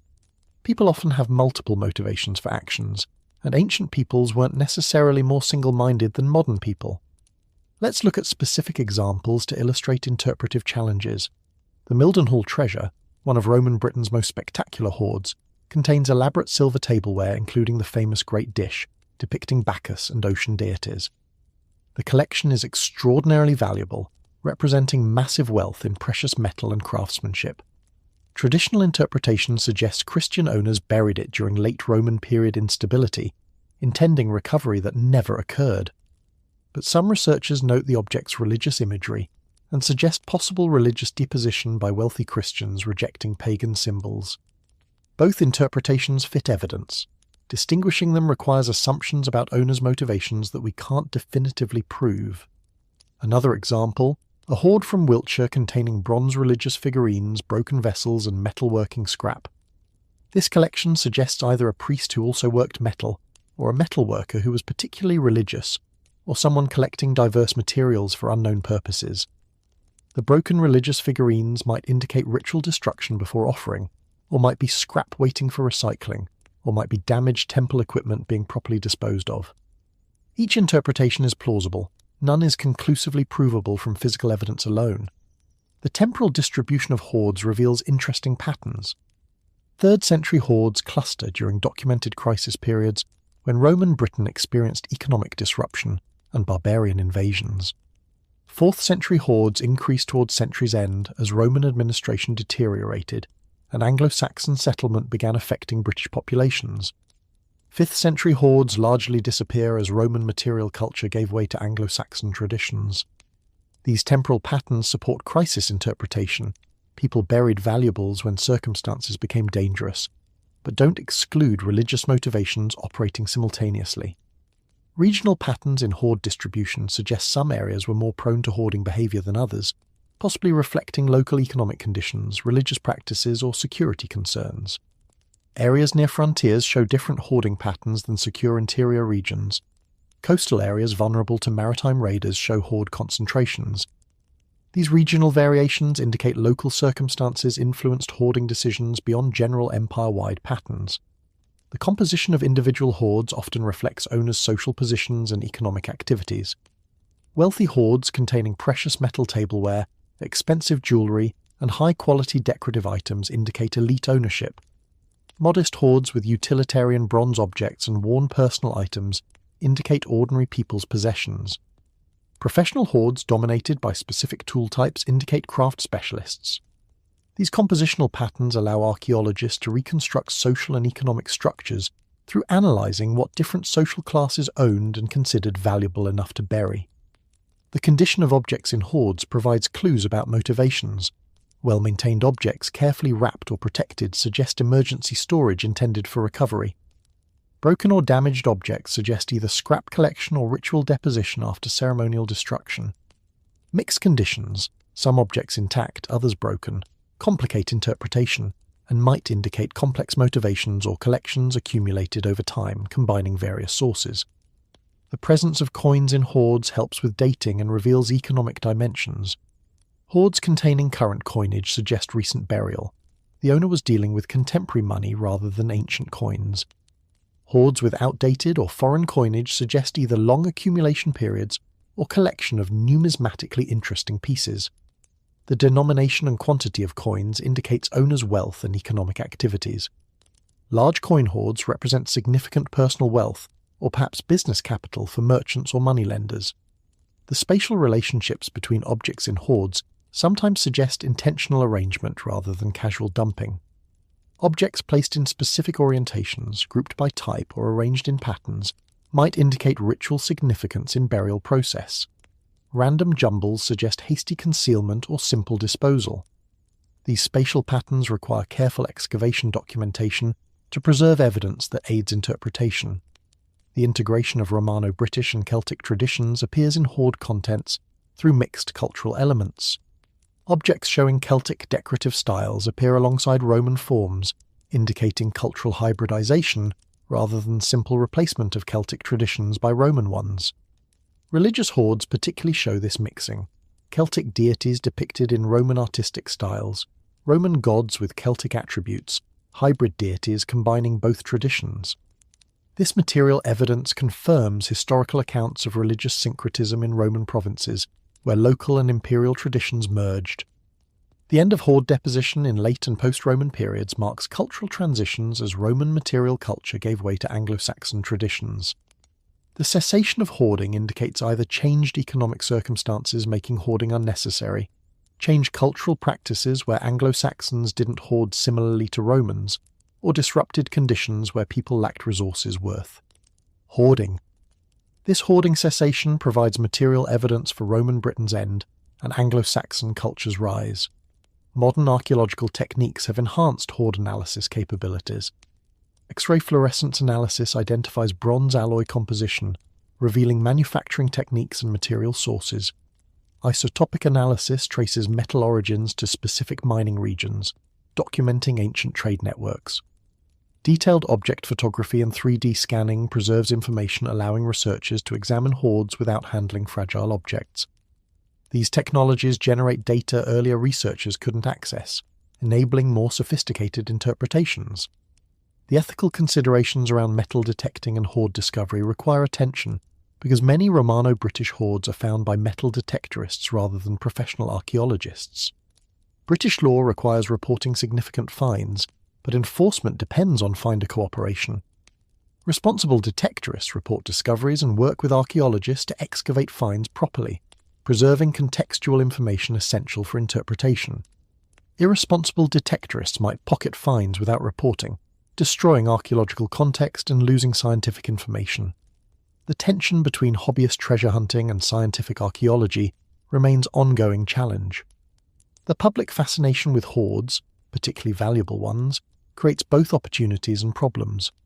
Media attention to spectacular finds raises public interest in archaeology and history, potentially increasing funding and support for research.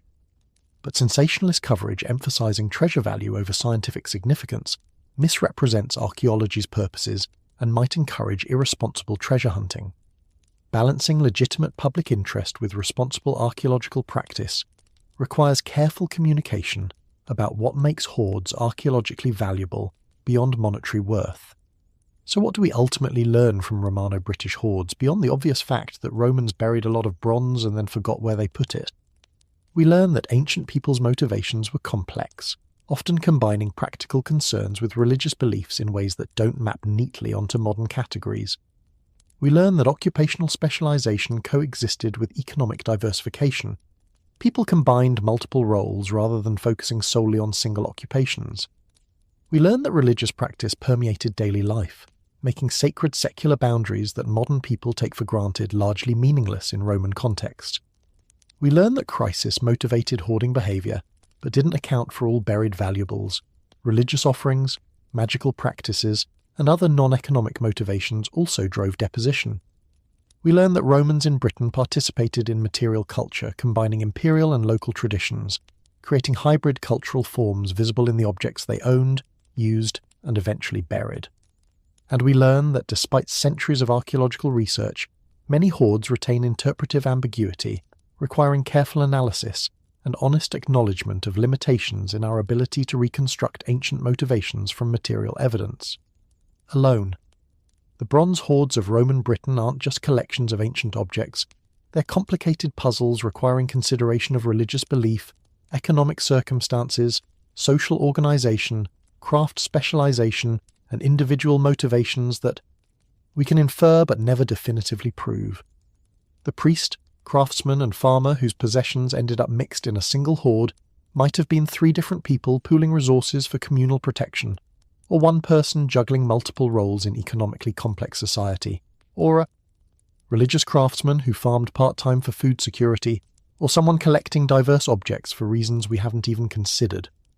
The ambiguity is frustrating for people who want definitive answers, but it's also what makes the material endlessly interesting for people who enjoy archaeological detective work.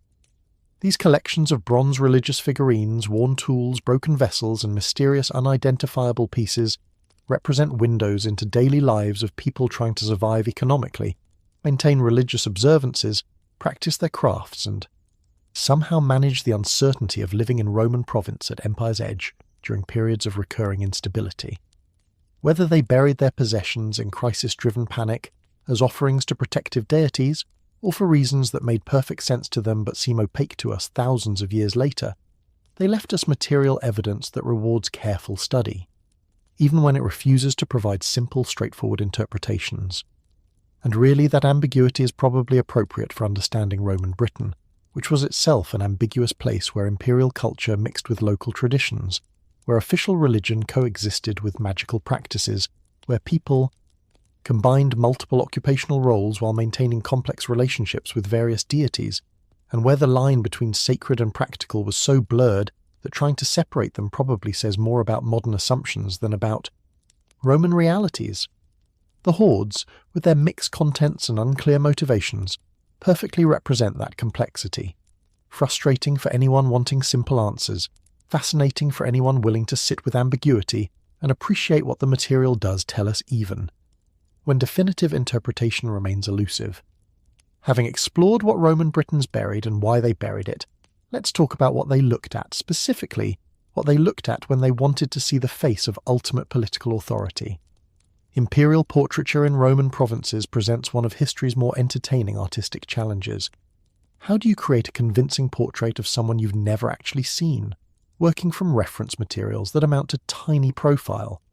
Images on coins and maybe some written descriptions that emphasize he has a very authoritative nose without clarifying what that means exactly?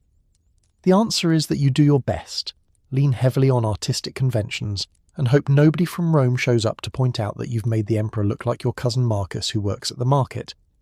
Roman emperors understood that maintaining power across a geographically massive empire required making their presence felt even in distant provinces, where most people would never see them in person. The solution was pervasive visual propaganda, imperial portraits distributed throughout the empire in various media, from monumental stone sculpture to small bronze busts, from elaborate public monuments to humble household shrines. Every province needed to display imperial images acknowledging the emperor's authority, and every provincial artist needed to create those images despite working far from the imperial centre, where actual imperial portraiture was produced by artists who'd seen the emperor's actual face. The primary reference material for provincial portrait artists was coinage, which is both brilliant and hilariously inadequate as artistic source material. Coins travelled throughout the empire carrying miniature imperial portraits in profile, providing the most widely distributed images of emperors. This was intentional. Coins served as mass media before mass media existed, putting imperial images into circulation where everyone handling money would see them repeatedly. But here's the problem. Coin portraits are tiny, show only profile views, lack colour or surface detail, and are rendered in the highly stylized artistic conventions of numismatic portraiture. Using coins as reference for three-dimensional sculpture is like trying to recreate a building from looking at the image on a postage stamp. Technically possible, but requiring substantial creative interpretation to fill gaps. Provincial sculptors working in Britain or Gaul or Syria had to transform these tiny profile images into three-dimensional portraits that communicated imperial authority and divine status, while looking reasonably convincing as human faces. The challenge was compounded by the fact that emperors changed, sometimes violently and frequently, requiring new portraits of new rulers who artists had even less information about than long-reigning emperors, whose coin portraits had at least achieved some consistency through repetition. Let's start with the technical aspects of how provincial artists approached imperial portraiture, because the methods reveal a lot about the practical challenges involved. Most provincial imperial portraits weren't carved from stone by local sculptors. Those were expensive and required skilled stone carvers who might not be available in every provincial town. Instead, bronze casting was the preferred method for creating imperial images in provinces, because bronze could be cast using moulds, allowing reproduction of successful portrait designs and distribution of copies to multiple locations. The process started with creating a master model, either carved in wax, clay, or another workable material, that would be used to make moulds for bronze casting. This master model is where artistic interpretation happened, where the sculptor had to transform coin profiles and written descriptions into three-dimensional portrait. The sculptor needed to decide, what shape should the head be? How prominent should the nose be? What expression should the face show? How should the hair be styled? All these decisions required making educated guesses based on limited reference materials and artistic conventions for portraying authority and divinity. The finished bronze portraits show remarkable variety, revealing how different provincial workshops interpreted imperial images differently. Some portraits are clearly competent attempts at realistic portraiture based on careful study of coin images. Others are more creative interpretations that suggest the artist was working from extremely limited information or had decided that artistic convention mattered more than realistic likeness. And some are frankly bizarre, making you wonder if the artist had any reference materials at all, or was just working from a written description like, "The emperor has a face and hair, please make sure the portrait includes both." The eyes in provincial imperial portraits receive special attention because eyes were understood to convey both personality and divine status. Roman portraiture traditions emphasized eyes as windows to the soul, not in the modern poetic sense, but in the literal belief that eyes revealed a person's inner character and spiritual nature. For imperial portraits, this meant eyes needed to communicate authority, wisdom, divine favor, and the quasi-divine status that emperors increasingly claimed as the imperial period progressed. Provincial sculptors used various techniques to make eyes expressive despite working in bronze, which doesn't naturally lend itself to the subtle detail of realistic eyes. Some bronze portraits have deeply carved eye sockets with pronounced eyelids, creating shadows that suggest depth and intensity of gaze. Others use inlaid materials, glass, semi-precious stones or enamel, to create irises and pupils that catch light differently than surrounding bronze, making eyes appear more lifelike and drawing viewer attention to the gaze. The inlaid eye technique is particularly fascinating because it represents intersection of technical skill, artistic understanding, and religious symbolism. Creating inlaid eyes required drilling precise holes for iris placement, carefully shaping inlay materials to fit, and securing them permanently without visible fastening methods. The technical challenge was substantial, but the results were dramatic. Eyes that seemed to follow viewers, that caught and reflected light in ways that made the portrait appear alive, that communicated the emperor's watchful presence even in his physical absence. The materials chosen for eye inlays carried symbolic significance beyond their visual effects. Glass or crystal suggested clarity and vision, the ability to see truth and judge fairly. Coloured stones like garnets or other semi-precious gems added colour that made eyes distinctive while also incorporating materials associated with wealth and status. The choice of inlay material wasn't just aesthetic, it was part of the portrait's message about the emperor's nature and capabilities. Hairstyling in imperial portraits carried extensive symbolic weight because Roman culture read significant meaning into hairstyle choices. Different hair arrangements signalled different virtues, affiliations, or claims to divine favour. Short military-style hair suggested martial virtue and discipline. Elaborately curled hair suggested sophistication and cultural refinement. Hair arranged to echo earlier emperors' styles claimed continuity with previous rulers.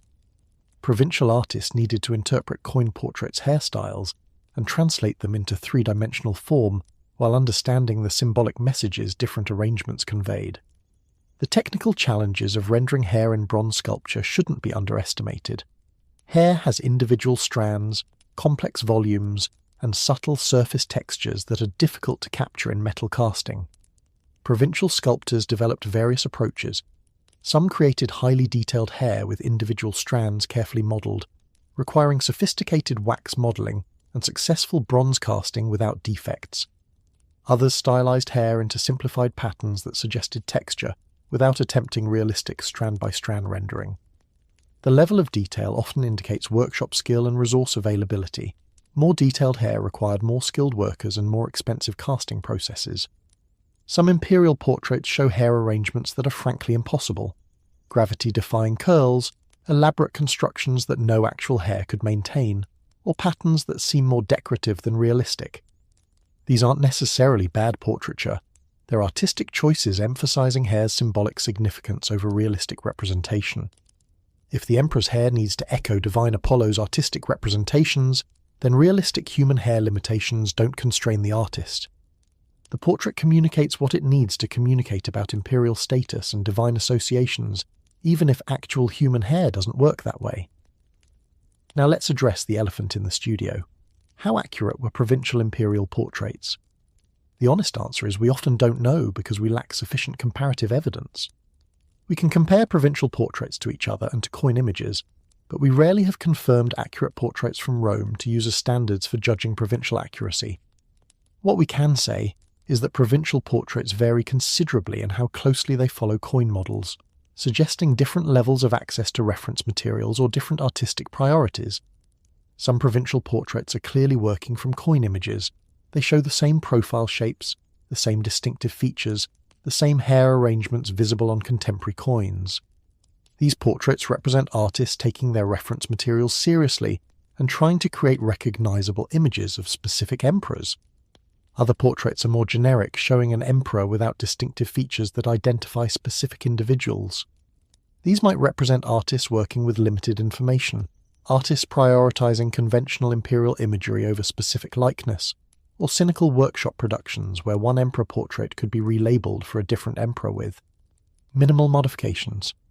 The truly entertaining portraits are the ones that seem to combine multiple emperors' features, or that show features that don't match any known emperor's coin portraits.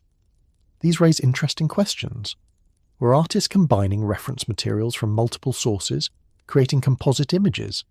Were they working from corrupted or misunderstood references?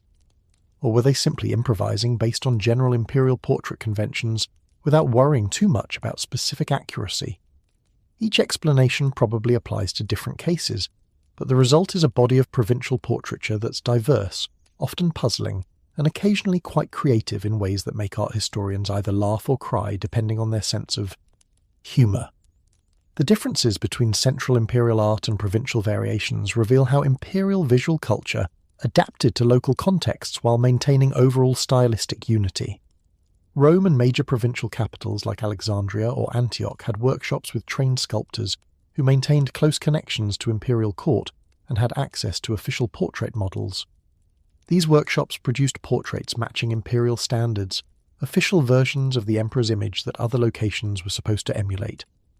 Provincial workshops further from centres of power had less access to these official models and more necessity to interpret coin images and generic descriptions into portrait sculpture.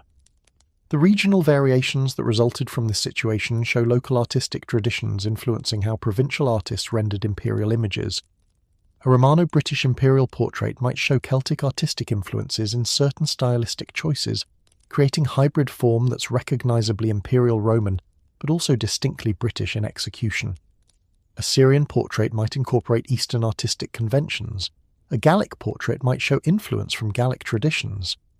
These aren't failures to properly copy Roman styles, they're evidence of how provincial populations adapted imperial visual culture to local artistic traditions, creating regionalised versions of empire-wide imagery. Some provincial portraits show what art historians politely call expressive interpretation, and what honest observers might call wildly different from any coin portrait.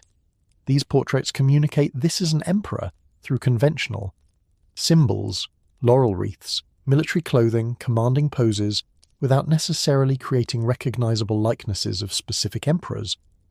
This approach prioritizes the concept of imperial authority over individual identification, which actually makes sense in contexts where most viewers would never see the emperor anyway. Whether the portrait looks specifically like Hadrian or Antoninus Pius matters less than whether it communicates this represents ultimate imperial authority demanding your respect. Let's talk about the addition of inlaid gemstones and enamel, because these decorative techniques added layers of meaning beyond the bronze sculpture itself.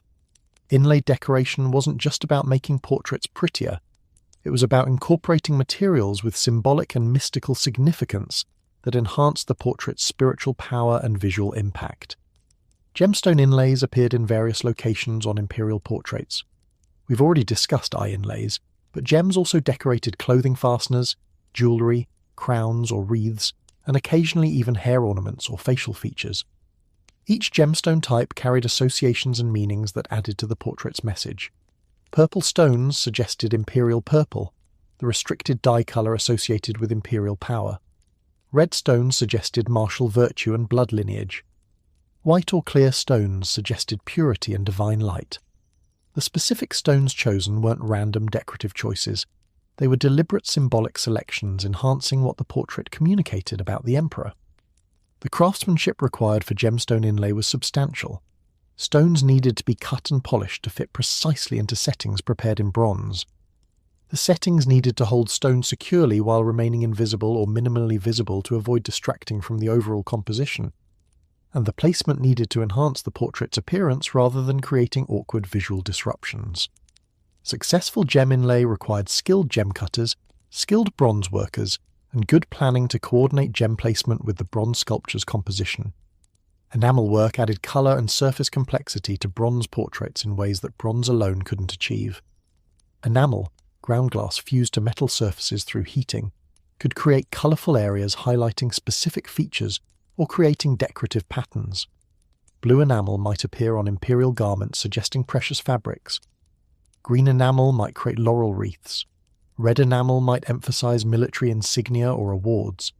The colour possibilities allowed artists to suggest painted portraits' richness in metal sculpture that would otherwise be monochrome bronze. The technical challenges of enamelling bronze shouldn't be underestimated. The process required heating bronze hot enough to fuse glass, but not so hot that the bronze melted or warped. Different enamel colours required different glass compositions and different firing temperatures. Multiple colours meant multiple firings, each risking damage to earlier work. And successful enamelling required smooth bronze surfaces properly prepared to receive enamel. Rough or poorly finished bronze wouldn't hold enamel reliably. The presence of enamel work on imperial portraits indicates workshops with sophisticated metalworking capabilities and access to materials for producing various enamel colours. The mystical dimension that gemstones and enamel added to portraits went beyond mere decoration or symbolic association. In Roman understanding, certain materials possessed inherent spiritual properties and powers. Gemstones were believed to have protective qualities, healing properties, or abilities to channel divine forces. Incorporating gems into imperial portraits wasn't just saying the emperor is wealthy enough to afford gems. It was saying the emperor's image contains materials that connect to divine powers, materials that enhance the portrait's spiritual potency. This belief in materials' inherent power meant that encountering an imperial portrait with inlaid gems wasn't purely visual experience.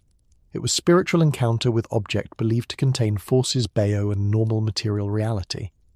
The gems caught light in ways that seemed almost supernatural to people, without modern understanding of optics and refraction. They glowed, they sparkled, they changed appearance depending on viewing angle and lighting conditions. These effects were interpreted as evidence of the portrait's divine nature and the emperor's semi-divine status that the portrait represented. The veneration of imperial portraits in religious contexts reveals how they functioned as more than political propaganda.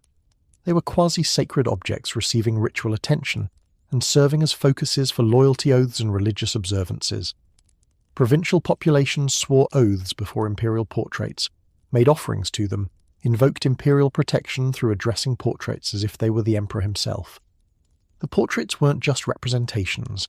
They were understood to contain or channel imperial presence in ways that made them effective stand-ins for the physically absent emperor. This quasi-religious treatment of imperial portraits created interesting situations in Christian contexts after imperial conversion to Christianity. Christian theology had developed strong positions against worshipping images, yet imperial portraits continued receiving ritual veneration that looked awfully similar to worship. The theological gymnastics required to maintain that venerating imperial portraits wasn't idolatry, while simultaneously condemning non-Christian image veneration, created contradictions that Christian theologians struggled to resolve satisfactorily. The practical result was that imperial portrait veneration continued largely unchanged despite theoretical theological objections, because the practice was too politically useful to abandon for consistency's sake. The production centres for provincial imperial portraits reveal economic and artistic networks connecting provinces to imperial centres. Some workshops specialised in bronze casting and produced imperial portraits among other products. These workshops served regional markets, creating portraits for local temples, administrative buildings, and wealthy households wanting to display imperial loyalty. The distribution of portraits from specific workshops can be tracked through stylistic analysis, and occasionally through maker's marks or other identifying characteristics, revealing trade networks moving artistic products throughout provinces. The quality variation in provincial portraits reflects economic realities as much as artistic skill. Wealthy cities could commission expensive portraits from skilled workshops, getting high-quality bronze castings with elaborate inlay work and careful finishing. Poor communities made do with less expensive versions, cruder castings, simpler finishing, minimal or no inlay decoration. The imperial portrait in a major provincial capital would be dramatically more impressive than the portrait in a small frontier outpost, but both served the function of making imperial presence visible and providing focal points for displaying. Loyalty to distant authority. Some provincial portraits were clearly created by artists with substantial skill who happened to work in provinces rather than in Rome. These portraits show sophisticated understanding of portraiture conventions, excellent bronze casting technique, and thoughtful interpretation of reference materials. The provinciality of their origin doesn't diminish their artistic quality. It just means they were created outside imperial centres while maintaining high standards of craftsmanship and artistic understanding. These portraits remind us that provincial doesn't mean inferior, just created in provinces, with whatever resources and reference materials those provinces had available. Other portraits are frankly terrible by any reasonable artistic standard. These show poor understanding of human anatomy, crude casting work, awkward proportions, and features that barely resemble human faces, let alone specific emperors. But here's the thing. Even these poor-quality portraits served their purposes. They communicated this represents imperial authority, they provided focal points for loyalty rituals, and they satisfied local needs for imperial imagery, even if they wouldn't impress anyone from Rome. The aesthetic quality mattered less than the symbolic function. Having any imperial portrait was more important than having a particularly good one. The reuse and modification of imperial portraits reveals practical attitudes toward these objects. When emperors were overthrown and suffered damnatio memoriae, official condemnation erasing them from public memory, their portraits were supposed to be destroyed or reworked to represent their successors. Provincial workshops often simply reworked existing portraits, modifying features to vaguely resemble the new emperor rather than creating entirely new pieces. This practical approach saved resources while technically complying with requirements to remove condemned emperors' images. The results were sometimes awkward. Portraits showing signs of modification that didn't quite work, but they served necessary functions without requiring expensive complete replacements. The archaeological discovery contexts of provincial imperial portraits reveal how they were used and eventually discarded. Portraits found in temple contexts were religious objects receiving veneration. Portraits from administrative buildings served political functions marking official spaces. Portraits from wealthy homes represented personal loyalty displays and possibly aspirations to imperial favour. Portraits found in rubbish dumps or used as scrap metal represent the end of their useful lives, outdated images of dead or condemned emperors that nobody wanted to display anymore. These varied contexts show imperial portraits served multiple functions beyond simple propaganda. They were religious objects, political necessities, status markers, and eventually recyclable bronze. The symbolism of imperial portraits extended beyond the portraits themselves to their display contexts and the rituals surrounding them. Where a portrait was placed mattered. Prominent locations in temple or forum announced public imperial presence, while placement in homes represented private loyalty. How portraits were treated mattered. Were they garlanded with flowers during festivals? Were offerings made before them? Were oaths sworn in their presence? These practices transformed portraits from mere artistic objects into active participants in social and religious life, focal points through which communities interacted with imperial authority despite geographical distance from actual emperors. The production of imperial portraits in provinces represented substantial economic activity, involving multiple crafts and trades. Bronze casters, gem cutters, enamel workers, sculptors, and merchants all participated in creating and distributing portraits. Commissioning a high-quality imperial portrait represented significant investment. Bronze was valuable, skilled labour was expensive, and imported gems or enamel materials added additional costs. Communities prioritising imperial portrait commissions were making political statements about their loyalty, and also making economic decisions about resource allocation. Spending money on portrait production meant less money available for other purposes. The portraits that survive archaeologically represent a small fraction of what once existed. Bronze was valuable and recyclable. When portraits were no longer needed, they were often melted down, and the metal reused for other purposes. The portraits that survived to be found by archaeologists were ones that were lost, hidden, ritually deposited or abandoned in circumstances preventing recovery for recycling. This survival bias means we're seeing unrepresentative sample of provincial portraiture, possibly with some overrepresentation of failed or abandoned portraits that nobody cared enough about to retrieve for recycling.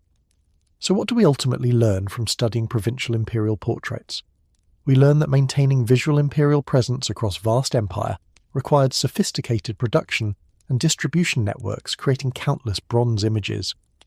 We learn that provincial artists interpreted imperial imagery creatively, adapting reference materials to local artistic traditions and available resources. We learn that portraits served multiple functions simultaneously: political propaganda, religious focuses, social markers, and economic goods. We learn that the technical sophistication of bronze casting, gem inlay, and enamel work shouldn't be underestimated. Creating impressive imperial portraits required substantial skill and resources. We learn that accuracy to actual imperial appearance mattered less than communicating appropriate messages about imperial authority and divine status. A provincial portrait that looked nothing like the actual emperor could still function perfectly well if it properly communicated, "This represents ultimate authority demanding your respect and loyalty." The concept mattered more than the likeness, which is probably fortunate given how difficult creating accurate likenesses would have been using coins and descriptions as primary references. And perhaps most interestingly, we learn that imperial portraits created for political purposes took on religious and spiritual dimensions that transformed them from propaganda into sacred objects. The addition of gemstones and enamel wasn't just aesthetic enhancement. It was incorporation of materials believed to have mystical properties that made portraits spiritually powerful. The veneration these portraits received wasn't cynical political theatre. It was genuine religious practice treating portraits as conduits to imperial presence and potentially to divine forces associated with imperially claimed divinity. The provincial portrait makers who created these objects were solving complex problems with limited resources and reference materials. They needed to transform tiny coin profiles into impressive three-dimensional portraits. They needed to communicate authority and divinity through artistic choices about features, expressions, and decorative elements. They needed to work within local artistic traditions while also maintaining connection to empire-wide imperial imagery.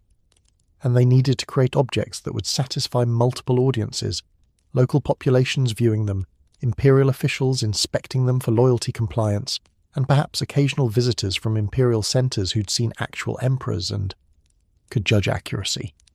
The fact that they succeeded as well as they did, creating portraits that served their purposes even when they weren't particularly accurate likenesses, demonstrates both artistic skill and practical understanding of what these objects needed to accomplish.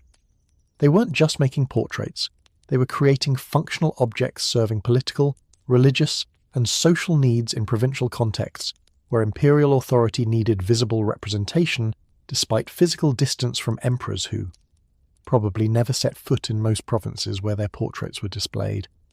That's a pretty sophisticated understanding of art's social functions and a pretty impressive technical achievement given the constraints. Whether the portraits looked like the actual emperors or like the artist's cousins is almost beside the point. They successfully made imperial authority visible in distant provinces, provided focal points for loyalty and religious observances, and created visual connections between provincial populations and the imperial centre that helped maintain political unity across geographically enormous empire. That they accomplished this while also occasionally creating genuine artistic achievements, and while navigating the challenge of working from inadequate reference materials, makes provincial imperial portraiture one of the more interesting intersection points of politics, religion, and art in the Roman world. We've spent considerable time discussing human remains, human artifacts, and human portraits. Now let's talk about the other casualties of historical warfare, the animals who participated in battles without having any say in the matter, and who died in numbers that would horrify modern animal welfare organisations. Specifically, let's talk about what happened to thousands of horses after the Battle of Waterloo in 1815, because the archaeological evidence of post-battle horse disposal reveals aspects of military logistics that historical accounts conveniently omit. Turns out that dealing with massive numbers of dead and dying horses was just as much a logistical nightmare as the battle itself, though substantially less glorious, and therefore less likely to appear in heroic paintings or stirring historical narratives. The Battle of Waterloo involved approximately 200,000 men and somewhere between 40 and 60,000 horses, depending on whose estimates you trust. That's a lot of horses concentrated in a relatively small area, all participating in cavalry charges, pulling artillery, transporting supplies, and generally being essential to 19th century military operations. When the battle ended after roughly 9 hours of intensive combat, a substantial percentage of those horses were dead, dying, or wounded severely enough that they'd never be useful for military purposes again. The immediate question facing the armies was, what do you do with tens of thousands of horse carcasses in summer weather when decomposition happens quickly and disease risk is substantial? The traditional answer in previous conflicts had been, let them rot and move away quickly, which worked reasonably well for smaller engagements, but became problematic for massive battles like Waterloo, where the sheer number of dead animals created public health hazards that couldn't be ignored. The other traditional answer, bury them, ran into practical difficulties when you're talking about potentially 20,000 horses that each weigh somewhere around half a ton. That's roughly 10 million kilograms of dead horse to bury, requiring excavating enormous pits, while exhausted armies were trying to reorganize after battle. Not exactly anyone's idea of a good time. The solution that emerged was systematic slaughter of wounded horses combined with organized disposal of carcasses through various methods including burial, rendering for industrial uses, and simply leaving some to decompose in less problematic locations. The archaeological evidence of this process, discovered relatively recently, reveals the scale of post-battle operations that written sources barely mention.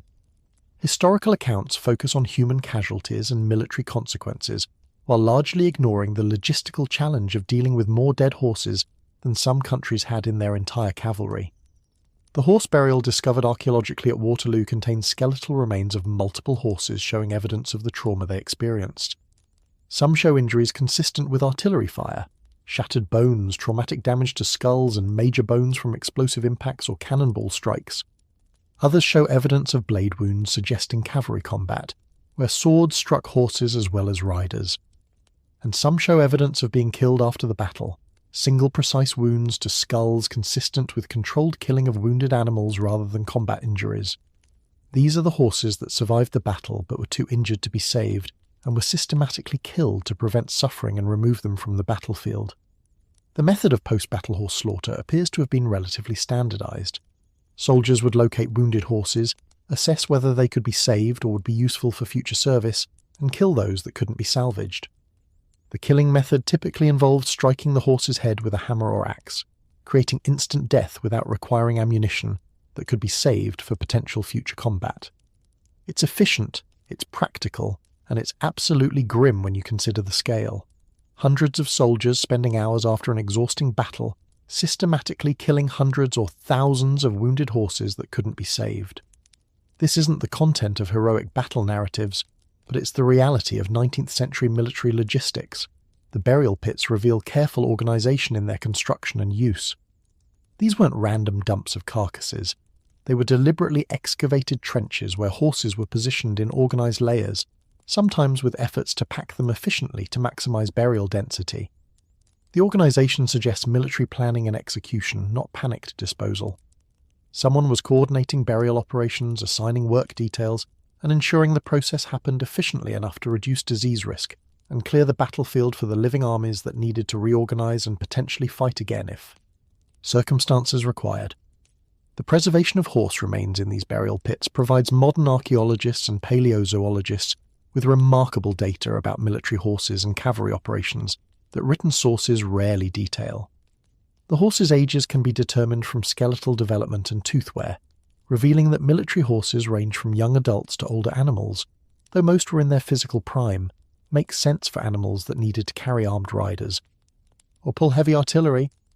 The horses' sizes can be reconstructed from skeletal measurements, showing the variety of horse types used for different military purposes, from heavy cavalry mounts to lighter cavalry horses to draft animals for artillery and supply wagons. The injuries visible on bones provide information about battle intensity and the nature of cavalry combat.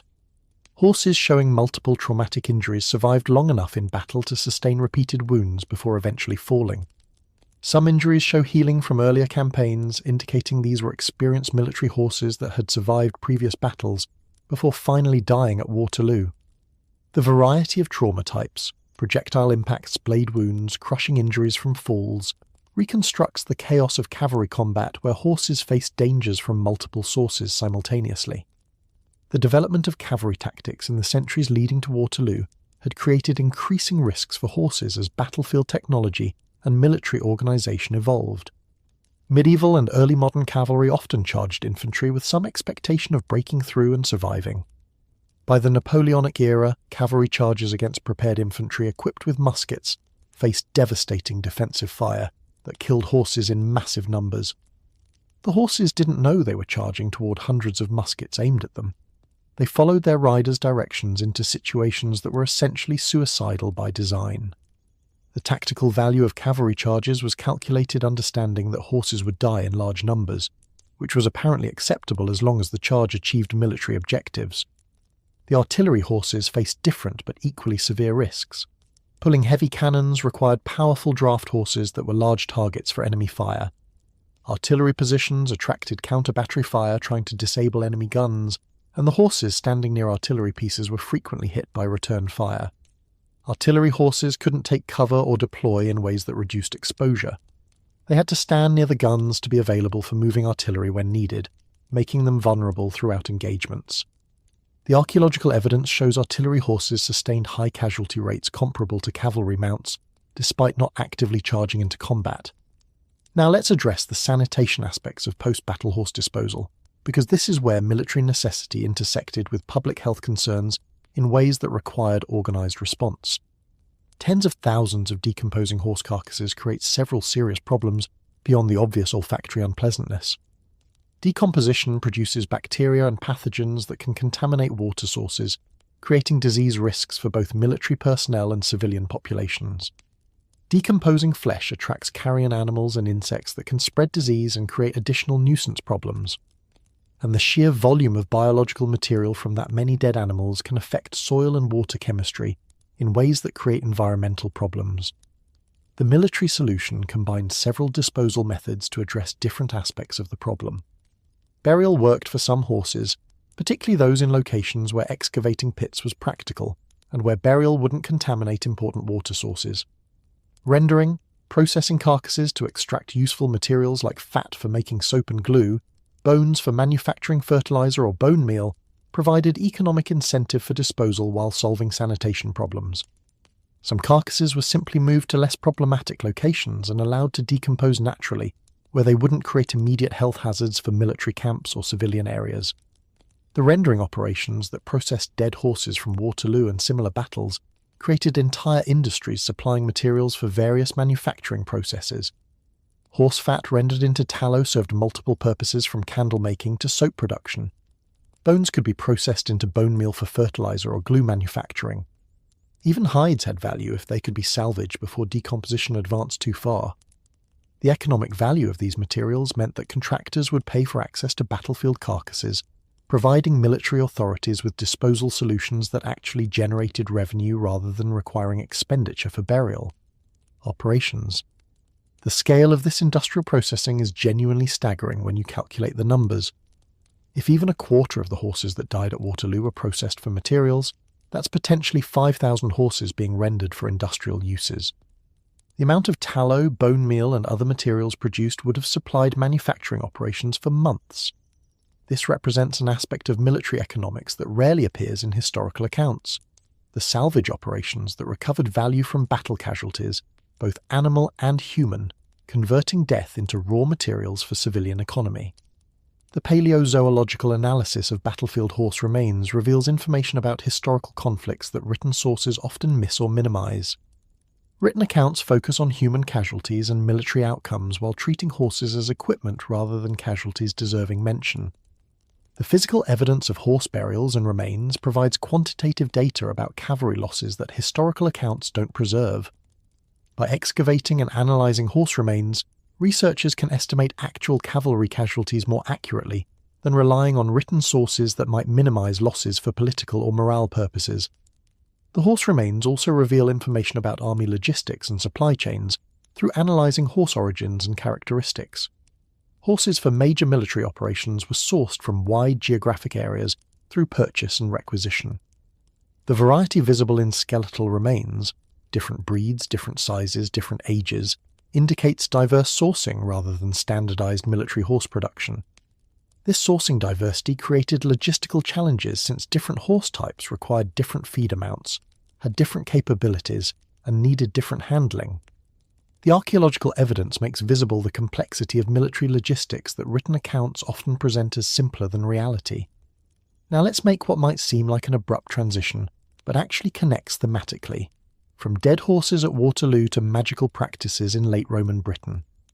The connection is that both involve dealing with physical remains in ways that reveal beliefs about power, control, and proper methods for managing threatening situations. Where 19th century armies had to manage thousands of dead horses to prevent disease and maintain military effectiveness, Romano-British populations managed their relationship with supernatural forces through depositing objects that were believed to influence divine powers and ensure favourable outcomes. The occult practices of late Roman Britain are visible archaeologically through deposits that make sense only when understood as magical operations rather than simple disposal or religious offering. We're talking about buried collections of objects that seem bizarre when interpreted as normal hoards, but make perfect sense as magical workings when understood within Romano-British belief systems. These aren't the straightforward religious offerings we discussed earlier. These are deliberate magical manipulations using specific objects in specific ways to achieve specific supernatural outcomes. Let's start with one of the more common magical deposits, deliberately broken or damaged religious statuary buried in unusual locations. Finding a broken bronze figurine of a god isn't automatically evidence of magic. It could be damaged temple equipment being disposed of. It could be scrap metal awaiting recycling. But when you find multiple religious figurines deliberately broken in specific ways and buried together in locations with no obvious religious or economic significance, you're probably looking at magical practice rather than simple disposal. The breakage patterns and deposition contexts suggest intentional magical actions using damaged divine images as components of supernatural workings. The logic behind breaking divine statuary for magical purposes involves complex beliefs about how divine images functioned in Roman religious understanding. A statue of a god wasn't just a representation, it was believed to contain or channel divine presence in ways that made the statue itself spiritually powerful. Deliberately breaking a divine statue could serve multiple magical purposes, binding the god to prevent divine action, releasing divine power for magical manipulation, or creating spiritually charged objects whose power came from their former role as divine images. Which specific purpose any given deposit served requires analysing context and comparing with written magical texts describing similar practices. Key fragments appear in magical deposits with surprising frequency, enough that archaeologists recognise them as likely indicators of magical practice rather than simple loss or disposal. Keys in Roman understanding carried symbolic weight beyond their practical function. They represented access, control, and the ability to open or close metaphorical doors as well as physical ones. In magical practice, keys could represent control over situations, the ability to unlock desired outcomes, or the power to lock unwanted outcomes away. Depositing key fragments, particularly in ritual contexts suggesting intentional magical work, used keys' symbolic power for supernatural purposes. Some magical deposits combine diverse objects in ways that seem random, until analysed through magical practice frameworks. A deposit might contain divine figurine fragments, key pieces, coins, nails, and organic materials that have largely decomposed. This combination makes no sense as economic hoard or simple offering, but makes perfect sense as magical working where each component served specific ritual purpose. The divine fragments provided supernatural power, the keys provided symbolic control, the coins represented economic concerns the magic addressed, the nails had binding or protective properties, and the organic materials might have been offerings or materials with their own magical significance. The syncretism in Romano-British religious practice, the mixing of Roman, Celtic, and local belief systems, appears clearly in magical deposits through combinations of objects from different religious traditions.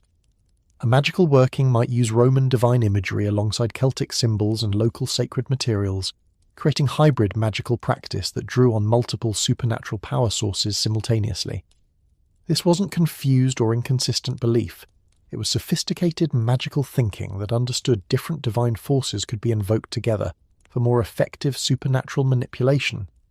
The Roman gods present in magical deposits include both major deities like Jupiter and Mars, and more specialized supernatural entities controlling specific domains.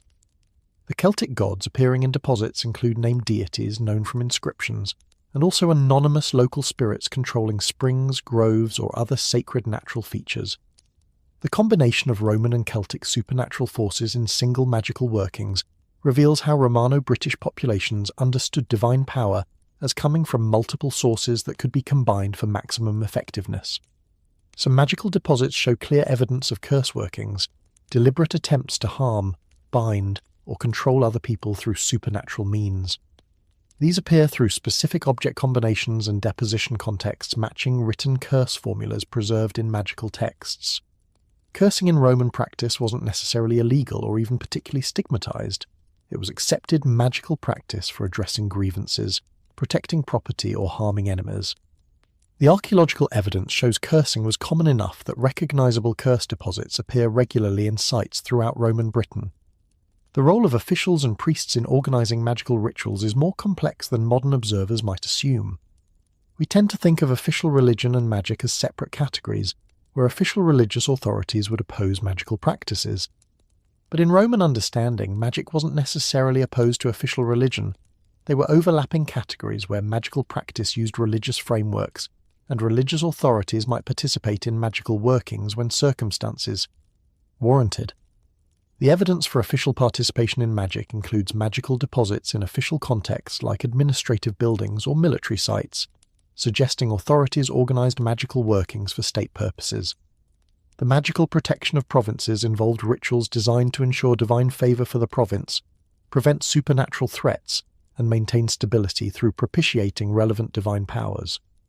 These weren't casual personal magical workings. They were organized ritual operations involving substantial resources and coordinated actions.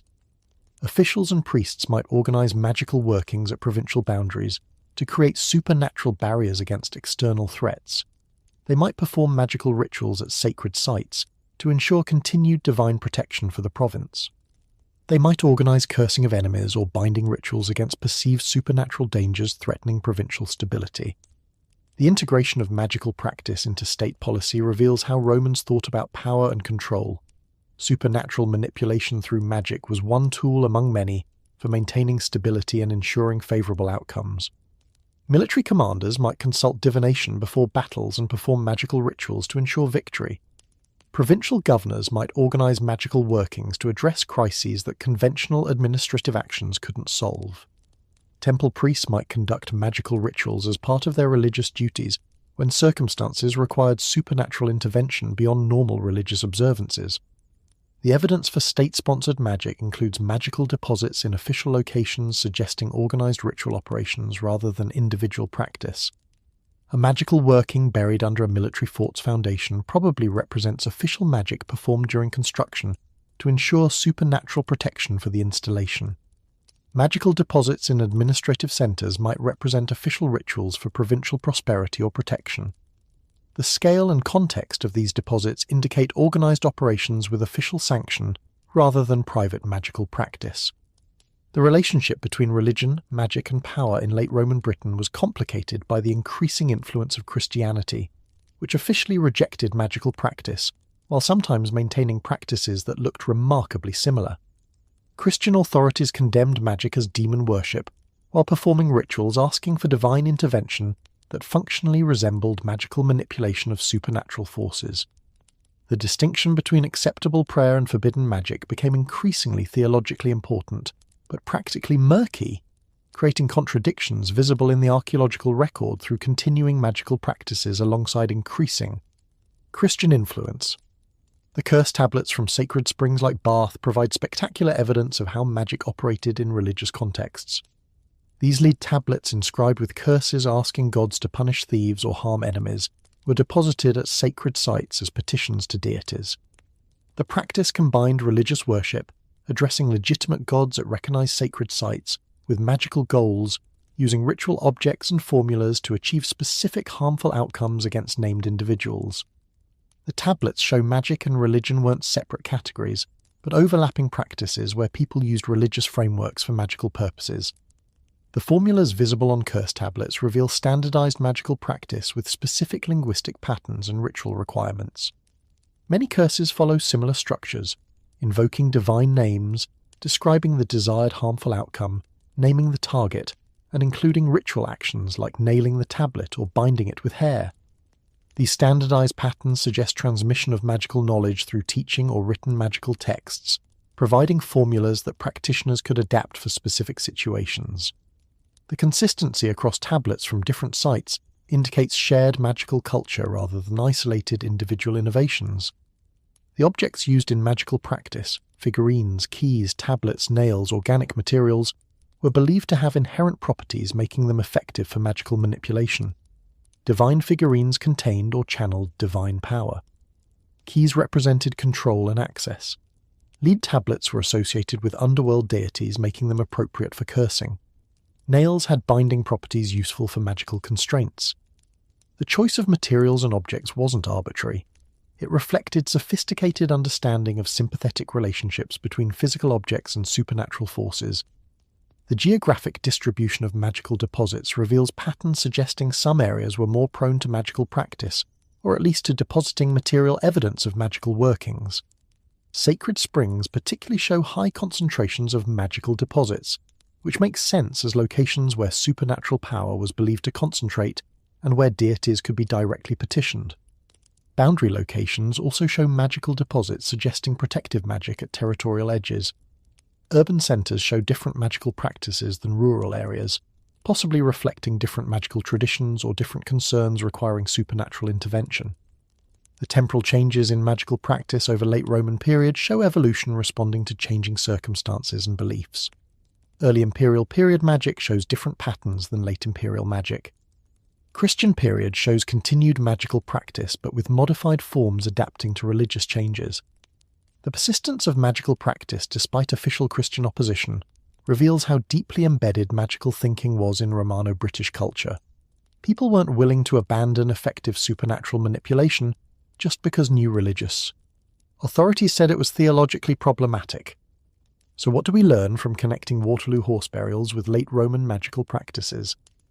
We learn that dealing with threatening situations, whether massive numbers of dead horses or supernatural forces requiring management, requires systematic, organised responses using available materials and beliefs. We learn that practices that seem strange or unpleasant to modern observers made perfect sense within their original contexts as necessary responses to genuine problems. We learn that official authorities participated in organising response systems, whether those were sanitation operations to prevent disease or magical workings to ensure divine favour. We learn that the physical remains of these practices, horse burials and magical deposits, reveal aspects of historical reality that written sources often omit or minimise. Horse disposal after Waterloo appears in historical accounts mainly when discussing disease prevention or salvage operations, not as major logistical challenge requiring coordinated response involving thousands of soldiers over days or weeks. Magical practice in Roman Britain appears in written sources mainly as philosophical problem or legal issue, not as common practice integrated into official administration and religious life. The archaeology of both practices makes visible the practical realities behind brief historical mentions. The horse burials show the scale of post-battle animal casualties and the organised disposal systems required to manage them. The magical deposits show the prevalence of magical practice and its integration into both private and official activities. Both reveal aspects of past life that people at the time knew about intimately, but that later historical accounts largely forgot or deliberately minimised because unheroic realities like horse disposal and magical manipulation didn't fit narratives, focused on military glory and civilized governance. The paleozoological evidence from horse remains and the archaeological evidence from magical deposits both remind us that understanding past societies requires looking beyond written sources to physical evidence revealing practices and concerns that written accounts downplay or ignore. The tens of thousands of dead horses requiring disposal after major battles were real logistical challenges that affected military operations and required organised responses. The magical practices attempting to manipulate supernatural forces were real beliefs and practices affecting how people understood power and control in their world. Whether dealing with decomposing horse carcasses or attempting to bind gods through broken statuary, people faced threatening situations requiring responses that combined practical action with belief-driven practices. The 19th century soldiers systematically killing wounded horses and organizing disposal operations were doing necessary but grim work that enabled army functionality despite massive animal casualties. The Romano-British practitioners breaking divine statuary and burying ritual objects were doing necessary magical work that enabled supernatural management they believed was essential for community safety and prosperity. Both practices reveal that maintaining power and stability, whether military power after battle or provincial stability through supernatural protection, required addressing unglamorous realities through organized systematic responses. The physical evidence of these responses survives archaeologically even when historical accounts barely mention them, providing modern researchers with information about aspects of past life that would otherwise remain largely unknown. That's the value of archaeology, revealing through physical evidence what written sources forget, minimize, or deliberately omit because the realities were too mundane, too grim, or too inconsistent with preferred historical narratives. We've covered a lot of ground, from prehistoric art to Roman hordes to dead horses at Waterloo.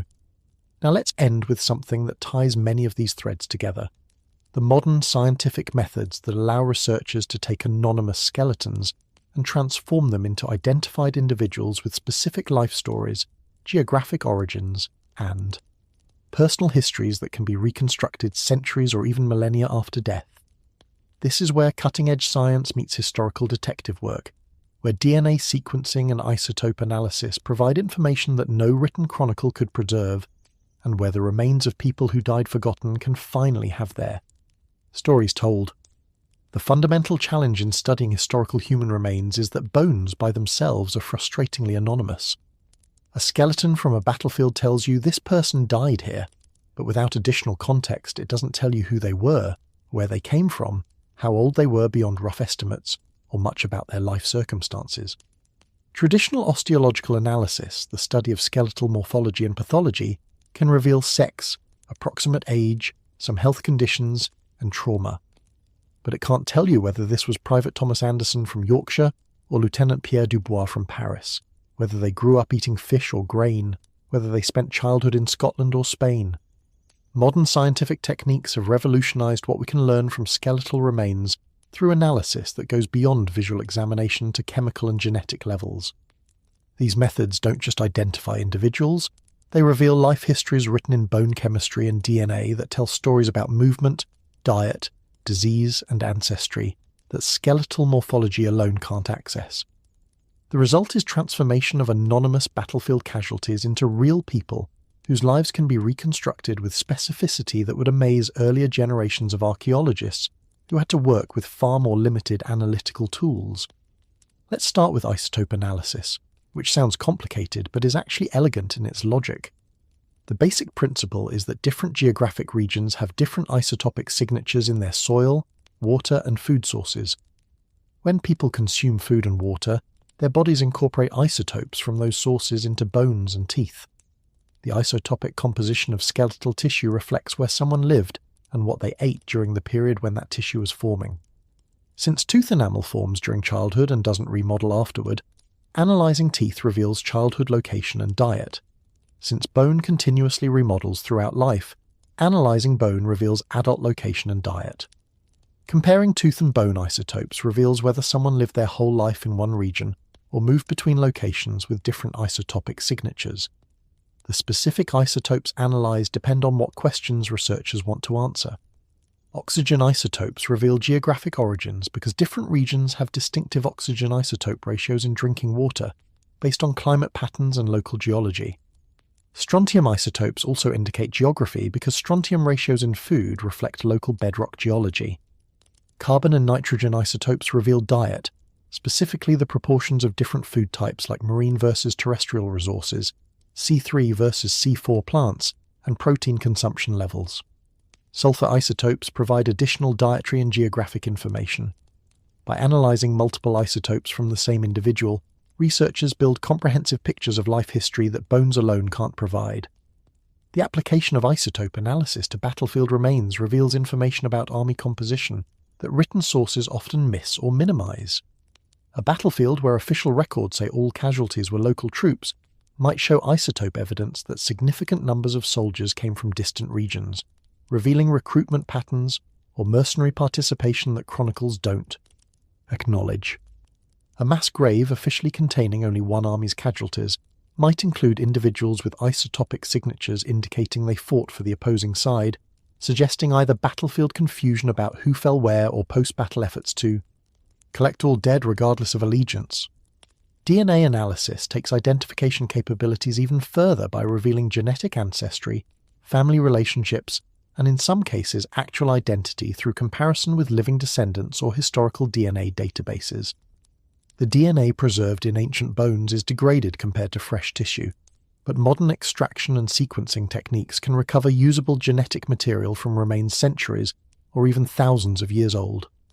The analysis focuses primarily on mitochondrial DNA, inherited through maternal lines and relatively abundant in cells, and sometimes on nuclear DNA, which provides more detailed genetic information but is harder to recover from degraded remains. The genetic information extracted from battlefield remains reveals ancestry patterns showing which genetic populations contributed soldiers to various conflicts. A battle described as purely local might show genetic diversity indicating participants came from multiple ethnic or geographic populations. Genetic analysis can identify family relationships among casualties, revealing whether brothers, fathers and sons or more distant relatives fought and died together. And in cases where living descendants exist, genetic comparison can potentially identify specific individuals by matching ancient DNA to family lineages. But here's where it gets complicated, and where ethical considerations become crucial. DNA analysis raises privacy concerns even for people dead centuries ago, because genetic information reveals details about living descendants who have legitimate interest in how their ancestors' genetic data is used and shared. Analyzing a soldier's DNA from a Napoleonic battlefield potentially reveals information about his modern descendants' genetic ancestry, health predispositions, and family relationships that those descendants might prefer remain private.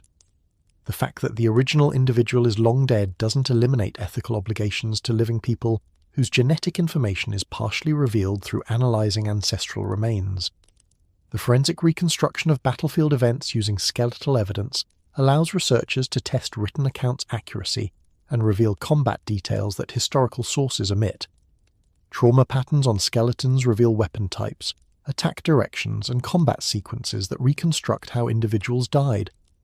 The distribution of remains across battlefield sites reveals where fighting concentrated and how combat flowed across terrain.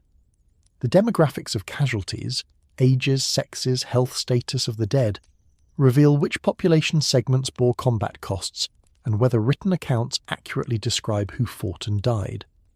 The analysis of Waterloo battlefield remains provides specific examples of how skeletal evidence can challenge or confirm historical accounts. The battle's traditional narrative emphasizes heroic cavalry charges and disciplined infantry formations exchanging volleys. The skeletal evidence reveals trauma patterns consistent with close quarters, brutal combat where individuals received multiple wounds from different weapon types, suggesting that after initial formations broke down, fighting devolved into chaotic melee where soldiers fought desperately for survival, rather than maintaining the disciplined combat that official accounts emphasize. Some Waterloo skeletons show trauma indicating they were killed while already down or wounded. Blows to the back of the head, wounds inflicted from above suggesting victims were on the ground when struck. These injuries reveal that battlefield violence wasn't always honorable combat between standing opponents, but included killing of wounded or fleeing soldiers. Written accounts rarely acknowledge this aspect of battle, preferring to emphasize heroic combat rather than the grim reality that wounded enemies were often killed rather than captured or allowed to surrender. The bones don't moralize about this, they just preserve evidence of what actually happened. The discovery that official casualty figures often don't match skeletal evidence reminds us that historical accounts have their own biases and limitations. Armies minimize their own casualties for morale and political purposes, while potentially exaggerating enemy losses. The physical evidence provides reality check on these written claims, revealing actual casualty numbers and patterns that historical accounts obscure. A battlefield officially recording modest casualties might yield mass graves containing far more remains than written sources acknowledged, forcing historians to revise understanding of battle intensity and cost. Now let's address the ethical considerations that shape modern battlefield archaeology, because excavating human remains requires careful thought about appropriate treatment of the dead and respect for descendants and communities connected to those. Remains. The people whose bones are excavated were real individuals who died in specific circumstances, often violently and traumatically. They deserve respect in death even when they've been dead for centuries or millennia. Their descendants, when identifiable, have legitimate interests in how ancestors' remains are treated. And broader communities connected by ethnicity, nationality or religion to the deceased have cultural and emotional stakes in how those remains are handled. The basic ethical framework that modern battlefield archaeology operates within emphasizes several key principles. First, excavation should happen only when there's clear research value or practical necessity, like construction development threatening remains. Excavating human remains just because they're there, without specific research questions or preservation needs, isn't ethically justified. Second, excavation should be conducted with maximum respect for remains, using appropriate methods that preserve as much information as possible while treating bodies with dignity. Third, analysis should be proportional to research value. Invasive or destructive analysis should be justified by knowledge gains rather than performed just because techniques are available. Fourth, reburial or appropriate long-term curation should be planned before excavation begins, ensuring remains have appropriate final disposition rather than languishing indefinitely in storage. And fifth, descendant communities should be consulted when identifiable, allowing them input into decisions about excavation, analysis, and final disposition. These principles sound straightforward but can create tensions in practice. Research value considerations might support extensive analysis, including destructive sampling for DNA or isotope analysis, while respect for remains might suggest minimizing invasive procedures. Descendant community wishes might conflict with archaeological research interests. Communities might prefer leaving remains undisturbed while archaeologists see research value in excavation. Different cultural traditions have different norms for appropriate treatment of dead, creating challenges when remains connect to multiple communities with conflicting expectations. The question of who decides how remains are treated involves balancing multiple legitimate interests and perspectives. Archaeologists have professional expertise in excavation and analysis, but shouldn't have unilateral authority to do whatever research interests them. Descendant communities have cultural and emotional connections to remains, but might have perspectives that conflict with scientific research or preservation needs. Government authorities have regulatory jurisdiction but might lack cultural sensitivity or scientific expertise. Property owners have legal interests in sites, but might prioritize development over preservation. The actual decision-making processes involve negotiation among these stakeholders, ideally resulting in approaches that respect multiple concerns while advancing legitimate research and preservation goals. The repatriation debates around human remains excavated in colonial contexts reveal particularly complex ethical terrain. Many museum collections include remains of indigenous peoples or colonized populations excavated without consent during periods when such populations lacked power to prevent collection of their ancestors' remains. Modern descendants of those populations increasingly demand return of ancestral remains for appropriate burial according to traditional practices. Museums and research institutions face tensions between scientific value of collections, legal obligations, ethical duties to source communities, and practical challenges of repatriation when remains have been separated from provenience information, or when multiple groups claim connection to the same remains. Battlefield remains present somewhat different ethical questions than remains from indigenous contexts, but underlying principles about respect and appropriate treatment remain applicable. A French soldier who died at Waterloo has French descendants and cultural communities who might have views about appropriate treatment of remains. A Viking Age warrior buried in England has Scandinavian and British connections that might generate different perspectives on excavation and disposition. A Roman soldier from North Africa buried in Britain connects to multiple modern populations who might claim stake in decisions about remains. Negotiating these multiple connections requires sensitivity to different cultural perspectives and willingness to prioritize respect and dignity over pure research convenience. The practical challenge of identifying individual battlefield casualties becomes easier with more recent conflicts where better records exist, but even relatively recent wars present identification difficulties. WWI and WW+ battlefield remains can sometimes be identified through dog tags, uniform insignia, or personal effects. An isotope or DNA analysis provides additional identification support. But many remains from even these recent conflicts lack clear identifying information, requiring detective work combining multiple evidence types to achieve identification. Earlier conflicts with poorer record-keeping present even greater challenges. Identifying specific individuals from Napoleonic or earlier battles requires extraordinary luck or exceptional preservation of identifying information. The emotional impact of identification work affects researchers despite professional training in maintaining analytical distance. Reading a name on a recovered dog tag, determining through DNA analysis that two skeletons are brothers who died together, or reconstructing through trauma analysis the final moments of someone's life, these create human connections across time that make the work emotionally difficult even as it's intellectually rewarding. Battlefield archaeologists need to maintain enough professional detachment to do good scientific work, while remaining emotionally engaged enough to treat remains with appropriate respect and dignity. That balance isn't always easy to achieve, particularly when working with remains of young soldiers who died violently in their teens or early 20s. The technological advances that enable modern identification and analysis of historical remains continue developing rapidly. New DNA extraction and sequencing techniques recover genetic information from increasingly degraded remains. Improved isotope analysis methods reveal finer geographic discrimination and more detailed dietary information.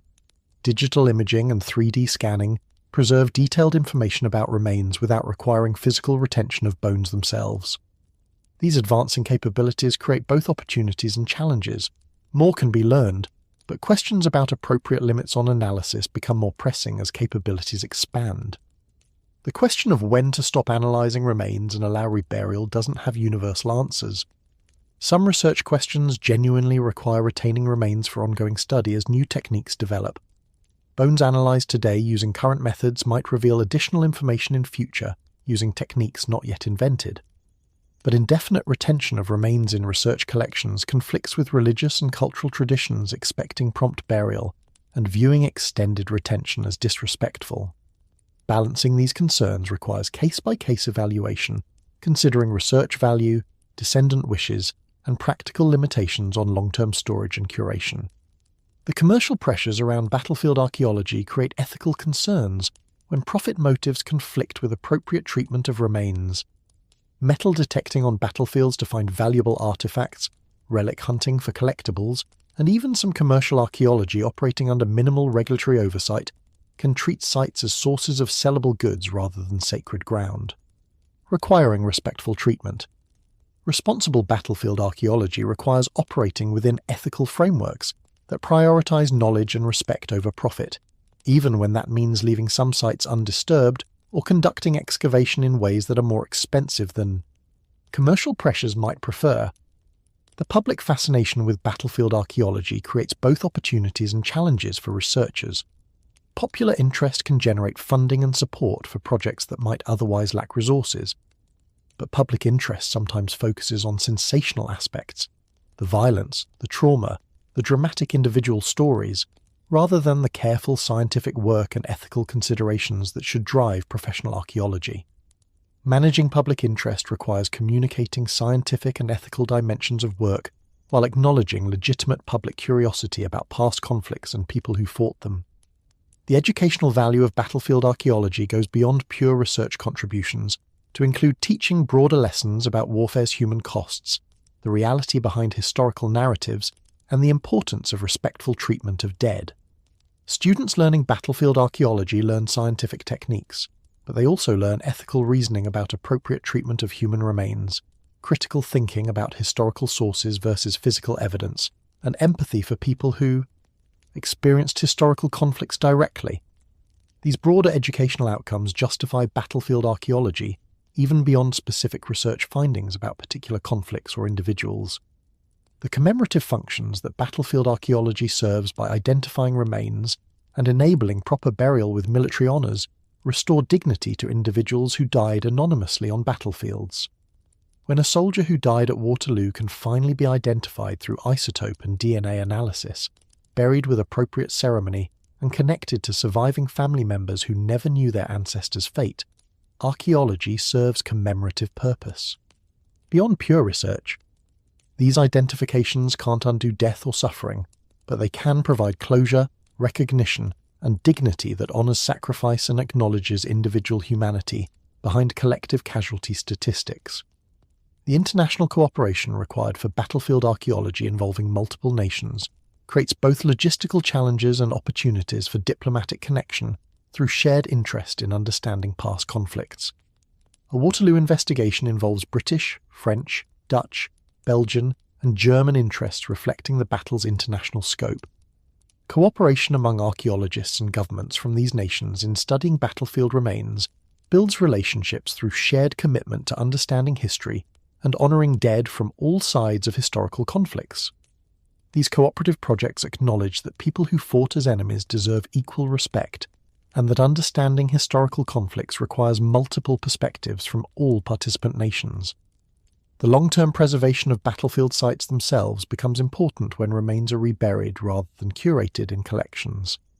If excavated remains are reburied on battlefields, those sites require protection as war graves deserving respect and preservation from development or disturbance.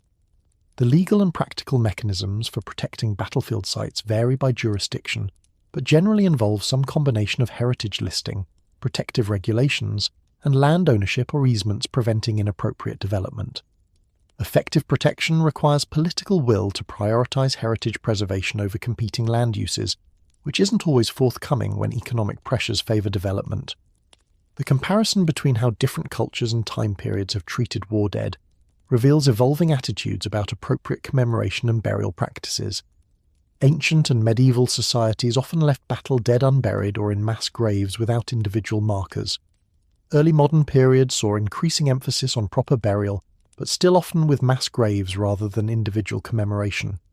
Modern era increasingly emphasises individual identification and commemoration through military cemeteries with named grave markers. These evolving practices reflect changing attitudes about individual dignity, state responsibility to soldiers, and appropriate ways of remembering war dead. The psychological impact of battlefield archaeology on researchers, descendant families, and broader publics involves processing difficult emotional content about violence, death, and historical trauma. Researchers working with battlefield remains encounter evidence of brutal violence and painful death on daily basis during excavations and analysis. Descendant families learning about ancestors' deaths through archaeological findings confront family trauma even generations after events. Public audiences engaging with battlefield archaeology through museums, documentaries, or popular media encounter disturbing content about historical violence that can be educational but also emotionally challenging. Managing these psychological dimensions requires sensitivity to emotional impacts alongside scientific and educational goals. The question of when excavated battlefield remains should be displayed in museums versus retained in research collections versus reburied involves multiple considerations. Museum display serves educational purposes and commemorates individuals, but some cultures view displaying human remains as disrespectful regardless of educational value. Research collections enable ongoing scientific study, but require indefinite retention of remains that some view as requiring prompt burial. Reburial honours remains and satisfies religious/cultural expectations for burial, but ends opportunities for future research using advancing techniques. These competing considerations require case-specific evaluation, balancing multiple legitimate interests and values. So what do we ultimately learn from the science of bone identification and battlefield archaeology? We learn that modern scientific techniques can recover life stories from skeletal remains with specificity that previous generations couldn't access, transforming anonymous casualties into identified individuals with documented life histories. We learn that physical evidence can challenge, confirm, or nuance written historical accounts, revealing aspects of past conflicts that chronicles omit or misrepresent. We learn that excavating human remains requires careful ethical consideration, balancing research value against respect for dead and living descendants. We learn that advancing technology creates expanding capabilities but also expanding ethical questions about appropriate limits on analysis and retention of remains. We learn that battlefield archaeology serves multiple purposes beyond pure research: commemorating dead, identifying individuals for families, challenging or confirming historical narratives, educating about warfare's human costs, and building international cooperation through shared interest in understanding past conflicts. We learn that appropriate treatment of war dead evolves over time, reflecting changing cultural values, but consistently involves some balance between knowledge acquisition, respectful treatment, and commemorative functions. And we learn that the people whose bones archaeologists study were real individuals who lived specific lives, experienced specific circumstances, and died specific deaths that deserve acknowledgement and respect even centuries later. The soldiers who died at Waterloo or other historical battlefields didn't choose to become archaeological research subjects. They were people living their lives who got caught up in conflicts that killed them, after which their remains happened to survive in conditions allowing later discovery and analysis. The archaeologists who excavate and study those remains have responsibilities to treat them respectfully, to advance knowledge in ways that justify disturbance of their rest, to work toward identification when possible, and to ensure appropriate final disposition, whether through reburial, museum curation, or other means consistent with ethical obligations to the dead and their descendants. This isn't always easy work, emotionally, ethically, or technically. It requires balancing competing interests and values. It requires maintaining both scientific rigor and human empathy. It requires making difficult decisions about appropriate treatment when different stakeholders have conflicting perspectives. But when done well, it transforms anonymous casualties into remembered individuals, reveals historical realities behind sanitized accounts, provides closure to families, and contributes to broader understanding of past conflicts and their human costs. That's valuable work worth doing carefully and respectfully, work that honors the dead by telling their stories and ensuring their sacrifices aren't forgotten, even centuries after battles ended. The archaeological research that identifies individuals, reconstructs their life histories, reveals how they died, and works toward appropriate commemoration serves as voice for people who can't speak for themselves. The remains preserve testimony that written sources often omit: the ordinary soldiers rather than famous commanders, the casualties from losing sides whose chronicles minimize losses, the forgotten individuals whose names appear in no historical records but whose bones preserve evidence of their existence and sacrifice. By studying these remains carefully and respectfully, archaeologists carry the voices of the fallen forward through time, ensuring that people who died anonymously on battlefields can finally have their stories told and their humanity acknowledged. That responsibility, to speak for the voiceless dead, to honor their memory through careful research, to treat remains with respect while advancing knowledge, that's what drives ethical battlefield archaeology at its best. When researchers excavate a skeleton from Waterloo or any other battlefield, they're not just collecting scientific data. They're encountering a real person who lived a real life and died in circumstances probably far more terrifying and painful than any historical account adequately conveys. Treating that encounter with appropriate seriousness, respect, and commitment to understanding and commemoration, that's how modern archaeology honors the past while advancing knowledge about it. And with that, we've reached the end of our journey through archaeological discoveries from prehistoric art to modern battlefield identification. We've covered thousands of years of human history through the physical remains and artifacts that preserve evidence of how people lived, what they believed, how they fought, and what they left behind. We've seen how advancing archaeological techniques reveal ever more detailed information about past lives while raising increasingly complex ethical questions about appropriate research and treatment of remains. And we've hopefully gained appreciation for how archaeology transforms fragments of past into comprehensive understandings of historical realities that written sources alone could never provide. So wherever you are in the world right now, whatever time it is in your corner of the planet, thank you for joining me on this exploration through time and across continents, through battles and burials, through art and artifacts, through the spectacular and the mundane remains that together tell humanity's story. May your dreams be peaceful, may your rest be deep, and may you wake refreshed with your head full of archaeological knowledge and your appreciation for the complexity of the past enriched by these journeys through discovery. Good night, sleep well, and sweet dreams.